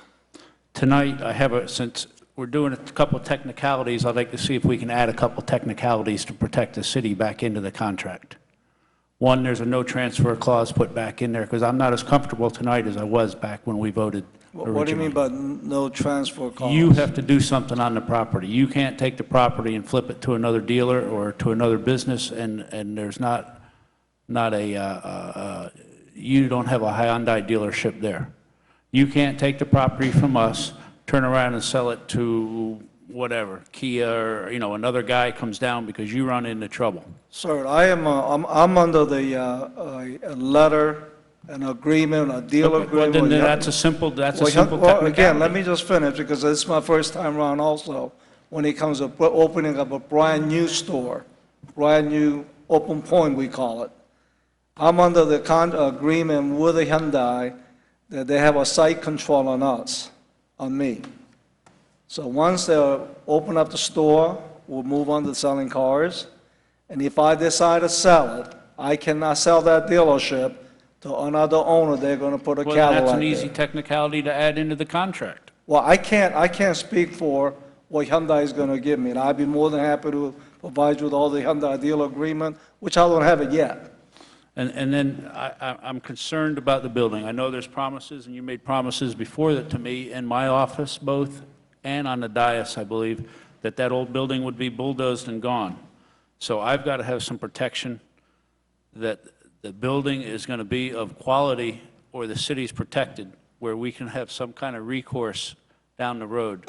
So I would say that, I don't know how to do it, James, but we need to see a site plan up here so I know what we're doing, because I was sold one thing, and that doesn't appear to be what's on the table tonight for me. Councilman Burgess, the site plan, our building plans, and all the requirements city has request is in your City of Homestead office. It Well, shows then I up. would ask for a deferral on my vote until I can go down and see that, because I want to see it, to make me comfortable with the deal that I was sold for a yes vote, which would mean a 30-day delay. Well, again, I'm trying to meet the requirement from this contract. that I'm I trying to have. protect 65,000 people that live here and own that property. I understand, sir. Anything else, Mr. Burgess? That's all, Mr. Burgess? Yes. Ms. Fairclough? Yes, thank you, Mayor. John, Councilman Burgess, you bring up a great question and a valid concern. Because, Jay, you have to understand our position. We have to protect the city's interests and our residents and make decisions that are in the best interest of the city of Homestead, not necessarily you. So, I mean, we don't mean to be abrasive and ask you 1,000 questions, but you have to understand the position that we have. And how can we be proactive to ensure that you are not selling us a design that we may not potentially get on the back end? So in that proactive pursuit, can we amend, since we can potentially amend the contract to permit you to get your building license after the fact, can we add into that contract that the design that you have communicated to us is in fact delivered on the back end, so that we prevent lawsuits, we prevent all of that by being proactive, forefront, and adding it in the contract? Is that possible? Yes. Are you comfortable with that? I can't give that answer tonight, man, because I have to refer this to Hyundai Motor. Hyundai Motor they have a timeline, and I have a commitment to them from the 11/10. The building's got to be open within a certain time, which right now is set up as the March of next year, 2016. Now, Let me say this. yes, ma'am. You just told us that we're getting something larger, better. Correct. So why is it difficult for you to commit to that? Because if you can't commit to that, I have a concern committing to even amending your contract. Well, because I already committed. It's in your city plan already, ma'am. Okay, so add it into the contract. Well, again, it's the time that I'm concerned with. I'm not too concerned at this point what it's going to look like, because it's going to be 4 or 5 times more than what I've shown you in the picture. But we're concerned with how I it's understand going. that. I understand. But again, all the plans are in City of Homestead. And if I would like to ask all the council members, mayor and vice mayor, of course I want you to look at it, but we need a quick decision on it, because I need to keep moving forward to meet the timeline for the Hyundai Motors requestment. Because that was one of the reasons we were rushing that time, that that was the only property they would like to have their dealership put on. And that's why there was an emergency meeting, and I was trying to meet the timeline. So again, the timeline now is on finishing the construction, opening the door, doing the business. So I would like to request at this point, please look at it, but I'd like to see, I mean, all this was drawn up with an engineer, architect, these are the firms that we hired, they done Hyundai dealership. So I believe we've done our job more than 100%. So it should be pretty simple as looking at it, and you can still, I guess you have to have your meeting with your building plan department, and give me a decision quick enough so I can keep moving. Okay. We've been very flexible, most of us, and very accommodating. And when you come before us, it's always a sense of urgency, your timeline, this and that. You're looking out for you and your business, which is phenomenal. We're looking out for our residents and the city. So you want us to help you, but you're not willing to meet us halfway, at least in my perspective. As So a if you're- businessman, I just want to yeah. make sure we're going beyond lip service, and it's going to happen. So I think you need to be a bit more flexible, or this sink is going to sink real fast. I'm not going to comment to that, Councilwoman, with all due respect, because I was under a lot of pressure for Hyundai because of a delay finding the property, and that was the only property they want me to get in. We got to the urgency meeting, we got it done.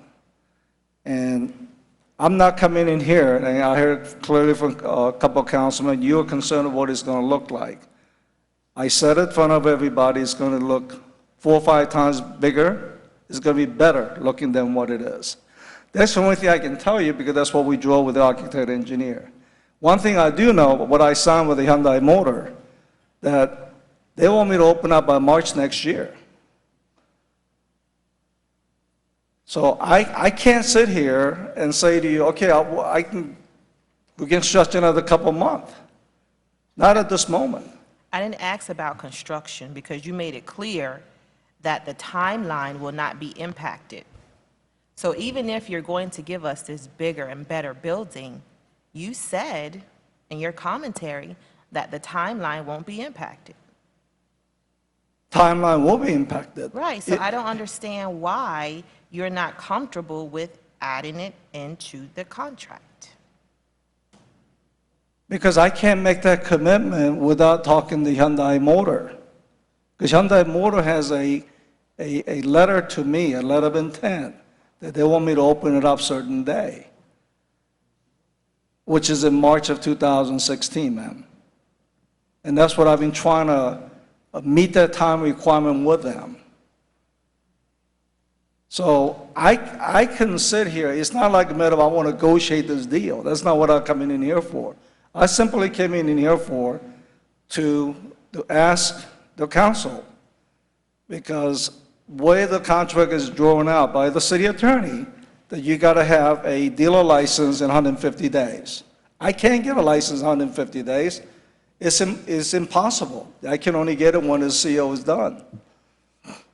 But we're not talking about the dealer license right now. We're talking about the design of the building. Okay. And to make sure you're experienced in sales, to make sure that you're not selling us on something that you're not going to deliver. And this is, I'm putting myself out there I in understand. support of this. I understand. So I have to make sure that I'm not embarrassed. I understand, On and the I'm not, back end. all the council members support me and even thought about supporting me, and I thank you very much, but all the plans are already in the permit department, is there. All I'm asking is, if you're going to do that, please take a look at it quick as you can, so I can keep moving with this project. That's all I'm asking. And you had to have this by, when does it expire? October 1st? By our count, October 1st. That's next week. If you want us to look at it first, then we can't vote tonight. There are several up here not comfortable with voting unless they see the design. October 1st is next week. There can be a special call meeting. I don't know if you'll get a quorum. So you really need to think about that, but I have nothing further. I don't want to belabor the point, Mayor. Mr. Burgess? Thank you. In reality, we have the ability to cancel on October 1st if we want to, correct?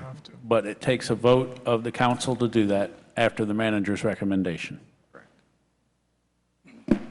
You're trying to move paperwork along that wouldn't slow things down for you, and the contract wouldn't be canceled because of the time frame.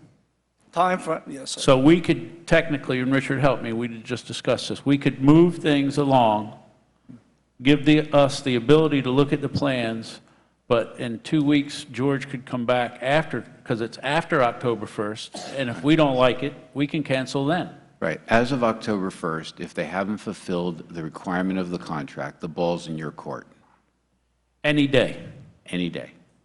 Doesn't need to be that day. That's fine. And then, so what you should do is not give George, the manager, direction to terminate the contract now. But if you don't amend the contract, the time will pass and October 1st will come and they won't have complied. So the ball's totally in your court then, unless they terminate. And then basically you're allowing the breach to go, but you're not terminating because of the breach. You're not acting on it. And then at some point later, the contract doesn't say you have to immediately terminate the contract. So at some point later, if you're happy with whatever if you're comfortable, you could then amend the contract to take care of this problem. If you're not happy, you could you could direct the manager to terminate the contract at that time. So just, the next cow is October the 13th. I myself would be very comfortable in making a decision more so on that evening about a termination or not a termination, after I have the ability to go down to the Planning and Zoning Department and spend time with, spend time with Mr. Cordino and his fine department. So that's what a motion that I would make, is that we move this vote I second it. to a time certain of October the 13th, whether or not we want to continue or terminate on that evening. I'll second it. Richard, with one quick question.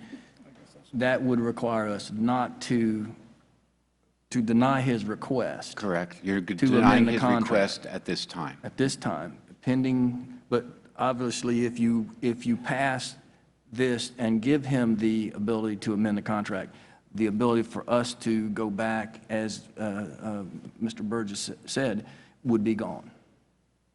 If you amend the contract now, you're correct. You lose the ability to terminate. So if the will of this council is to not lose the ability to terminate, we should deny his request. Right. If you wanted to defer a decision on whether you're terminating, you should deny their request at the moment. Okay.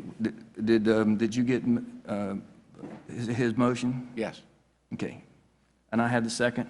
Ms. Wallman, and then Mr. Williams.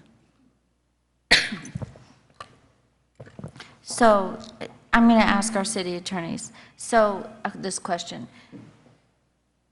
So if all or a majority of the council people went down, looked at the plans that Mr. Cordino has in his office, and they go, yeah, we like them, we're going to move forward, didn't he just say to us before that he would not add that in the contract, that he would not guarantee that? I didn't quite understand how. It was all over the place. So did I understand that correctly, that he said, I'm sorry. I said, did you hear anything that I said? No. I apologize. I was just getting recommendation on the permit process. Well, I don't even know what to say. I asked our city attorney if the majority of the council goes down to building and zoning, developmental services, and they look at the plans and they say, oh yeah, it looks beautiful, just like the package you gave us before. Absolutely. Oh yeah, it looks beautiful. I believe you said that you're not willing to add that into the contract, guaranteeing that you would stick with those plans.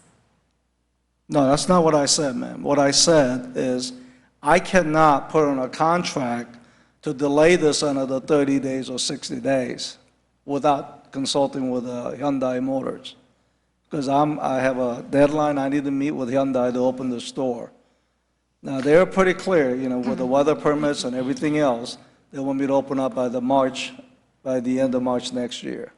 I still can't get over the fact that I wouldn't have known until tonight that you were planning on using 30-some thousand square feet of a dilapidated building that we thought was going to be, yeah, you actually used the word demolished. They're going to be demolished. That's going to be gone. That's an eyesore. I mean, the way you talked about it, and then to say now you're going to use it, I just, we just went through this in our city as to our police station. It was riddled with radon and just horrible conditions. And I'm sure that bowling alley has the same thing. I mean, it's been sitting empty with no air conditioners for years.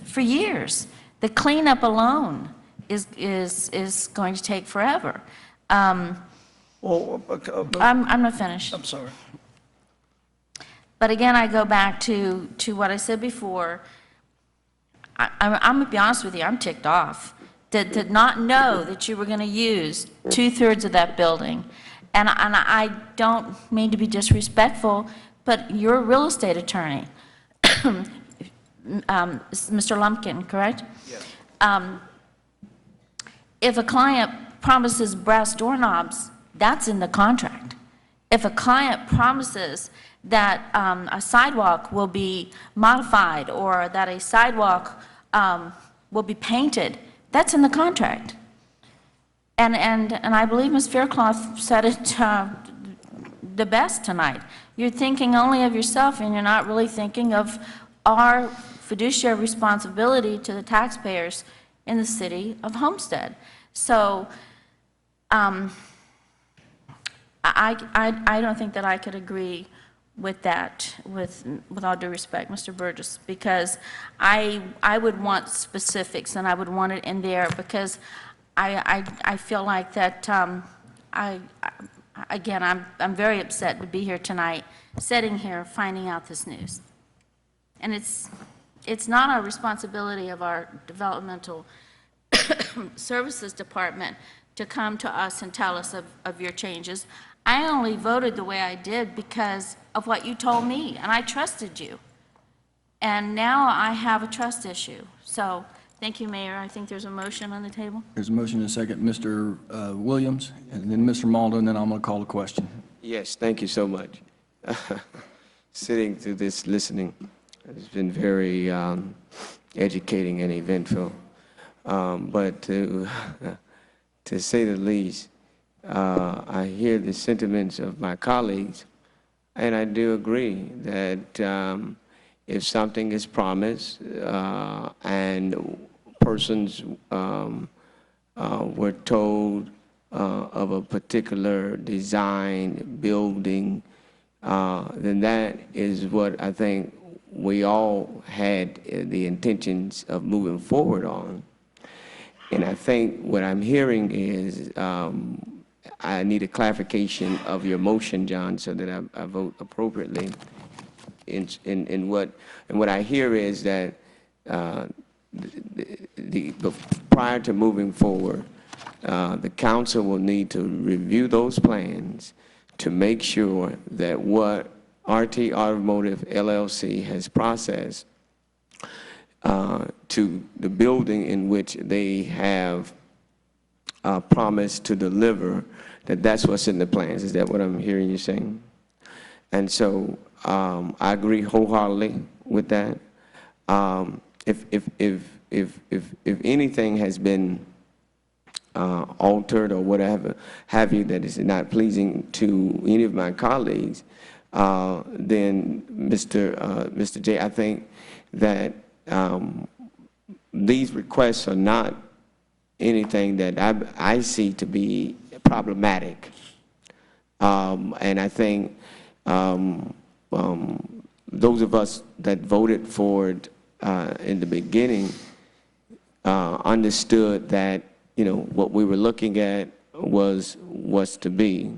And so I hear the concerns and the questions raised as relates to that. And so I personally don't have a problem in Mr. Burgess.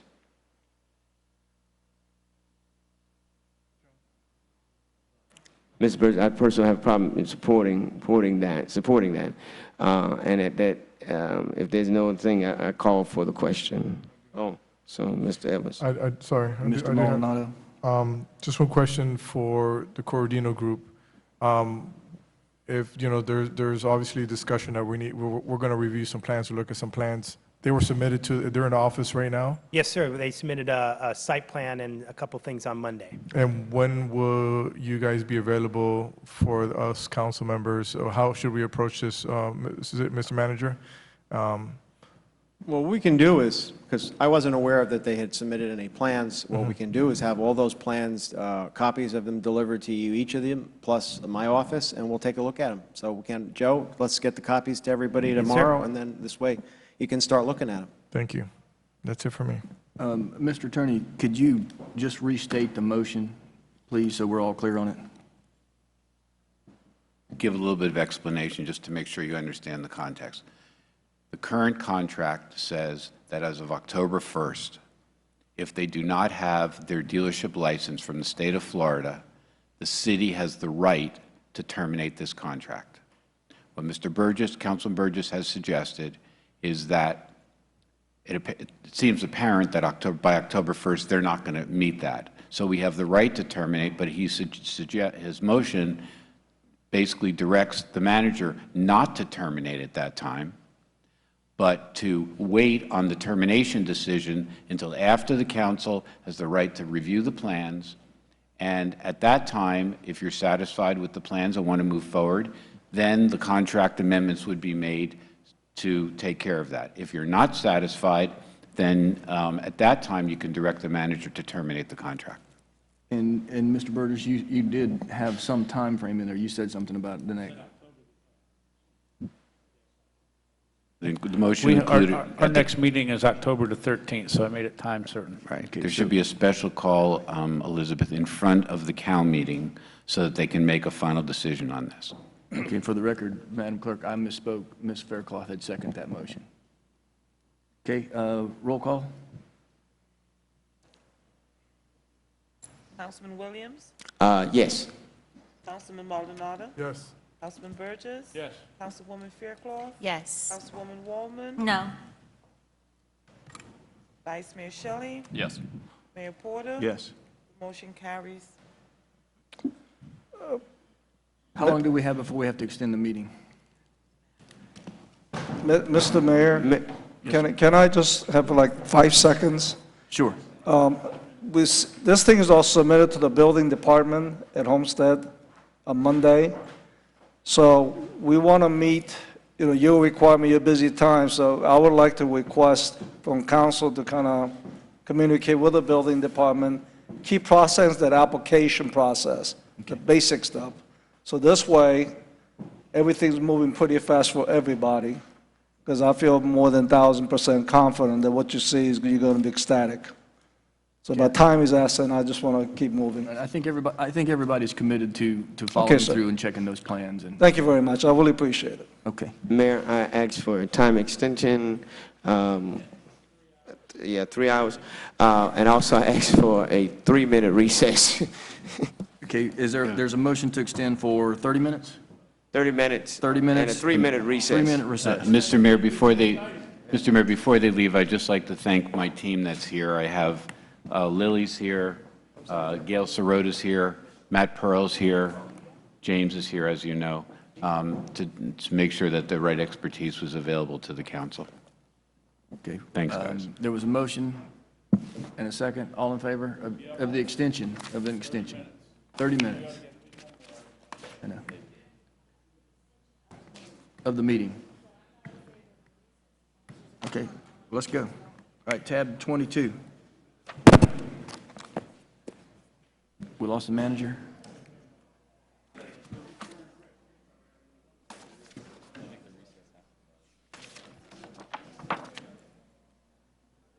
Just give it just a minute. Okay.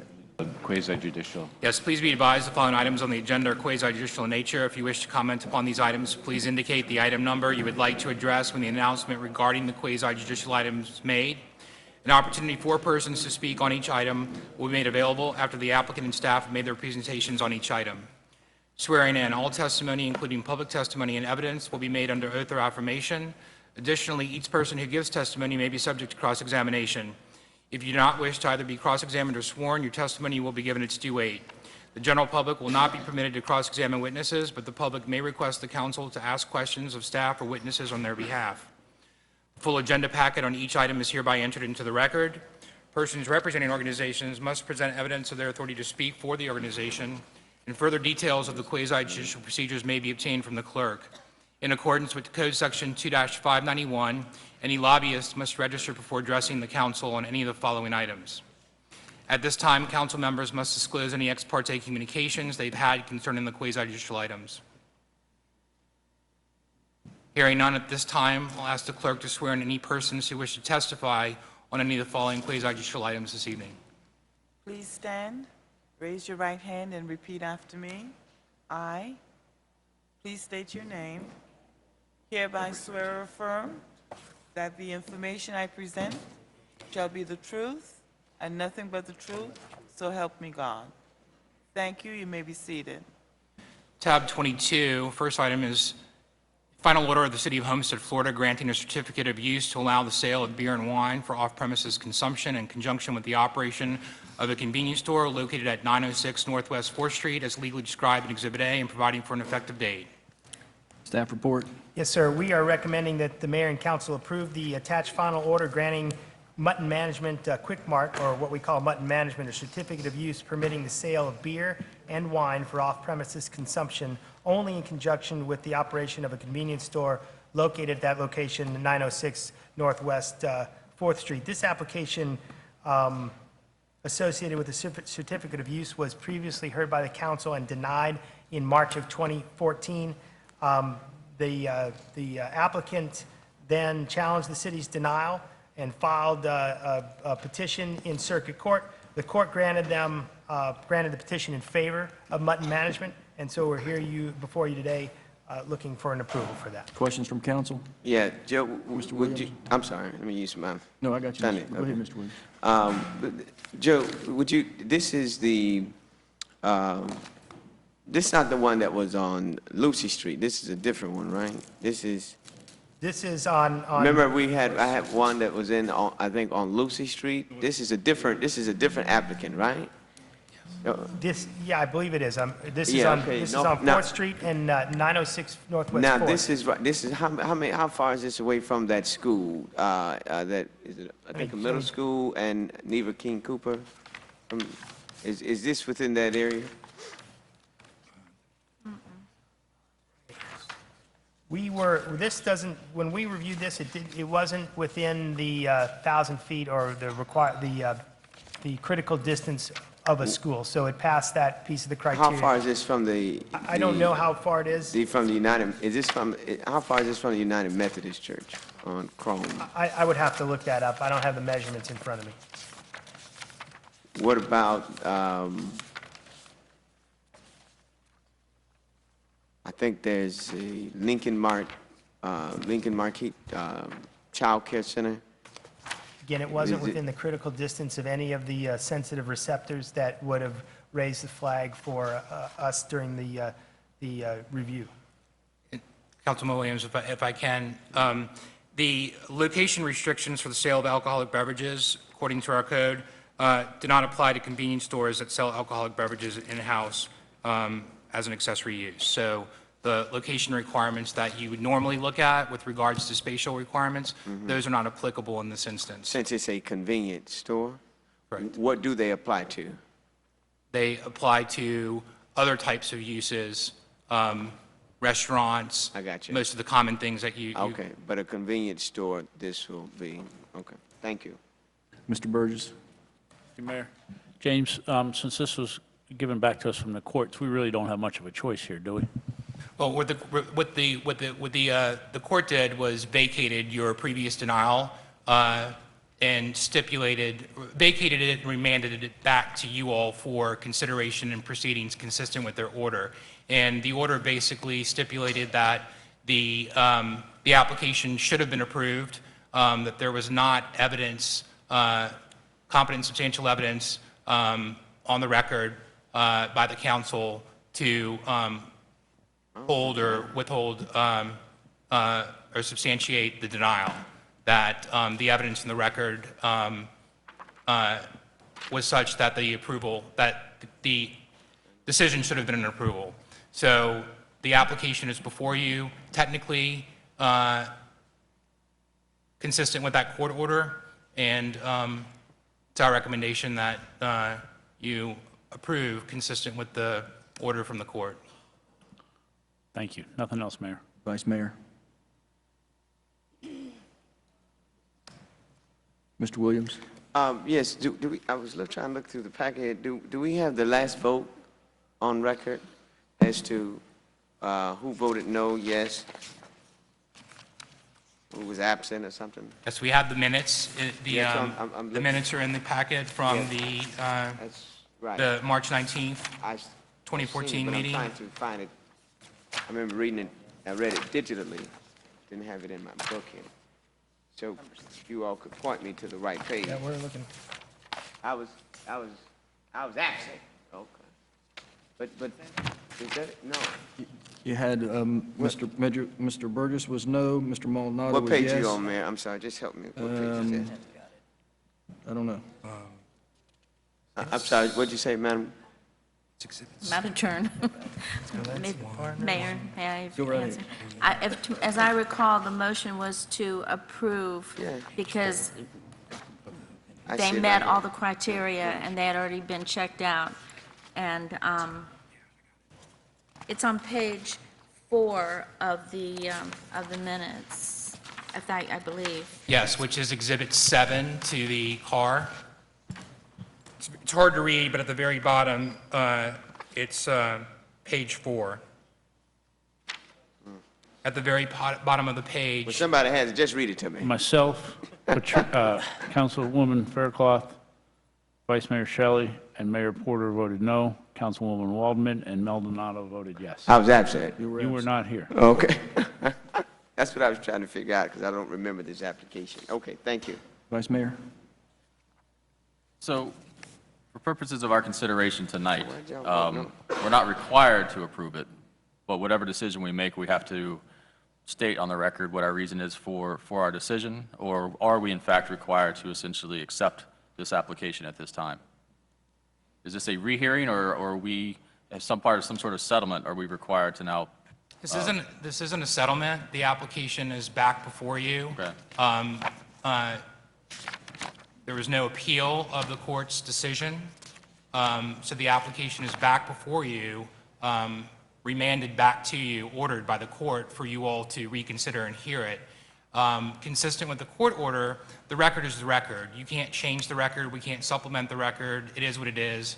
And that same record is back before you. That was on the agenda in March of 2014. I guess that was my question. So this isn't a brand-new hearing in which we can reevaluate this as a first-time or first impression decision. We're bound by the facts as they existed at that hearing and all the evidence that was presented at that hearing, correct? Correct. And so we have to make our decision based on that evidence, which we already know has been rendered a decision at the court. Right, higher and the court has already told you Is not that the sufficient. evidence on the record was not sufficient to support your denial. And so that's what I'm just making sure of, is that we can't at this point in time express a different opinion or create different evidence because it won't be considered. We're limited to the evidence that was originally presented, correct? That is correct. Okay, so we have no choice. Okay, I'll open up the public hearing at this time. Yes, sir? I'll open up the public hearing. You're welcome to speak. Just here on behalf of Mutton Management, in case the council board had any questions. Your city attorney has already pointed out all the facts of the case and what the court has decided. Any other public comments? I'll close the public hearing. Mr. Williams? If my colleagues, what was the main argument of the reason why the vote was no? There wasn't one. That's why I got. You just said no. I think there was just a vote, if I remember correctly. I don't think there was any discussion, and as a result, is that correct? There was very little to any discussion about the actual item. There was a little discussion, some minor discussion by the council, but the recommendation from staff, the P&Z denied it, but there was no reasoning, nothing in the minutes. The evidence that was in the record was that submitted by the applicant, the staff recommendation, the analysis of the criteria and the code under the staff recommendation, and there was some discussion at the on the council level, but not anything of consequence or detail that would support the denial. Okay, I got you. Thank you. Okay, close the public hearing. Is there a motion? Is there a second? Final comments, roll call, Madam Clerk. Councilwoman Fairclough? Yes. Councilwoman Wallman? Yes. Councilman Maldonado? Yes. Councilman Burgess? Yes. Councilman Williams? Yes. Vice Mayor Shelley? No. Mayor Porter? Yes. Motion carries. Tab 23. Yes, tab 23. Mr. Mayor, if I could just make a comment here, I'm just sorry. sort of for going into the future. What you had here was a staff recommendation for approval. And if the council, and when the staff recommends approval, that's the evidence that's on the record in addition to what the applicant might say. So if you, in the future, if you see a staff recommendation that you're not in agreement with, then the step that was missing here was there needed to be other evidence put into the record to support your decision. Now, a lot of times that comes from objectors, but we don't really have a lot of objectors to, so that what you need to do is if you're not in sort of agreement with the staff recommendation, there needs to be some evidence put on the record, and that's what didn't happen in this case. Mr. Williams? Yeah, I'd like to recant my vote and register it as no, not yes, no. The two noes. Would you change my vote from yes to no on the item, on that tab? Thank you. Thank you. We're on tab 23. Thank you, Richard. Thank you. Yes, tab 23 is the first reading of an ordinance of the City of Homestead, Florida, considering the rezoning of an approximately 1.37 acre parcel from the agricultural AU zoning district to the light industrial I1 zoning district for property located on the northwest corner of Southwest 312th Street, Campbell Drive, in the eastern boundary line of the city, as legally described in Exhibit A, and providing for an effective date. This is first reading. Staff report, Joe. Yes, sir. We're recommending that mayor and council approve the requested rezoning from agricultural use to light industrial for this piece of land. The Planning and Zoning Board recommended denial of this. The applicant is requesting to approve this rezoning. Again, it's taking some land from agricultural use to light industrial. The subject parcel does have a light of land use, future land use map designation of light industrial. The current zoning is inconsistent with that land use designation. On a couple of occasions in February and in Mr. Larry Ventura from the Air Force Base had sent letters to the city proffering that the subject parcel was located within the explosive clear zone of the Air Force Base. The accident potential zone and hazard map of the explosive clear zones point out areas that are most at risk for potential accidents or explosions the explosive material that they stored over there, and pursuant to this, this ordinance was passed in 2010, and properties that are located within these zones are restricted to agricultural uses only. The agricultural use of related uses included the prohibition of enclosed buildings. We looked at this, we figured that to make it fit with the land use, that they would be able to technically move over to an industrial use, but the airport ordinance shows you that within the industrial category, the actual only uses that they would be approved for are these 4 agricultural uses. And so what they'd be getting out of this is a rezoning, but what they would be able to use the rezoning for would be no buildings and only 4 agricultural uses. So I'm gonna, Mr. Proctor's here. So you're saying that you're recommending, staff is recommending allowing the rezoning to go into an industrial use, but it's not going to be able to be used industrially except for 4 ag uses? Correct, because in the airport zone, it says that if you are an industrial use, that you're prohibited from using all of the industrial uses except for these 4 ag uses that it specifies. So you're allowed to be industrial, but you're only allowed to use a certain limited amount of uses in the industrial category, which just happen to be 4 agricultural uses. So technically you can be industrial, but you're limited in, it doesn't prohibit industrial, it just prohibits what you do in industrial. Okay. Mr. Williams? I guess what my issue is that they're going to, they're changing it from an agricultural use to a light industry to do what exactly? What are their plans on using, especially with the, and then I'd like to hear from the Homestead Air Reserve Base. What is their intentions on changing it in so? They haven't specified specifically what they wanted to do within that use, but they're only allowed to do the 4 agricultural uses that the industrial. So we have allows. not any intentions on what they want to use it for, other than to change it, even though there's all of this overlay and different things, but there's no. So it will be 1 out of the 4. Is that what you're saying? Yeah, they would be allowed to do something without a building, and 1 of the 4 agricultural uses that the industrial in that zone allows. Okay, thank you. Vice Mayor?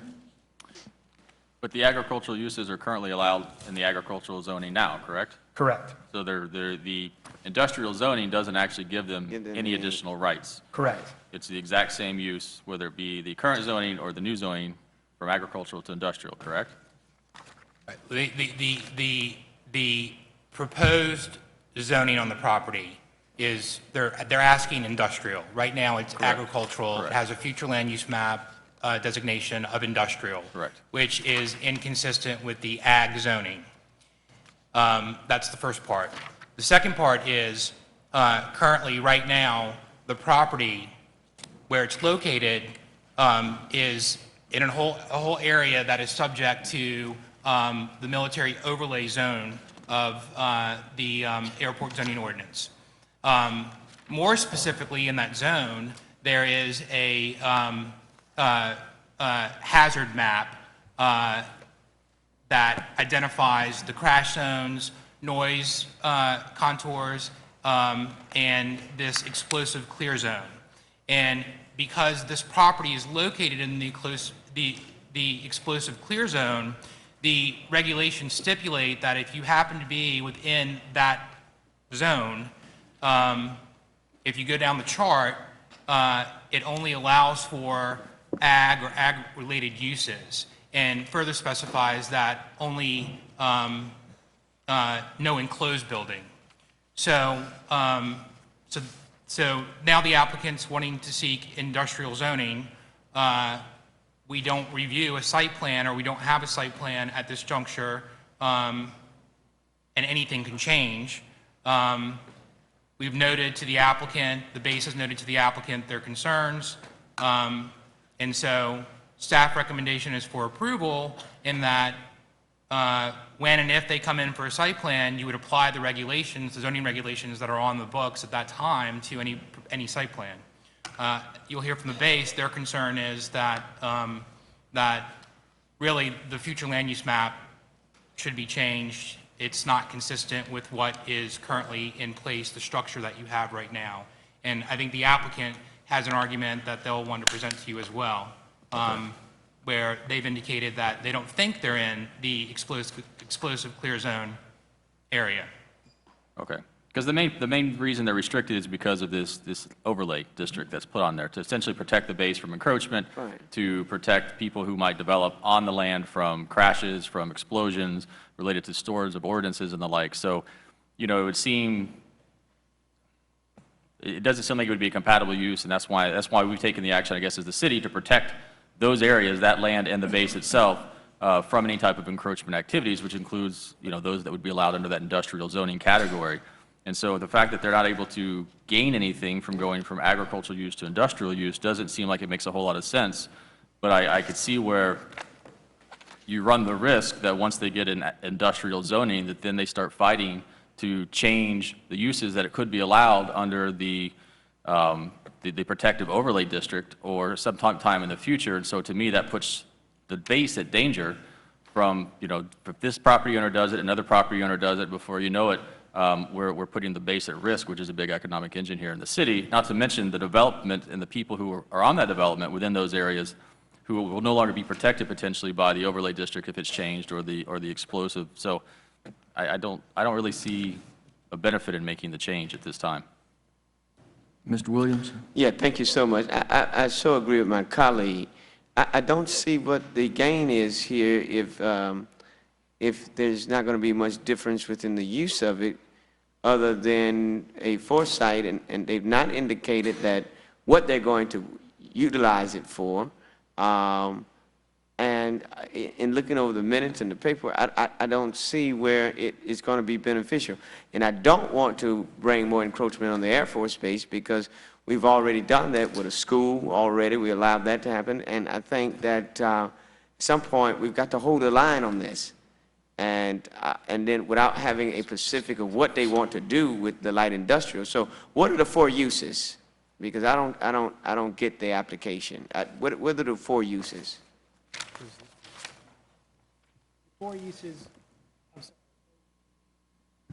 Four uses are agriculture, except livestock, livestock farming and animal breeding, agriculture-related services, forestry activities, and related services. So what is agriculture then? Isn't it all of that you mentioned?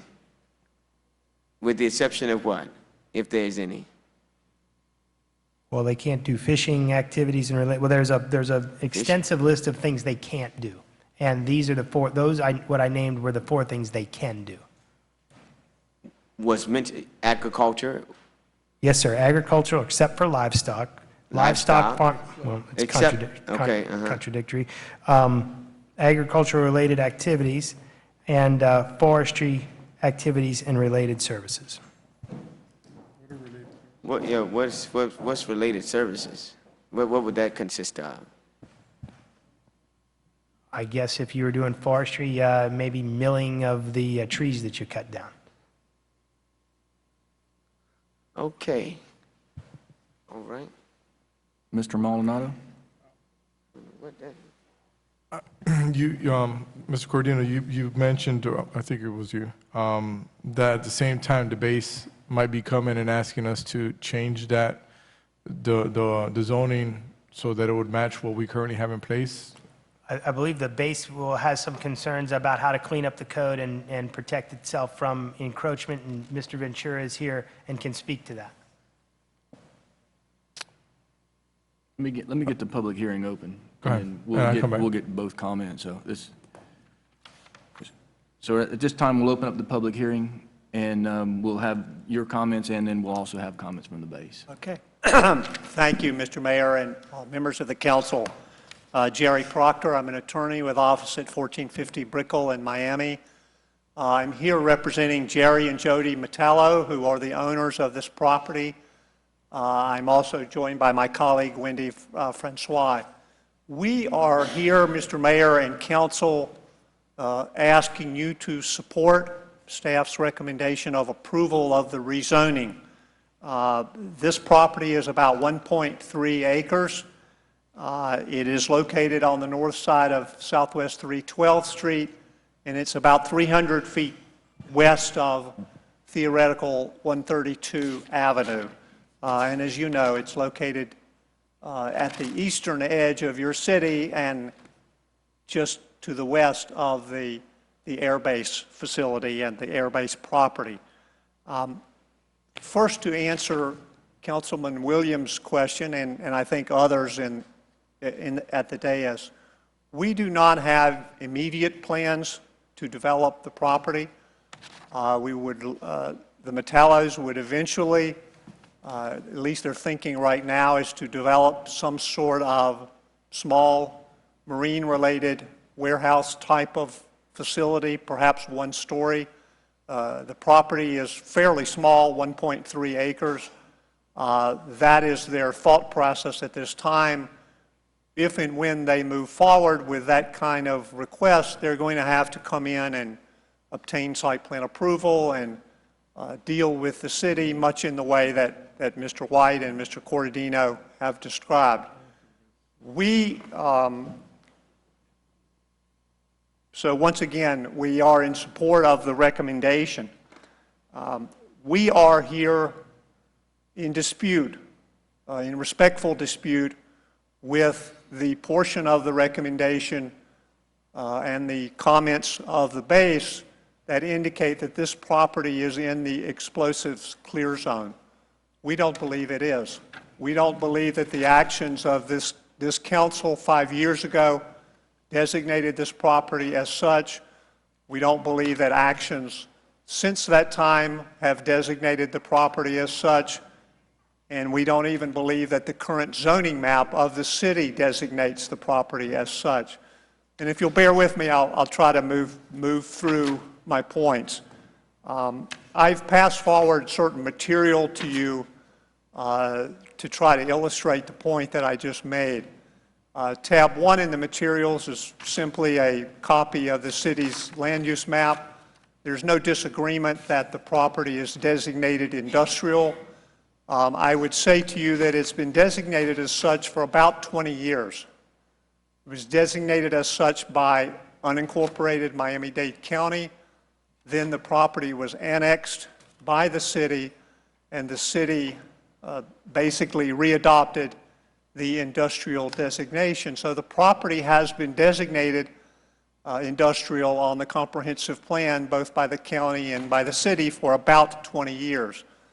And as you know, from all of the zoning cases that you have on a routine basis, the zoning on the property by law must be consistent with the comprehensive plan designation.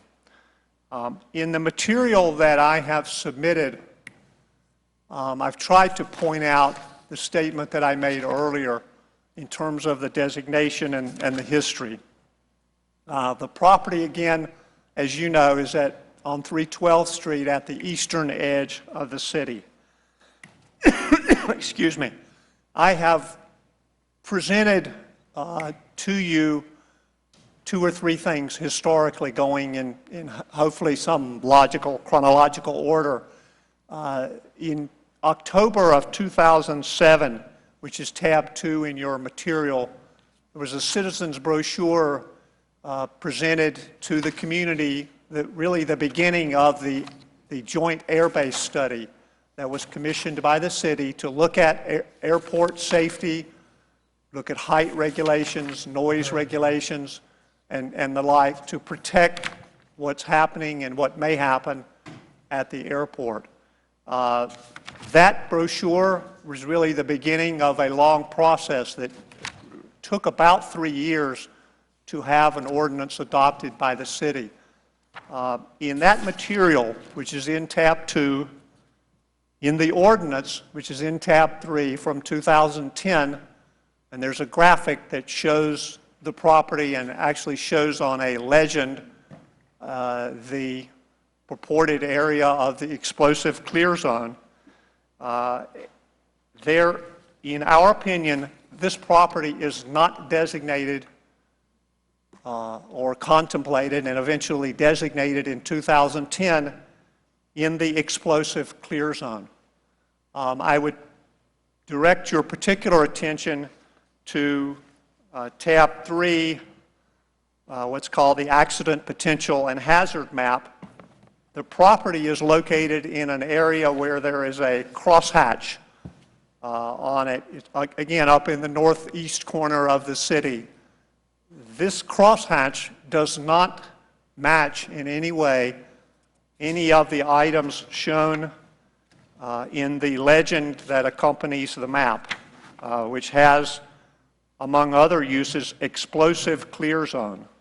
Explosive clear zone is shown in a dark black color, and that dark black color, or black box, if you will, does not appear on the map.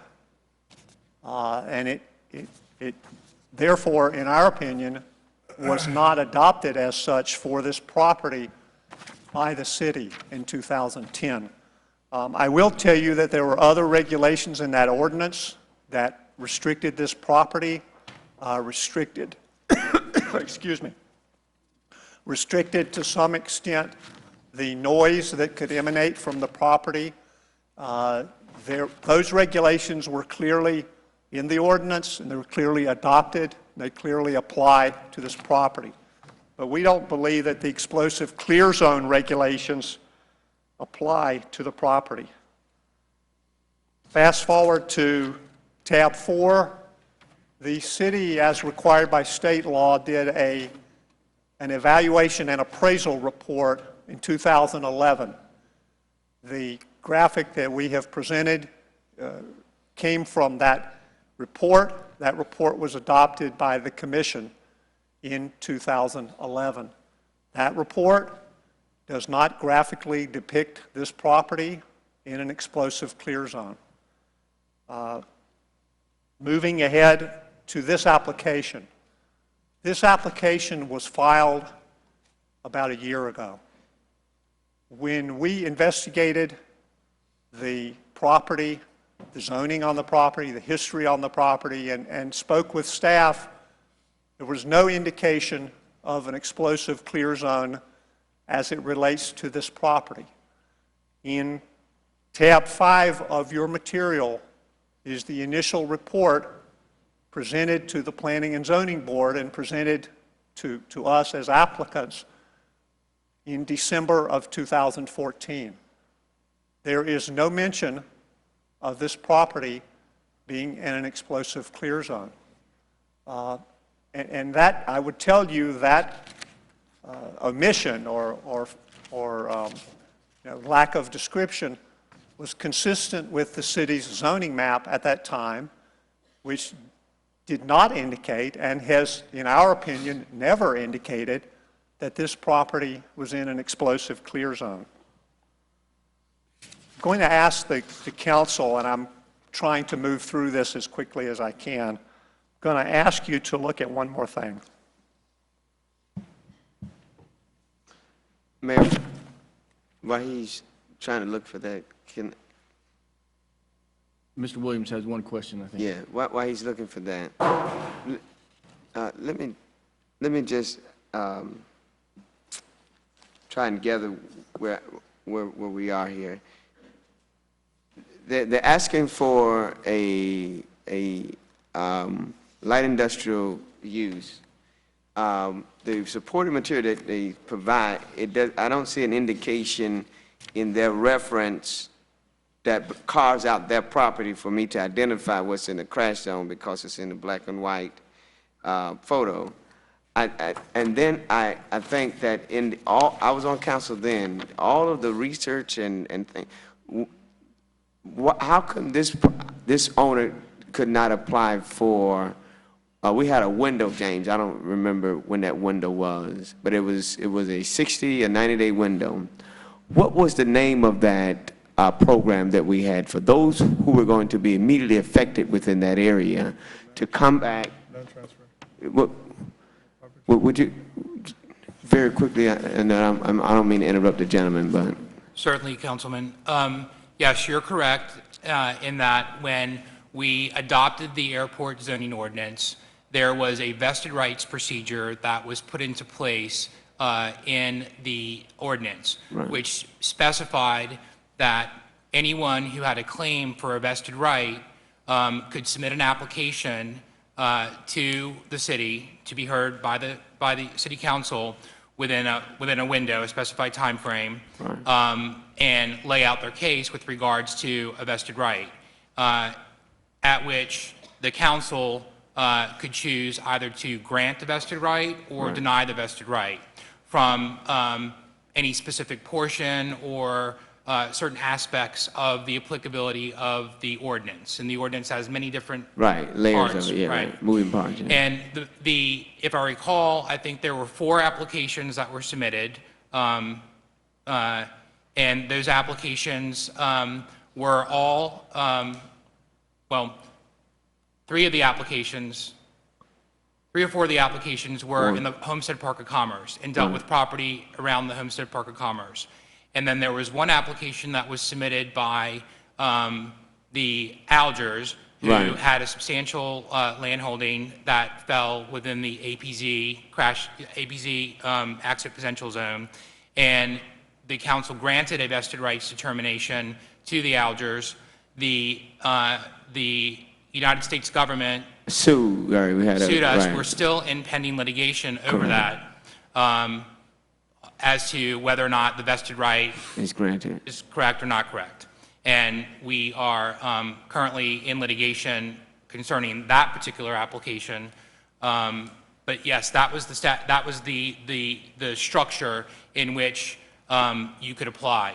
So my quick question is that if this is denied, or if it moved forward, can I know we can't speak for the United States government, but will they be part of perhaps suing to undo what we could do based on the recommendations? If we approve this, can the government then sue City of Homestead for such action of the encroachment on the bays even after all of this? Well, in other words, will we be in the position that the Algers are in now? Well, it would be two different completely separate applications. So they were both quasi-judicial hearing items. The vested rights application structure, that window is closed. It's not on the table for even an option. Right. So if you all did not grant the rezoning this evening or denied it, court reporters here, the applicant very well may file a petition for cert challenging your denial. If you approve it, I can't speak for the base, but the same option would be available for the base or for any other affected third party with regards to your decision. Now, that decision would be based on all the evidence, all the testimony, everything that's heard tonight in this hearing, in support of or against your decision. All right, thank you. I need a motion to extend the meeting for an hour. All right, move it, Mayor. Is there a second? All in favor? Excuse me, Mr. Mayor, an hour is not going to do it. The meetings are I offer from 8:30. amendment then to supplement that motion to 2 hours. Well, 2 hours Hour and a takes half. 2 hours really takes us, well, you had a half hour before. Yeah. So, but it's 10:30. Our meetings are supposed to stop at 8:30. I mean, that was a... So 2.5 hours, is that what I'm saying? 2.5 hours, I mean, I think it's going to be more. I think you should extend it like to a... I want to know who put this agenda together. So we need a motion for 2.5 hours? Yeah. Is there a second? All in favor? Aye. Gotta get Takes five. It takes 5 votes. It takes 5, so we had 5. Okay, we're good. Gotta get the work done. Mr. Proctor, you were, we interrupted your Yes, sir. your discussion. I apologize for that. I just need clarity. First of all, I agree with Mr. White. These are different cases. We don't have our zoning yet. We're seeking our zoning tonight. So we're not purporting to to have that right until we obtain it from the City Commission. We do believe that as a matter of law and as a matter of fairness, that we should be granted that right. I want to close with just a couple more comments. I handed one more piece of paper forward. This is the zoning map of the city. When you go online, this is what you get. This is the latest copy as far as an official copy that's available to the public that I can determine. It's dated February of 2015. The map was prepared 3 or 4 months, or actually about 5 months, after this application was filed. The map, if you look in the upper right corner, has a semicircular line that is pink in color. There's an area on the inside of that semicircle that is the northeastern boundary of the city with the red border. You have a couple of different colors within that border, within that semicircle. Our property is a green color down at the edge of that semicircle, inside or to the north of that circle. That's our property. This map says two things, and this is your current map. It says that the property is designated, or excuse me, zoned agriculture. We agree with that. That's why we're here. We're here to change that. The map does not indicate that this property is in an explosive clear zone. The explosive clear zone, for the first time in our knowledge in terms of the historical city maps, and I've shown you a lot of earlier ones, indicates the explosive clear zone in the legend over on the left-hand side with a red color. This property is not designated as such. And that's really why this hearing, unfortunately, is a little more difficult than we envisioned in the beginning. The property still, in our opinion, is zoned agriculture. We're seeking a designation that comports with your master plan, and it does not have an overlay designation for explosive clear zone. Excuse me, it is not in some of the other areas within the homestead-based zoning regulations. It is, as I said earlier, within some noise contours and some noise limitations that we have to comply with going forward. This map, I think, proves our point better than anything could, because it's a recent map. It was completed and put online after we filed our application, after the city staff indicated in December that this property was zoned agriculture with no other limitations, and it indicates or purports to indicate an explosive clear zone. We are not in that, we're not designated in that zone. Now, having said all this, I realize this puts you in a difficult situation. This is first reading. We have attempted to talk to the base representatives about this matter. We've been told that they will not meet directly with applicants, that they will communicate through city staff, and we have communicated with city staff. We would ask the council respectfully to approve this matter on first reading in accordance with your staff's recommendation. To the extent you can, and I'm not sure if you can, ask the base representatives along with the city to meet with us. I have some ideas of how to get through this somehow. I don't know if they're going to work or not because I haven't had a chance to ever discuss them with the base. This is first reading. We believe at this moment that the city has not provided any evidence that this property is in an explosives clear zone. And we believe that we're entitled to approval, but we also understand that it's a difficult situation for you, that we have to come back. So I hope I don't burn too many bridges, and that we would like to have the opportunity to come back and explore this issue. We may or may not come to any kind of resolution, but we would like to have that opportunity with the base, and to the extent you can help foster that direct dialogue with the city participating, we would welcome that and be glad to participate. We would ask for your support. I would reserve time for rebuttal if there's any other testimony. Happy to try to answer questions. I know this is an unusual case, and we appreciate your attention and hope to move forward and come to some solution and come back again before you on second reading. Thank you.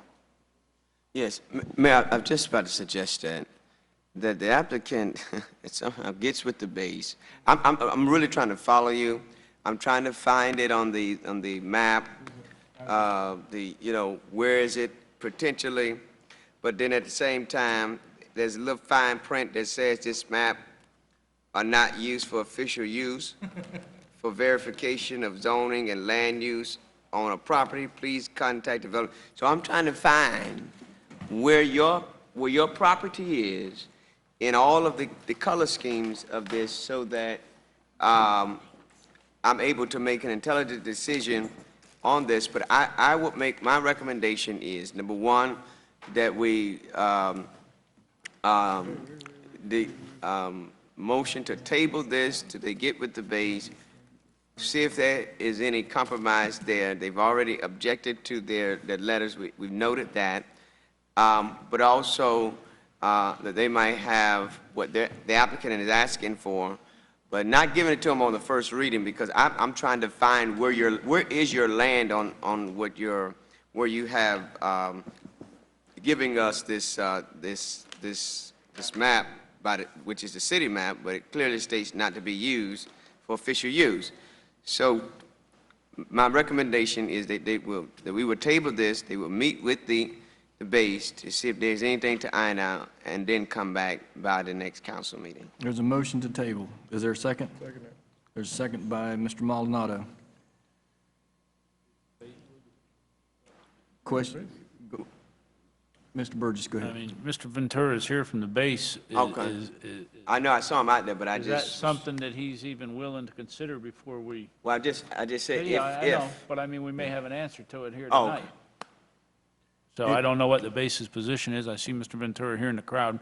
Perhaps he can, obviously, they have some rules and regulations out there they have to follow. Perhaps he's not even allowed to, so if we could get a response from him. Thank you, Mr. Burgess. Good evening, Mayor and Council, staff. I can do two things. I can go through all of our feelings on this particular matter, or I can answer your question directly about whether I can meet with the applicant. Let's go to the second. I cannot. We're authorized to do per your comp plan. We have intergovernmental coordination as part of that, and I'm allowed to do intergovernmental coordination, which I do. I coordinate with the city. I cannot meet individually with the applicant, so I can't do that. Furthermore, I will say briefly, without going through everything, this is in the explosive clear zone, so there is no room for compromise there. I can't put somebody in the explosive clear zone and allow people to be in there. That's just dangerous, and there's nothing that's one of those situations you just can't compromise on. There's nothing to compromise that. It's not like something else. It is in the explosive clear zone. I have a whole thing I can give you if you desire it, with our opinions and what we feel, but if you want, I will go forth with that. If not, I will sit down. Vice Mayor?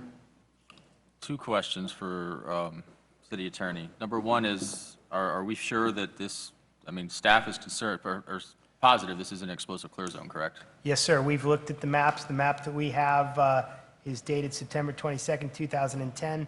It clearly puts the property within the explosive clear zone. I think James can explain the code, but code says if there's ever a question, that the director, in conjunction with the Air Force Base, makes a determination of whether it's in the zone. We believe it's in the zone. Okay. And then question 2 would be, in the event that the council decides to deny this application, would it be beneficial to then have the Air Force have their presentation on the record?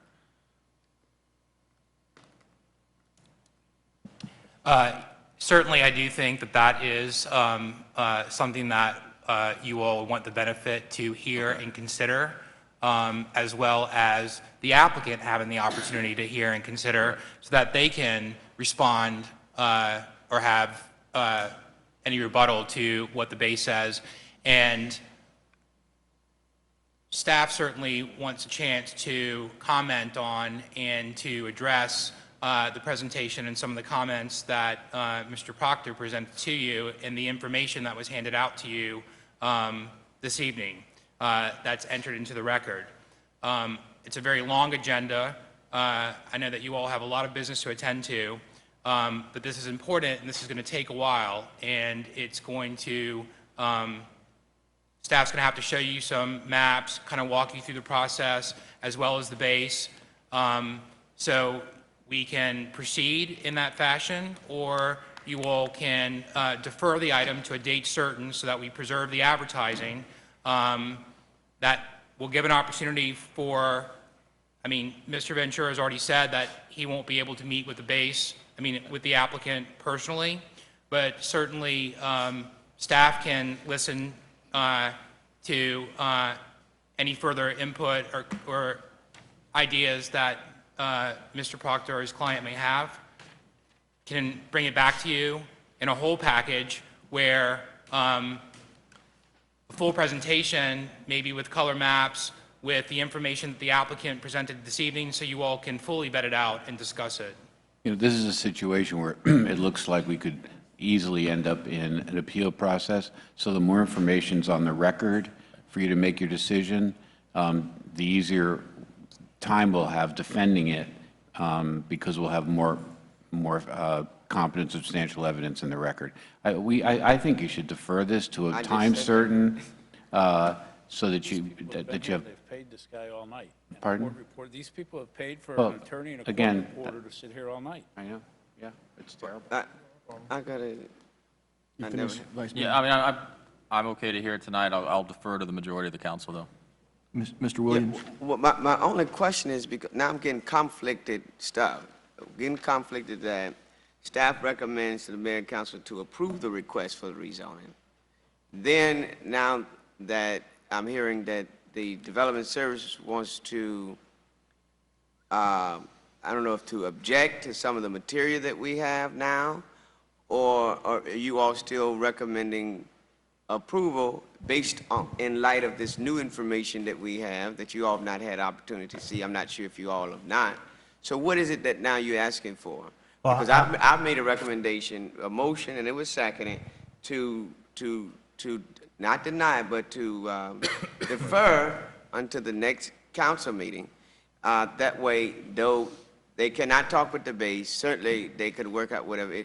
So, Mayor, there's a motion on the floor. I just made a recommendation to just defer it to the next council meeting until we have the time adequate enough to really give this in its full weight. I mean, it's either voted up or down. We can move on. I agree. I would call the question. We are on tab 23 out of 42, so we've still got a little bit of work ahead of us. So, motion to defer to the next council meeting? Yeah, if you don't mind, let's do a motion to continue this public hearing so we don't have to re-advertise. Okay. Same effect. So then whoever second my motion will have to withdraw it, and then I'll have to restate the continuance. Withdraw the motion. All right, then I move that we have it continuous to the next council meeting. Richard? Yes. Is that what the appropriate Correct. word is? Correct. Continuance? Continuous. Okay. Continue the public hearing. All right, continue public hearing to the next council meeting. That date is October 21st. It's moved and seconded. All in favor? Aye. Anyone opposed? Yes. 3 noes? I call for a That's fine. division of the House. 3 noes and 4 yeas? It's 3 noes and 4 yeas is deferred. Okay, all right. Or it's continued. Continue. It's continued. All right. So we're going to have to hash this out after we get a little more information. Mayor, I still call for division of House so that they can get who said no, and because they're confused over here. You want me to do a roll call, Madam Clerk? Yes, please. Roll call, please. Councilman Burgess? No. Councilman Maldonado? Yes. Councilwoman Waldman? Yes. Councilman Williams? Yes? Councilwoman Fairclough? No. Vice Mayor Shelley? No. Mayor Porter? Yes. Motion carries. Have a good evening. Thank you. So, just for everyone in the audience, and for those viewing, this item will be continued to your October 21st council agenda, and first reading will appear. So on tab 24?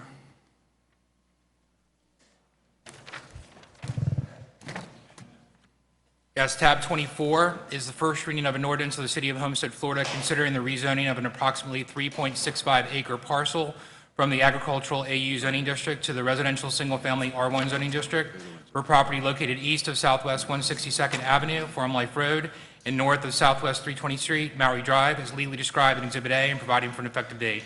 Joe, anything from staff? You were recommending approval of this, sir. It's taking agricultural use to single-family residential on the 3.5, just on the small parcel that on the 3-acre parcel that we have out there.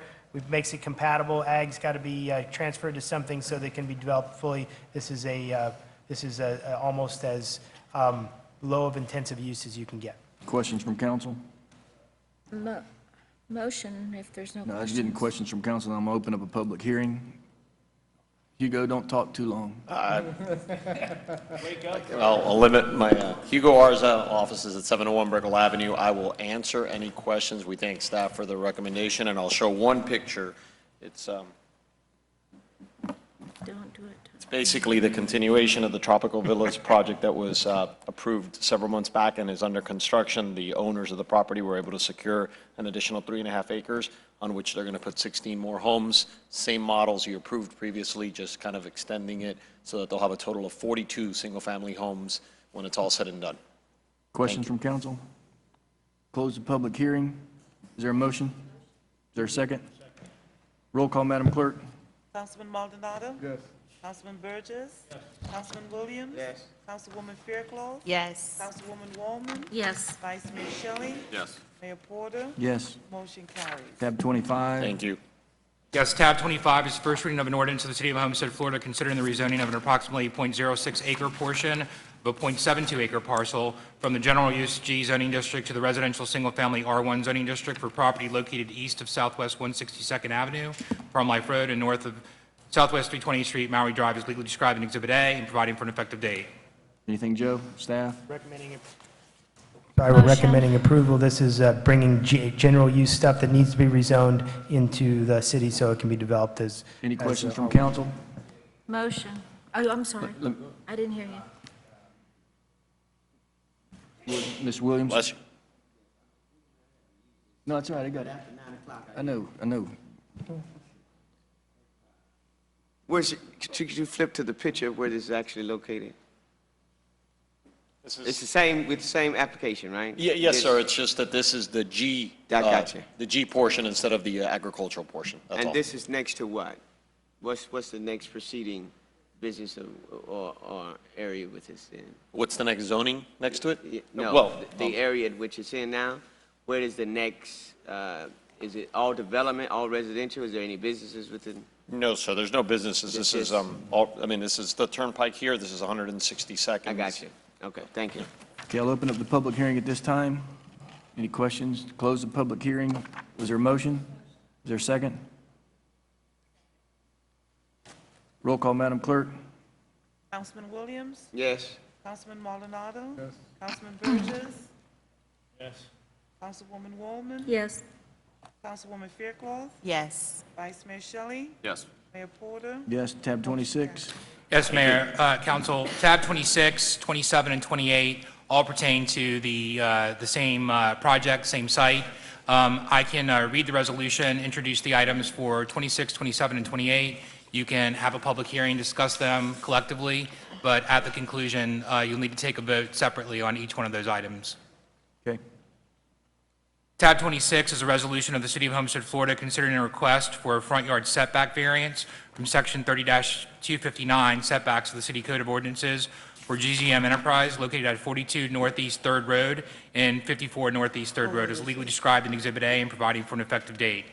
Tab 27 is a resolution of the City of Homestead, Florida, considering a request for a rear yard setback variance from Section 30-259 setbacks of the City Code of Ordinances for GZM Enterprises located at 42 Northeast 3rd and 54 Northeast 3rd as legally described in Exhibit A and providing for an effective date. And finally, Tab 28 is a resolution of the City of Homestead, Florida, granting site plan approval for an approximately 4,590 square foot commercial retail building on an approximately 0.344 acre parcel located at 42 Northeast 3rd and 54 Northeast 3rd as legally described in Exhibit A and providing for an effective date. Staff report, why did you deny all three? We denied these because we felt there was no hardship when we reviewed the variance criteria for the front setback or the rear setback, and without those setbacks being conforming with the code, the site plan would need to be denied as well. And Planning and Zoning Board requested, they approved all three. Yes, sir. Questions from council? Ms. Fairclough? Yes, thank you, Mayor. I read over this several times, and I was speaking to Joe Cordino. I had a hard time understanding the hardship that would be imposed upon you. To me, it seems more so like a financial hardship than anything. Let me just give you a preamble. First of all, I want to express my gratefulness for the cooperation that we had from the Planning and Zoning Board from the beginning, from the City of Homestead. We are very appreciative of that. And when we started, we went to the City of Homestead and meet with them, the city officials. The first thing we mentioned to them, and very straightforward, was, please, we come here to request from you your advice in the guidelines that will make this project appropriate for approval. We don't want to provide you what we want and our guidelines. We want to hear from you your advice so we could design the project according with your advice. And on the basis of that, we went ahead and prepared the project.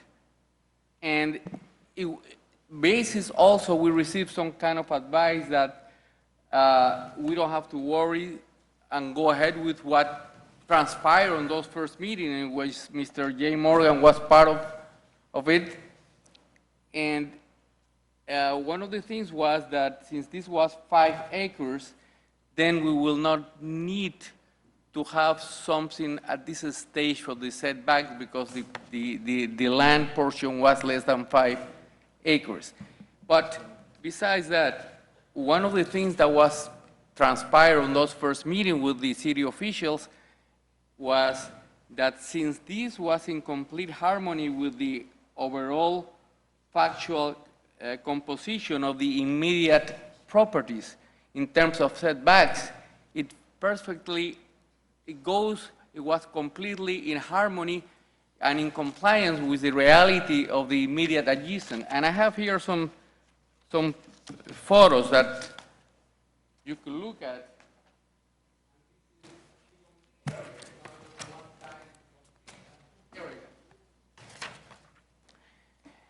And this is a small project of some entrepreneurs that are very much in love with the city of Homestead and its future. And they want to be part of the very promising future of the city. And as a proof of that, they already bought the land across the street and the full corner to, as soon as this is finished, start with another project similar to this.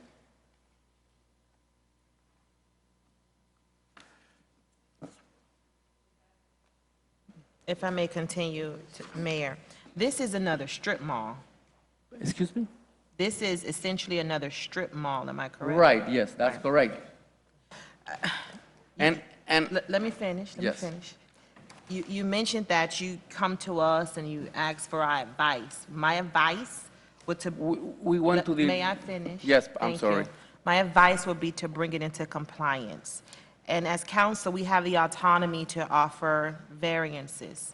But to me, I don't see this project greatly enhancing the quality of life. I don't see this project as a game changer. I see it as more of the same.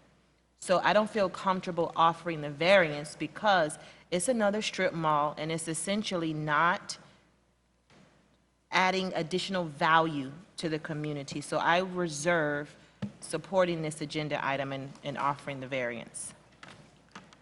When, I'm sorry, maybe I misstate myself. When I say that we ask for the advice, we specifically ask for the advice of the Planning and Zoning Board staff when we meet with them in several occasions, and we specifically request from them, very kindly and respectfully, to please provide us with the guidelines to make and draw the project conforming to the setbacks that will be approved. And this is the way we do it. That's why we did it in that way. Otherwise, we would have done it in a different way. And I'm assured completely. Then, of course, I respectfully have to, and respectfully request, I would like to request a little kindness from you in terms of, yes, it's more of the same in a sense, but it adds value and convenience to the immediate market area, and it completely goes to the harmony of the reality of the setbacks of the area. Let me just clarify, it's not that I'm not being kind. No, you are. I can't support it. I'm asking That's what for more saying. kindness. No, I'm not saying that you're not kind. I'm asking for a little more kindness. That's it. Okay. That's it. Vice Mayor? I kind of echo some of my colleagues' comments there, and that I looked at the area, I drove by, I checked it out. I could maybe go for, the front setbacks, off the roadways, but you got houses right behind it, so, you don't want to push into their yard and their space and their area. And the fact that it's just kind of a cookie cutter retail store, strip mall, which we have plenty of, and a lot of still vacant bays throughout our community that aren't filled yet. I don't know that it justifies the variance at this time, so I kind of concur.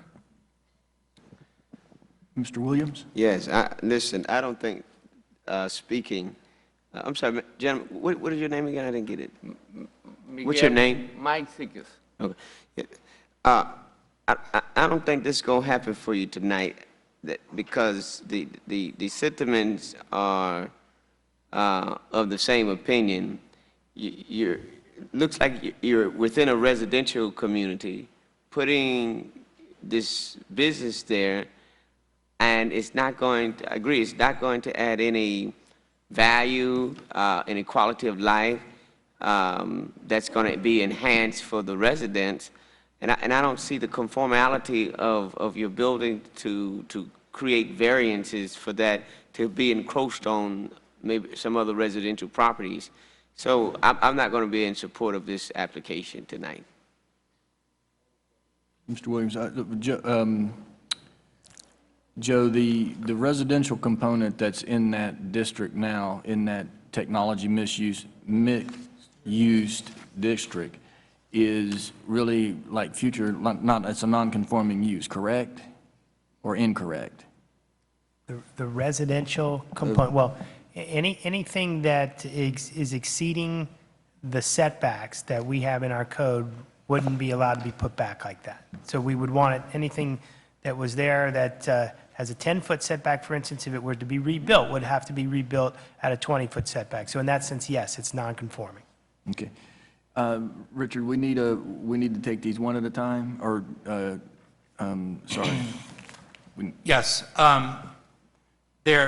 Let's take the first variance application, which is for the rear yard setback, followed by the second, which is the front, and then the site plan.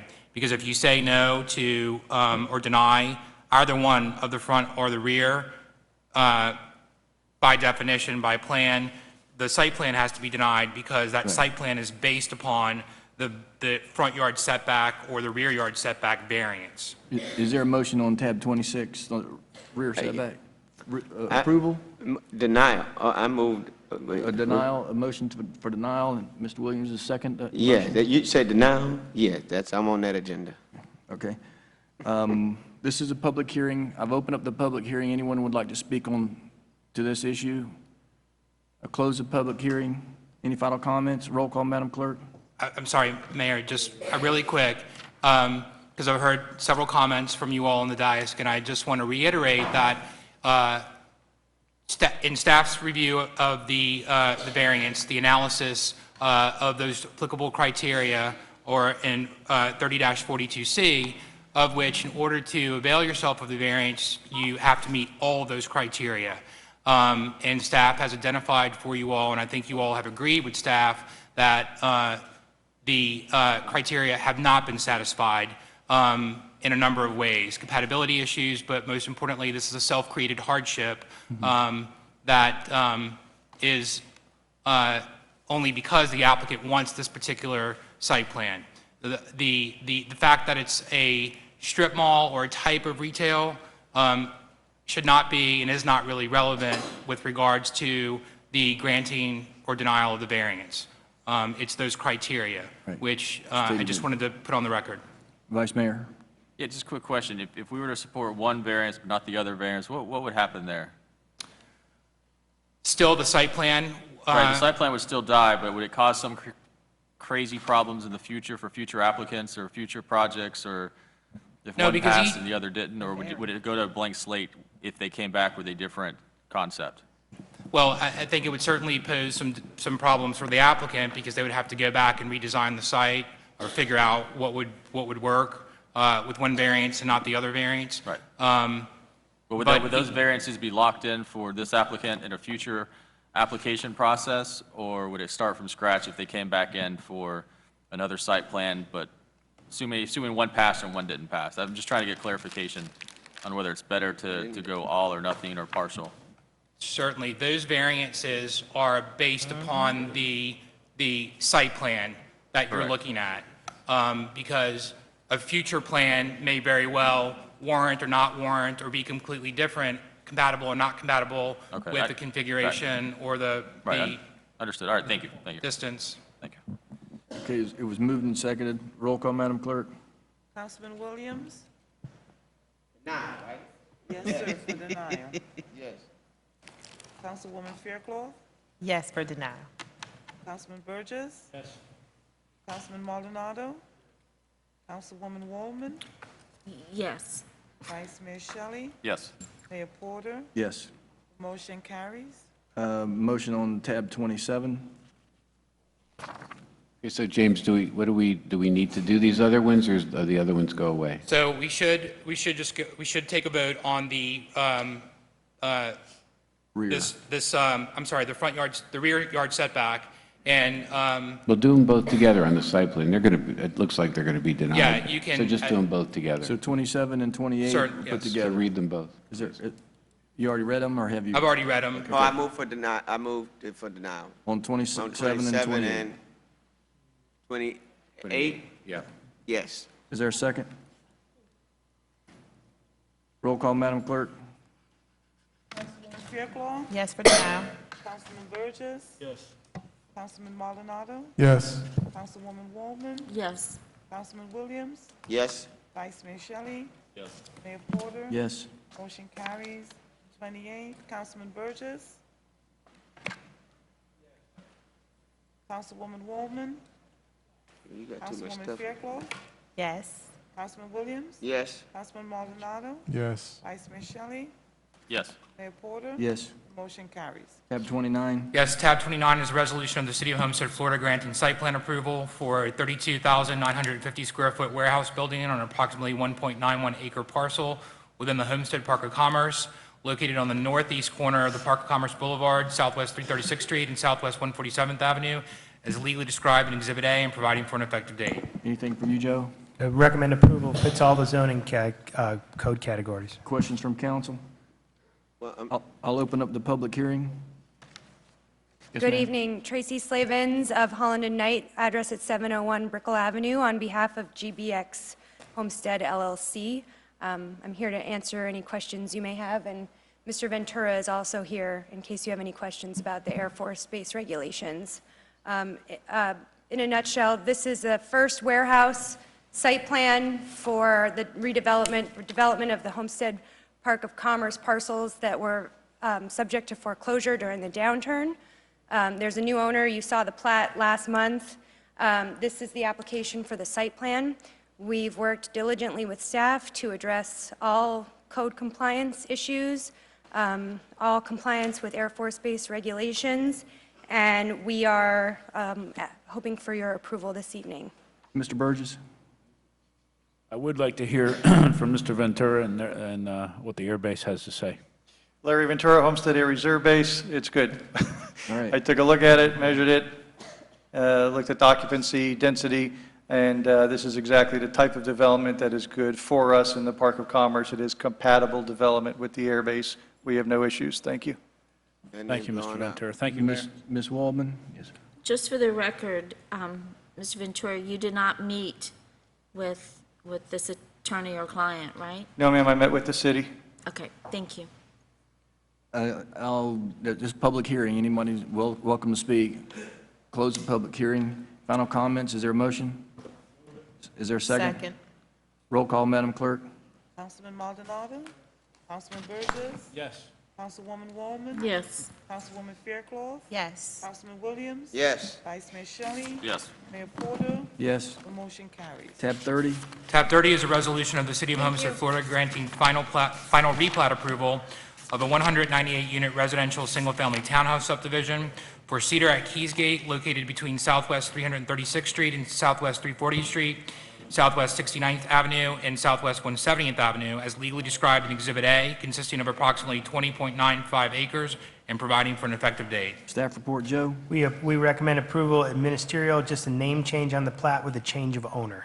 Mr. Williams? Yes, this is 198 townhomes? Is that what I read? Yes, sir. Yes, sir. And then the name change of a new owner? That's it. So it's all been approved that whenever a plat is marked up at all, we've got to go and the city council's got to approve it. That's what we've dealt with the last couple months, these types of things. Okay. New owner, new name, we got to come here for. All right, thank you. You're welcome. Mr. Burgess? Thank you, Mayor. No, the applicant caught me in the hallway earlier and asked me why I voted no, and Mr. Williams referred to it when he said 198 units. It comes out to almost 10 units per acre. Yeah. And I've always been an opponent of a high density, and 10 units per acre to me is high density, so I just wanted to give an explanation. So the applicant knew why I had voted no prior and every time this project's been before us, so thank you. I'll open up the public hearing at this time. Yes, sir. Good evening, council. My name is Antonio Martinez. I'm at 2600 South Douglas Road, Suite 305. I'm here on behalf of the applicant, Newport Development Partners. We have an application and a plat that complies with the requirements of the city code and the comprehensive plan. We have had review by the professional staff of the city, and they have recommended approval. And at this meeting, we ask for your support. This is basically, as staff said, the same application. Everything's the same as was previously approved by this council in just January of this year. The only change that happened is the ownership. So this was all previously approved. My client was ready to go to the county and get the plat approved by the county and was told that we would need to come back just because of the name change. The density is allowed, has been approved, and we feel that it would provide for a very affordable option for members of the community and future members of the community. Ms. Waldman? Sorry, I'm losing my voice. I was very confused about the name because it's Keys, what is it, Keysgate West, or what is it, Cedar West, or Cedar at Keys Gate. Cedar at Keys Gate. Isn't Keys Gate owned by certain parties? I mean, can anybody just take the name Keys Gate? And who are the new owners? Who are they? You said there's new owners? Yes, New owners since January?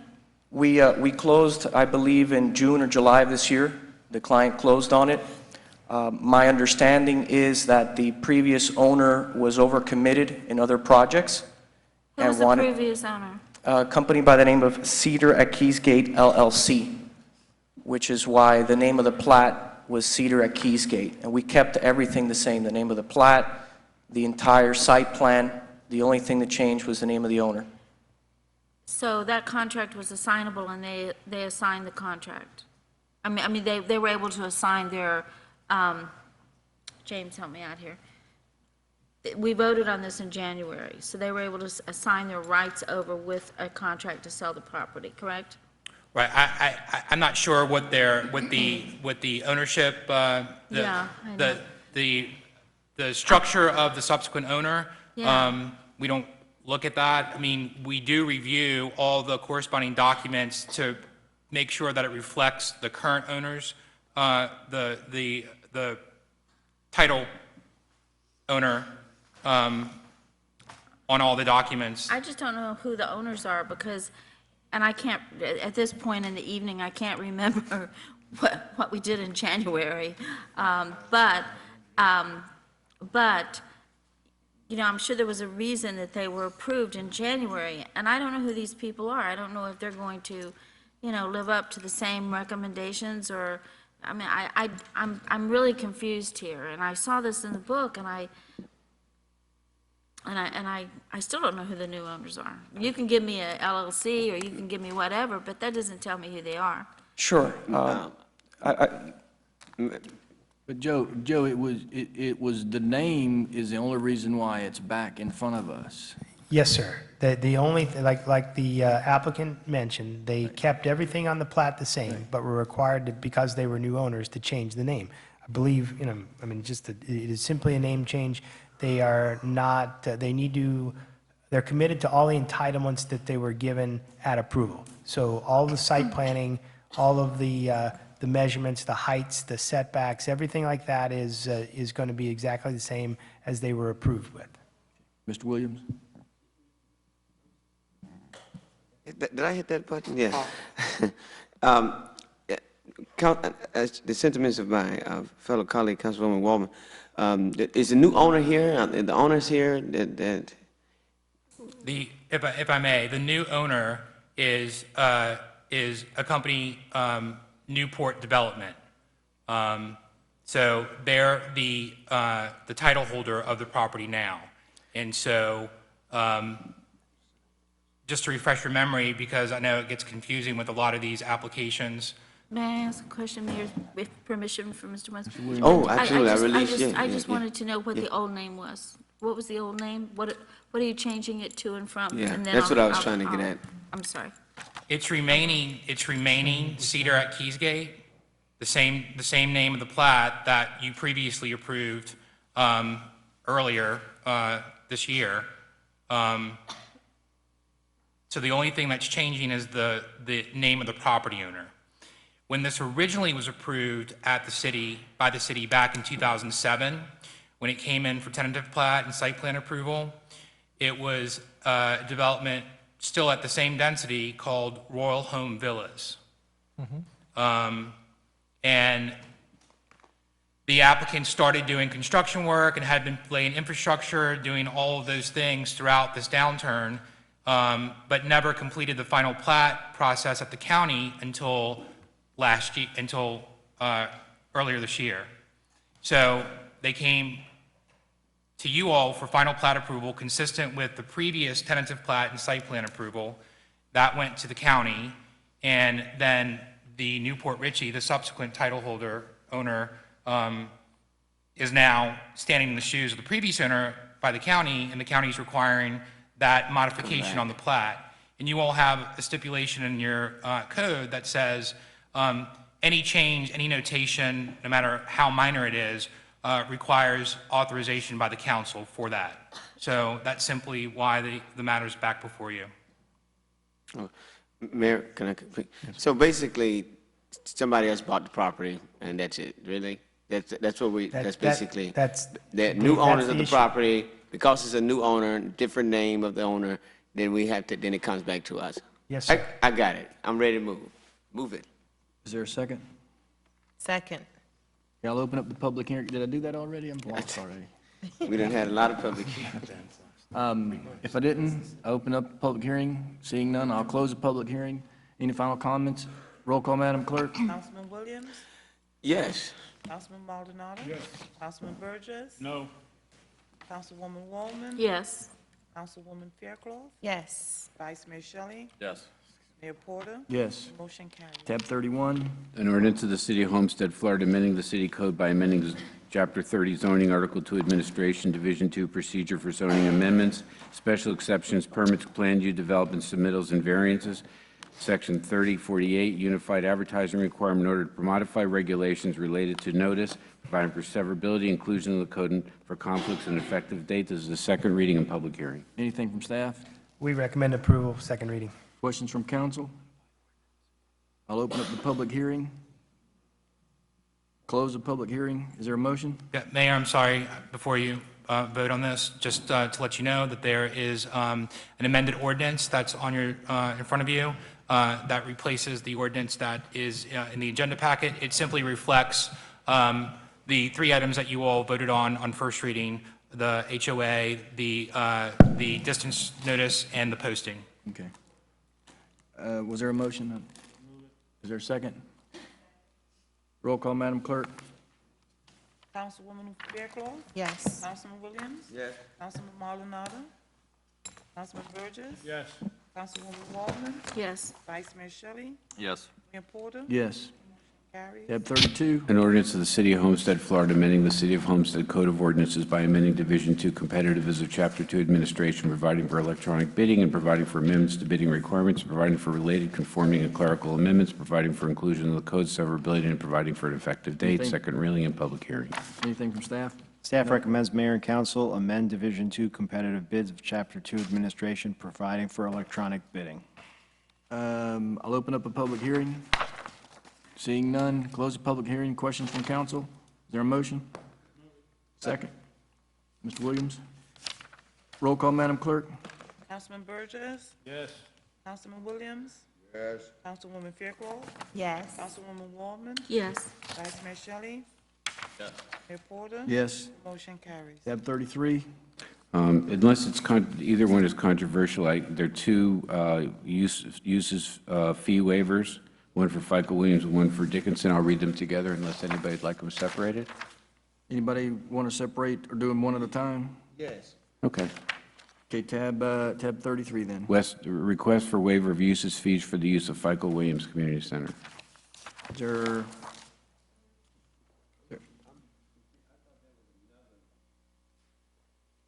Applicant for Michael Williams. Not this one, but That's all there is on the agenda. it was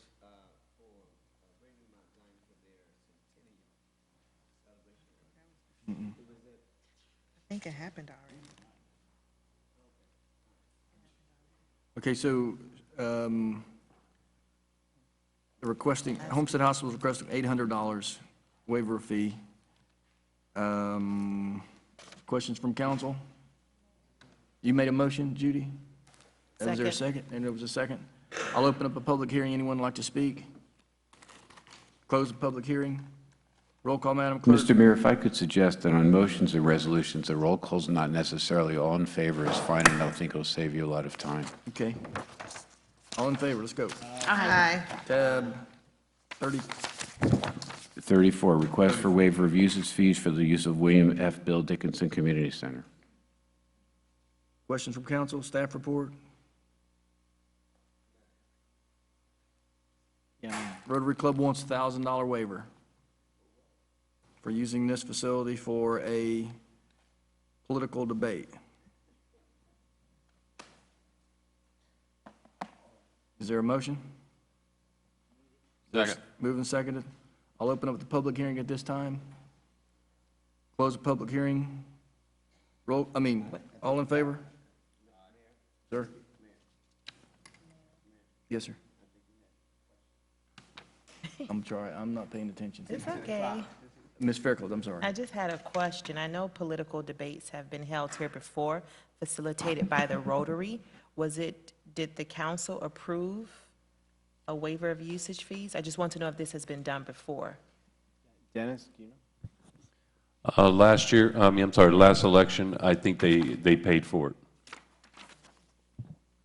Because we have candidates who are sitting up here that may potentially participate in these forums, would it be a conflict of interest for us to approve something that we can probably indirectly benefit from? I just want to make sure we do No, this right. I think you're fine voting on it because you wouldn't be paying the fees. You don't financially benefit from it. So you're it's okay to vote? Yes. In support, okay. Did we vote? We vote, it passed. Well, I didn't vote. I Yeah, just, she didn't vote, but- I didn't know that there was a vote. I had a question before Did the we vote. vote on this My one, fault. Elizabeth? Yes, we did. Okay. Next Where was item that? is tab 35, presentation of power supply. I just wanted to make sure.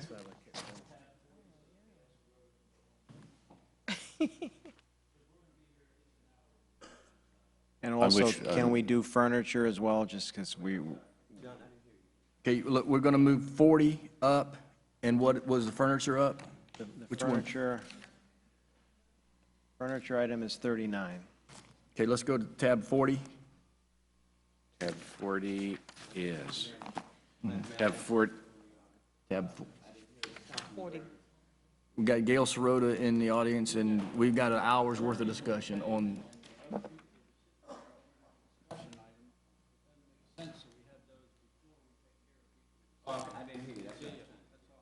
Item 40 is a resolution of the City Council, City of Homestead, Florida, approving a contract and addendum for the purchase of a parcel of vacant land, authorizing city manager to sign the contract, facilitate the purchase of the property, providing for implementation and effective date. That's 40. Mr. Manager? Staff recommends mayor and council approve the attached resolution accepting final settlement of acquisition of 77 West Maori Drive in the amount of $93,200 for the construction of the new police station. Questions from council? I'll open up the public hearing. Close the public hearing. Is there a motion?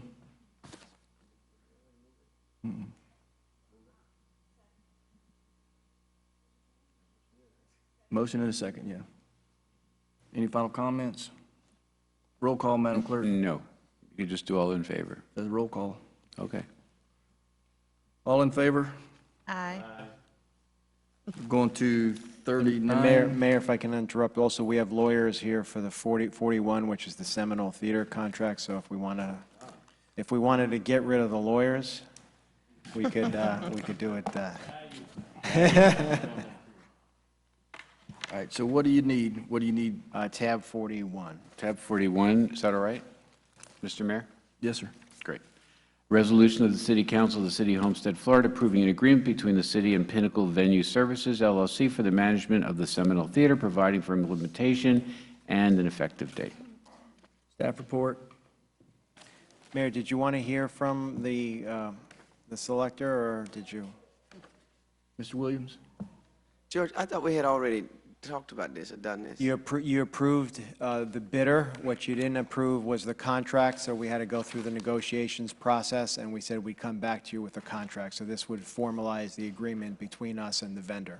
So this is the contract that I think I raised a question about them getting a retainer all before the theater opened. Started back in July or something of that sort, or August. Is that within the contract? Retainer. Yeah, they were agreement that they would get a certain amount prior to the opening. Yeah, well, Matt, do you want to go through briefly the terms? Just a skinny minute, Matt. Don't spend too much time on it. Nutshell version. The nutshell version is that it is a 5-year agreement with 2 2-year options. In terms of the schedule of payment, in the first year, they'll receive 50% of the $100,000 management fee, as well as the 50% of the city's operating subsidy upon the execution of the agreement. And then commencing with the second quarter of the agreement, they will receive equal monthly payments for the balance of both the operating subsidy and the management fees for the first year. That's what my question is. What is the operational subsidy? That's what I'm leaning. How much is that? The operating subsidy will be $115,000 for the first year. It will be determined on an annual basis. They'll present an operating budget as they did the first for this first operating year. Staff negotiated the service and the cost and came to the $115,000 number. What about future years, Matt? Each year, the council will have an opportunity to approve the operating budget. So while the management fee is fixed for the duration of the agreement, the operating subsidy can vary from year to year. It'll depend on the level of service that they offer to provide and that you deem necessary for the theater. But you'll have the opportunity to review that on an annual basis before they move forward. And is there, George, is there a performance agreement, or is there performance amount of them executing their portion of the contract? What are our options to get out at the 30-day? How do we terminate if there needs to? There's a series of provisions and mechanisms. Matt, did you want to go through that as well? Just a skinny 30 seconds, Matt. The skinny 30 seconds is you have several mechanisms for terminating the agreement. One would be if you decided to close the theater. 2 would be for a material breach of the contract that they don't cure. 3 would be if they do not meet their revenue projections in any 2 years during the term.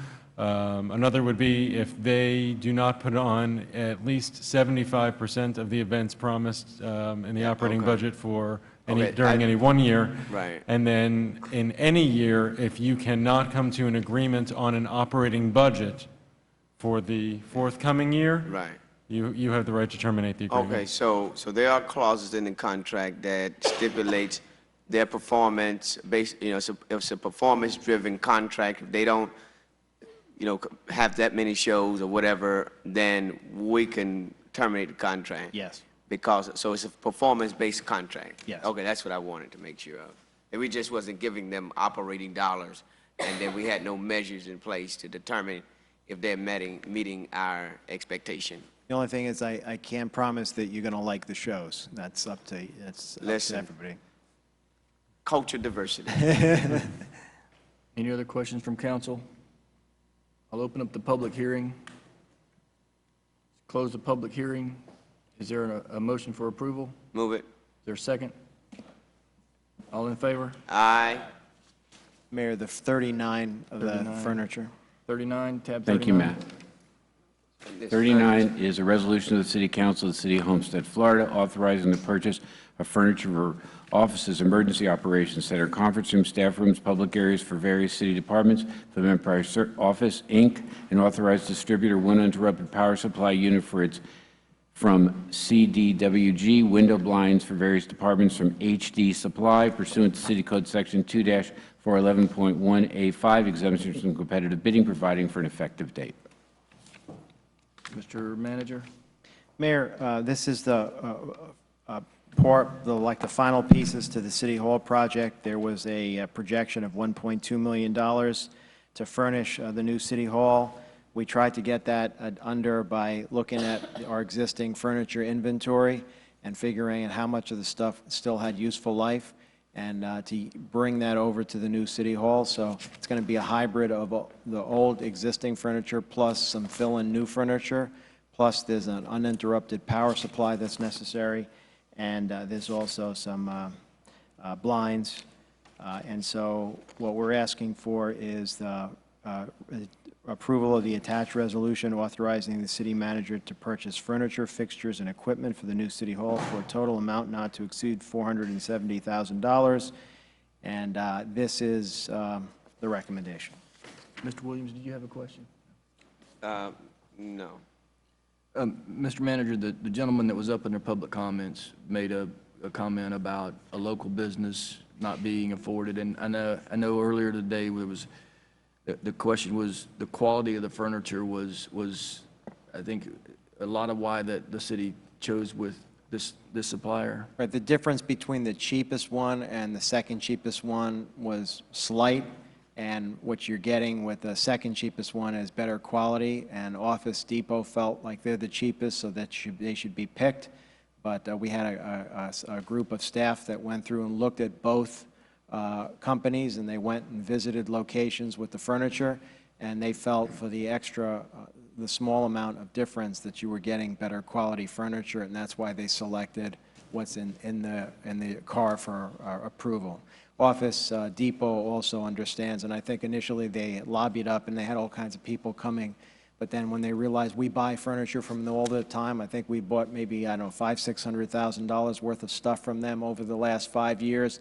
I think they felt, well, you know, sometimes you win some and sometimes you lose some. They sent their manager over here to say a few words, but in terms of the quality, we certainly looked at also the $1.2 million stuff, and it was beautiful, but it seemed like, you know, to ask for that kind of money from you for furniture just didn't seem the right thing to do at this time. Okay, I'll open up the public hearing at this time. Close the public hearing. Any final comments from council? Is there a motion? Your question was there concern that they were a local vendor in town? Or was it just, I mean, how do we determine local vendor preference? If it's a corporate chain, is it based on in town? I mean, how is it, or within, how does that work? Are they local? Are they saying that they're local here in town? They're saying that this Office Depot headquarters? Their position is that they have a store here, so that should be taken into consideration. But the furniture's not coming from that store? No. Oh. Move it. We had a motion in a second? I'm sorry, yeah. I think. Motion. All in favor? Motion carries. 38, tab 38. I'm like, Resolution of the City Council of the City of Homestead, Florida, approving settlement of all claims made by Londan Davis, providing for implementation and an effective date. You'll remember that you discussed this with Eric Stetton in the executive session. This was a horrible case involving the amputated leg. And move it. Is there a second? Second. I'll open up the public hearing. Close the public hearing. All in favor? Aye. I'm lost now. You lost, man. No, we got almost here, man. Okay, we got back to tab 35 and 36. 35. This is the 35 is a presentation of power supply discussion. Oh, we just had that at public Now, hearing, didn't we? Mayor, if I can, I have a couple of suggestions. You can do this any way you want, but here's some options. Option number one is, the one thing that we really feel we need tonight is the short-term power contract. You had all asked for the study before you decided on that item. The study has been presented to you. We can either present the study first, and you can have a discussion and then get to the next item, or you can discuss the short-term contract first, or, you know, I guess Barbara will have some hardship issues, but Barbara, did you want to explain why you need the short-term contract tonight? Certainly. Is this with this tab or is it with another tab? So I'm just trying to figure out whether you want to do the full presentation, Well, because it's going to take a bit of time. We pushed the Seminole potential agreement because we wanted to hear this, where our abilities to maybe find economies through improvements of purchasing of machines. So you want to I think we prefer should to do talk the about the presentation. machines first. Okay. And then go back to the, Okay, so Barbara has her presentation here. Mayor, Elizabeth, where are we on time in terms of our extension? It's 11:30. Is it? So we made a 2.5-hour extension, so we're good till midnight, right? 1 o'clock, she said. 1 o'clock, I mean. Okay. 1 o'clock, she says. Okay. No, she said the 2.5 hour would be 1 o'clock. So. 2.5 hours from 8:30, 9:30, 10:30 is 11 o'clock. Well, y'all need to get together on that, Richard, because I don't know. Anyway, right? Isn't it? How long do we need to extend it? You did an initial 30 minutes. Okay, so it's and through then 11. You did a 2.5 So it's hours. 11:30 then. Ms. Waldman? What is the approximate time for this presentation? Skinny minute. I mean, I'm seriously thinking I'm not going to be able to stay because I have meetings in the morning, so. Vice Mayor? Well, on the heels of what Councilwoman Waldman was saying, and that is, one of my comments was going to be anyways, that I feel that this power supply report should be given more due diligence as far as its own venue and its own time to be discussed thoroughly, and I don't know that it's going to happen tonight because we're all No. tired and not going to really pay attention. So I don't know if it benefits us to go through this whole supply report to then turn around and probably try to do it again another day anyways. Well, I never got an answer as far as how long it's going to take, so. Right. Approximately. She could have been done by now. Yes. I doubt it. I can go through what I have here in about 10 minutes. Take off. One of the recommendations on the last page of this report, well, there are 3 recommendations. One is that we move forward with the Seminole Electric Co-op contract for 15 megawatts of power, which is actually tab 36. And the last recommendation that's on there is that we have further discussion around the power supply study once council has had an opportunity to read through it fully and digest it, because it is very large and somewhat technical report. Mr. Burgess, the last time you asked this to be deferred because you wanted to talk, you had an issue, and so it's your call right now. Vice Mayor Shelley had concerns that we hadn't got it, and here we kept getting items put before us, and I felt like if he wanted, he stated that he needed to have, or didn't need to have, he would like to have the report so that he could be fully educated on what decisions he's making, as we all want. So that's why I had asked on the last time for that to be deferred, not knowing that we were going to have 40 whatever items and Right. discussion questions tonight. And one of the issues, one of the suggestions was to do a short-term purchasing agreement based on the study that we finally got. So, I mean, the call is, I think there's a lot of discussion around, and a lot of money to be spent if we go and buy machines. But you're saying you need some sort of movement on this purchase agreement.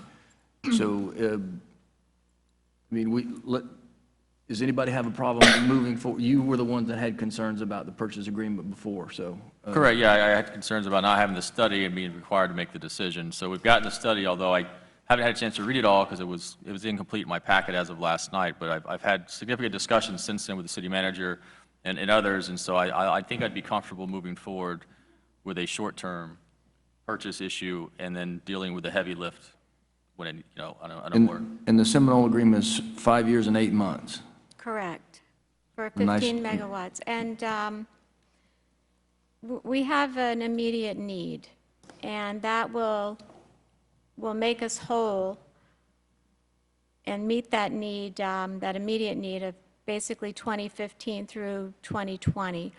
Once we get to 2020, we're going to need an additional, I think it's 23, 24 megawatts of power. And as we move a year or two out, it's going to grow up to about 43 megawatts of power.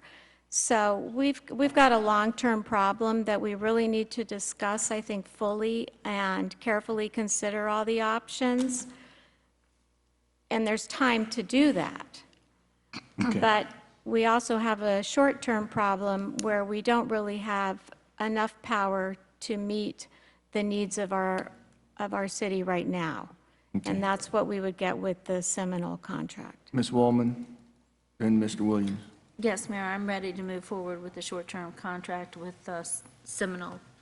But agree that we should be more focused and rested when we talk about the heavy lift. Mr. Williams? Yes.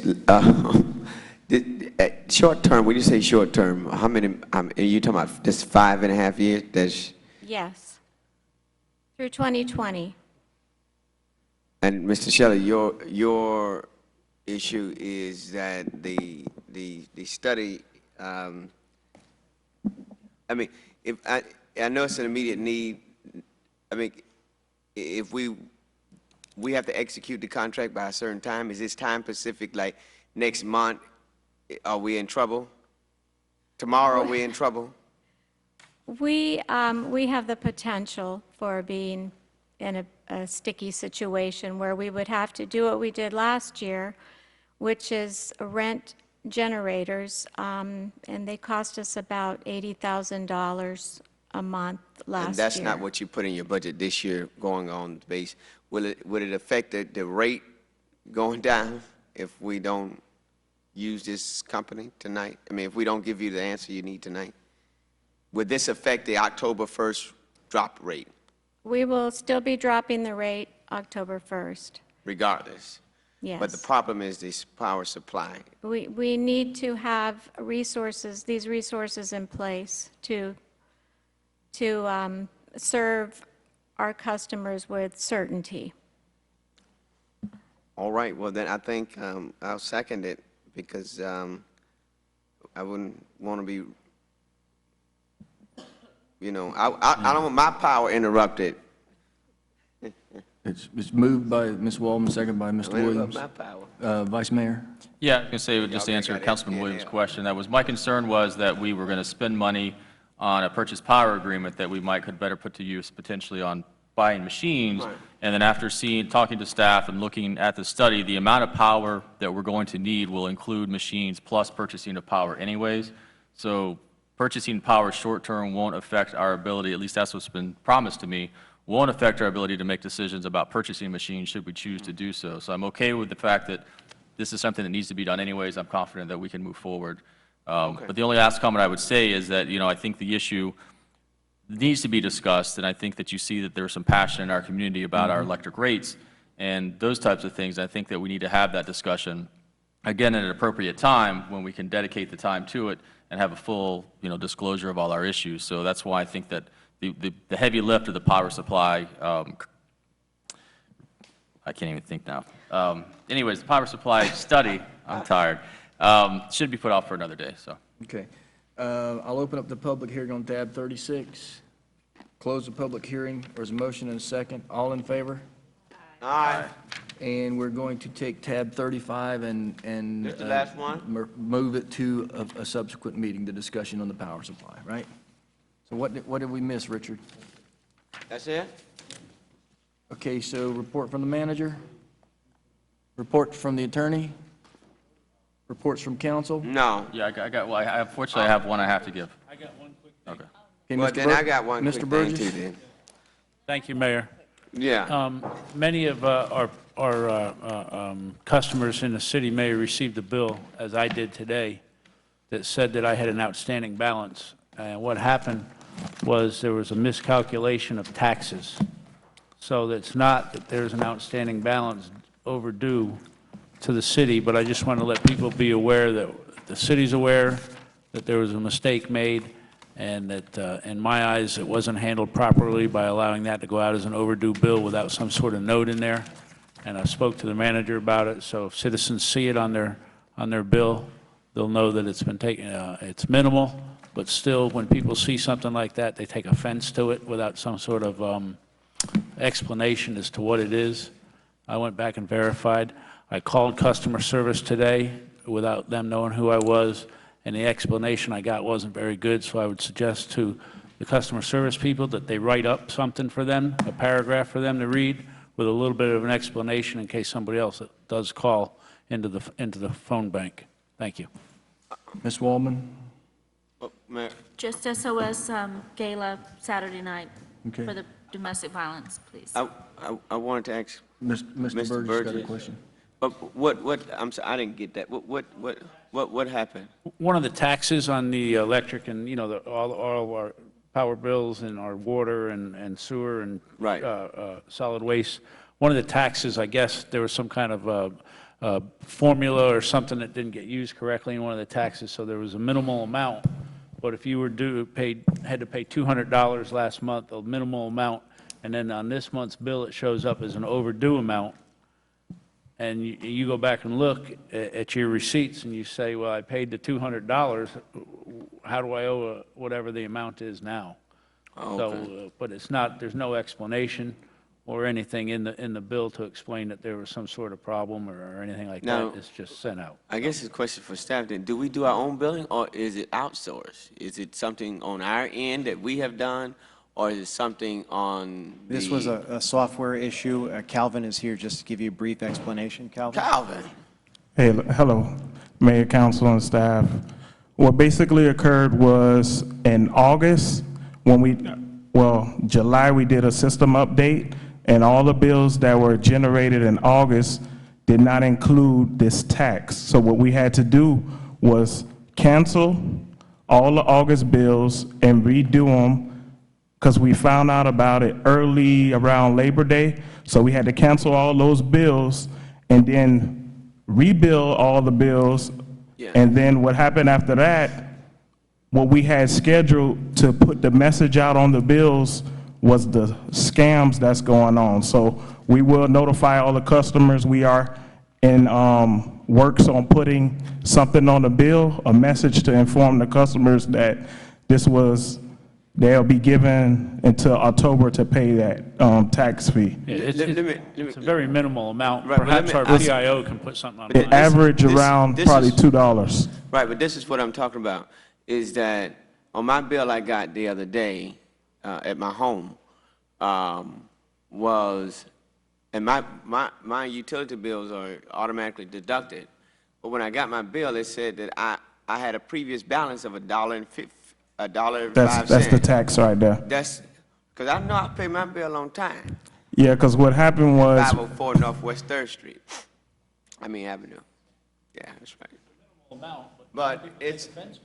And the only reason why it shows past due is the function of the system. It would not allow us to redo that bill without it going as the past due. So we had a few customers call and we informed them, but we will be putting it on the bills that go out after this month.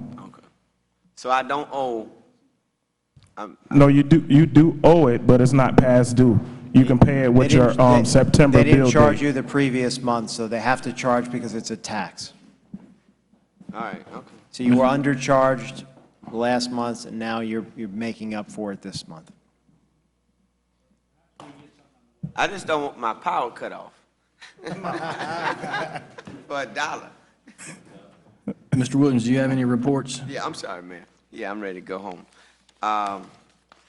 Yes, let me thank, I sent over 240-some pictures through the whole staff of Southwest area. And let me tell you, they got right on it. They started cleaning up, mowing some of these yards, really putting the effort there. And I want to commend the staff for listening and George for his professionalism in ensuring them. And anytime I send messages or emails like that, it is not to slight anybody, but to raise the awareness that this is what's going on in my community. So I want to thank those who really rallied to get the job done. Parks and Works, they really did, and other departments. And then we've been having town hall meetings within the Southwest the last 2 weeks. Last night we had it at St. Paul. Very good questions, and the staff was there answering all the questions. And so I just want to thank the staff and the management, because we're going to be doing these town hall meetings to December in different areas of the Southwest area, so that I can hear back from the residents about any potential ideas about development of the shotgun properties, because I know that was a big issue of how the residents feel. And so we're gauging the temperature of the community by doing these town hall meetings. So thank you so very much, Mayor and fellow council members. Thank you, sir. Mr. Maldonado, you said you... Thank you, Mayor. Mr. Manager, I sent an email, a few emails in regards to a community over off of, right by Homestead Senior High School, across the street from the fire department. I've noticed that every time I drive there through nighttime, you guys know where that proposed Publix is supposed to be on, I think it's 344. 344, and well, you know where it's at. It's proposed right next to the fire station. Well, I noticed at one time there was only like a big semi parked there and then a tow truck parked there like every night because I would go down that road. Now, as I drive by there, there's about 13 to 15 cars parked outside of the community. And the reason why they're parked outside the community is because the HOA is not allowing those cars to come into the property, and it's those communities that are in there, they're gated. Valencia Gardens is what I think what it's called. So every night you have about 15 cars or so parked on along that road, and you have residents kind of walking up and back and forth on, getting to their cars. I've seen it grow over time, and I can only imagine how much more it's going to grow. At some point, is it going to be addressed? Does code enforcement address that? Who addresses that? Or is that just going to continue to happen? Is anyone aware of that? No, I was aware of the truck, and we took care of that situation, but I didn't know that the cars were doing the same thing. So we'll address that as well, because that is a code issue. So at nighttime, is code enforcement out at nighttime? Do we have any, or is it during the day? How does it work? Because these are things that are, just one thing I noticed that happens at night. No, just a question. The latest is 7. Okay, so just something that you guys should, it's going to be an after hours thing if you really want to. I'll show you the video. It's like long. So that's that. Mr. Manager, Julio, thank you very much. I approached both of you about a situation we had where the Dairy Queen is, and how residents, there were a number of accidents, and some were bad from my understanding in that area. The road layout and all that just wasn't working. We had cars crossing the street. As a matter of fact, I was able to get a video, send it to you. Thank you for addressing the issue right away. Julio, what you have right there for now is working. I'll tell you this, though, those cars are like, I sit there, watch it, the cars are like sitting there saying, I want to run over those little sticks you put there, but I'm going to turn around and make a U-turn. So it's working for now, and but it's going to change. So, Mr. Manager, Julio, thank you for addressing that right away. I said it, showed them the videos. The next few days, like Councilman William just mentioned, they took care of it, so thank you for that. And then one more item. Ms. Quinones, maybe about a month ago or so, I had sent you an email in regards to some lights that are down over by the Oasis off of, in Patricia's district. You got the email. You guys sent me that there was something wrong with you guys are working on it, an update on that? On Southwest 147th Yes, Avenue? yes. Yes. Update on that. They, oh my goodness. They had to replace, the Balusters. original installation had a bad was bad. component in it. The ballast were the wrong voltage. They did stay in service for, I think, 8 years, but the ballasts are the wrong voltage. So those had failed and needed to be replaced. We had to order those.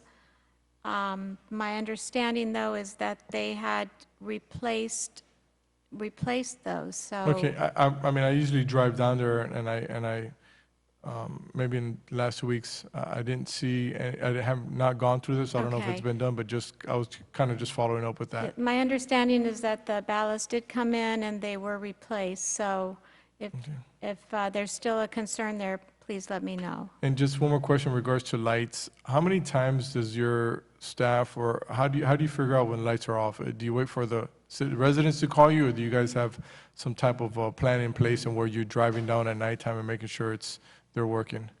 Both. If residents call, we respond to those. And we also have patrols where, once it's dark, we'll have personnel that identify locations where lights are out, and they tape them with a yellow tape. They keep a log, and then those are worked on during regular hours. Okay, yeah, there's where I live, our community, obviously, there are many more folks that are running and jogging and walking, and so I just want to make sure they're safe. That's it for me. Bye. Ms. Fairclough. Yes, thank you. In 60 seconds. On September 4th at 4:31 p.m., I was automatically reelected to the Homestead City Council for another 4 years. And I just wanted to thank the community for their confidence in me and affording me the opportunity to continue to lead in the city of Homestead. I look forward to our continued working relationship, Mr. City Manager, City Attorney, City Clerk, and staff as we endeavor to continue the work that still lies ahead. But there is a primary election. Although I won't be on the ballot in October, I will be in November. But I just wanted to remind our residents and qualified electors that early voting begins on October 1st, and it extends to October 3rd right here at the community center, and the primary election day is on October 6th, from 7 to 7 at your respective precincts. Again, thank you so much, and I look forward to continuing my service to the city of Homestead. Good job, good job. Vice Mayor. Thank you. Congratulations to Councilwoman Fairclough and her reelection. One quick item, and that is, this is the third year of the National Parks Trolley season coming up. It's also the centennial for the National Park Service, and so this year we want to do something special. The South Florida National Parks Association has volunteered to pay for the cost of wrapping the trolleys in a nice fancy wrap that's national park themed. The concept is to put the different animals in the windows, so you'd have alligators and birds and jellyfish and sea turtles and all of that, as well as the National Park Service's centennial logo of Find Your Park and the gateway logo for the city of Homestead. So I just wanted to make sure I updated you guys and make sure you guys were okay with that concept, but it's a good way of promoting our natural resources. It'll be on 2 trolleys for the trolley season. Thank you. Ma'am, before you. Yes, sir. Yeah, also, today was a very historic day for me. One of the houses that was on the picture started the demolition today. So I went out there with a hard hat and a sledgehammer, took out some aggression today on the building. So hopefully they'll complete the work tomorrow, but they have already started. And so in 2 more weeks, the old FICA Williams rooming board house will be demolished. And so hopefully, Mr. Manager and staff, those persons, we can really come out there then to really wish that goodbye as an eyesore that we've been working so hard for the last 4 or 5 years to get rid of it. So thank you to staff and code compliance for that. That was one of my highlights today, so that cheered me up. Julio, 328th Street, that county project, the roadway is terrible between US 1 and the BJ's. I don't know how long it's going to take. I remember being promised in the summer. I know we're out of the summer now, but there's nothing going on. Well, they have the project scheduled for this next fiscal year, starting next week, basically. That's when it's going to go out to bid, so it's always been in that year. It's going out to bid. Yeah, it's going out to bid. How are we going to drive on that till, I mean, it's horrible. Well, we could do some repair works there to make it last until they do the work. I don't want to spend a lot of money there because it's going to be a brand-new roadway, so and part of make repairs there we're kind of like. And you got the Florida City side of the road too that doesn't get any repairs. Correct. We could only do one, the north side of that road. So. Okay. Well, it's a concern. I don't know. Yeah. It's horrible. It's horrible. And I just wanted to follow up and say I wanted to thank the staff for this really 42-page, 42-tab document that we had to go through tonight. It was really a pleasant evening. So, but thank you very much. Is there a motion to adjourn? Move it. Second? All in favor? Aye.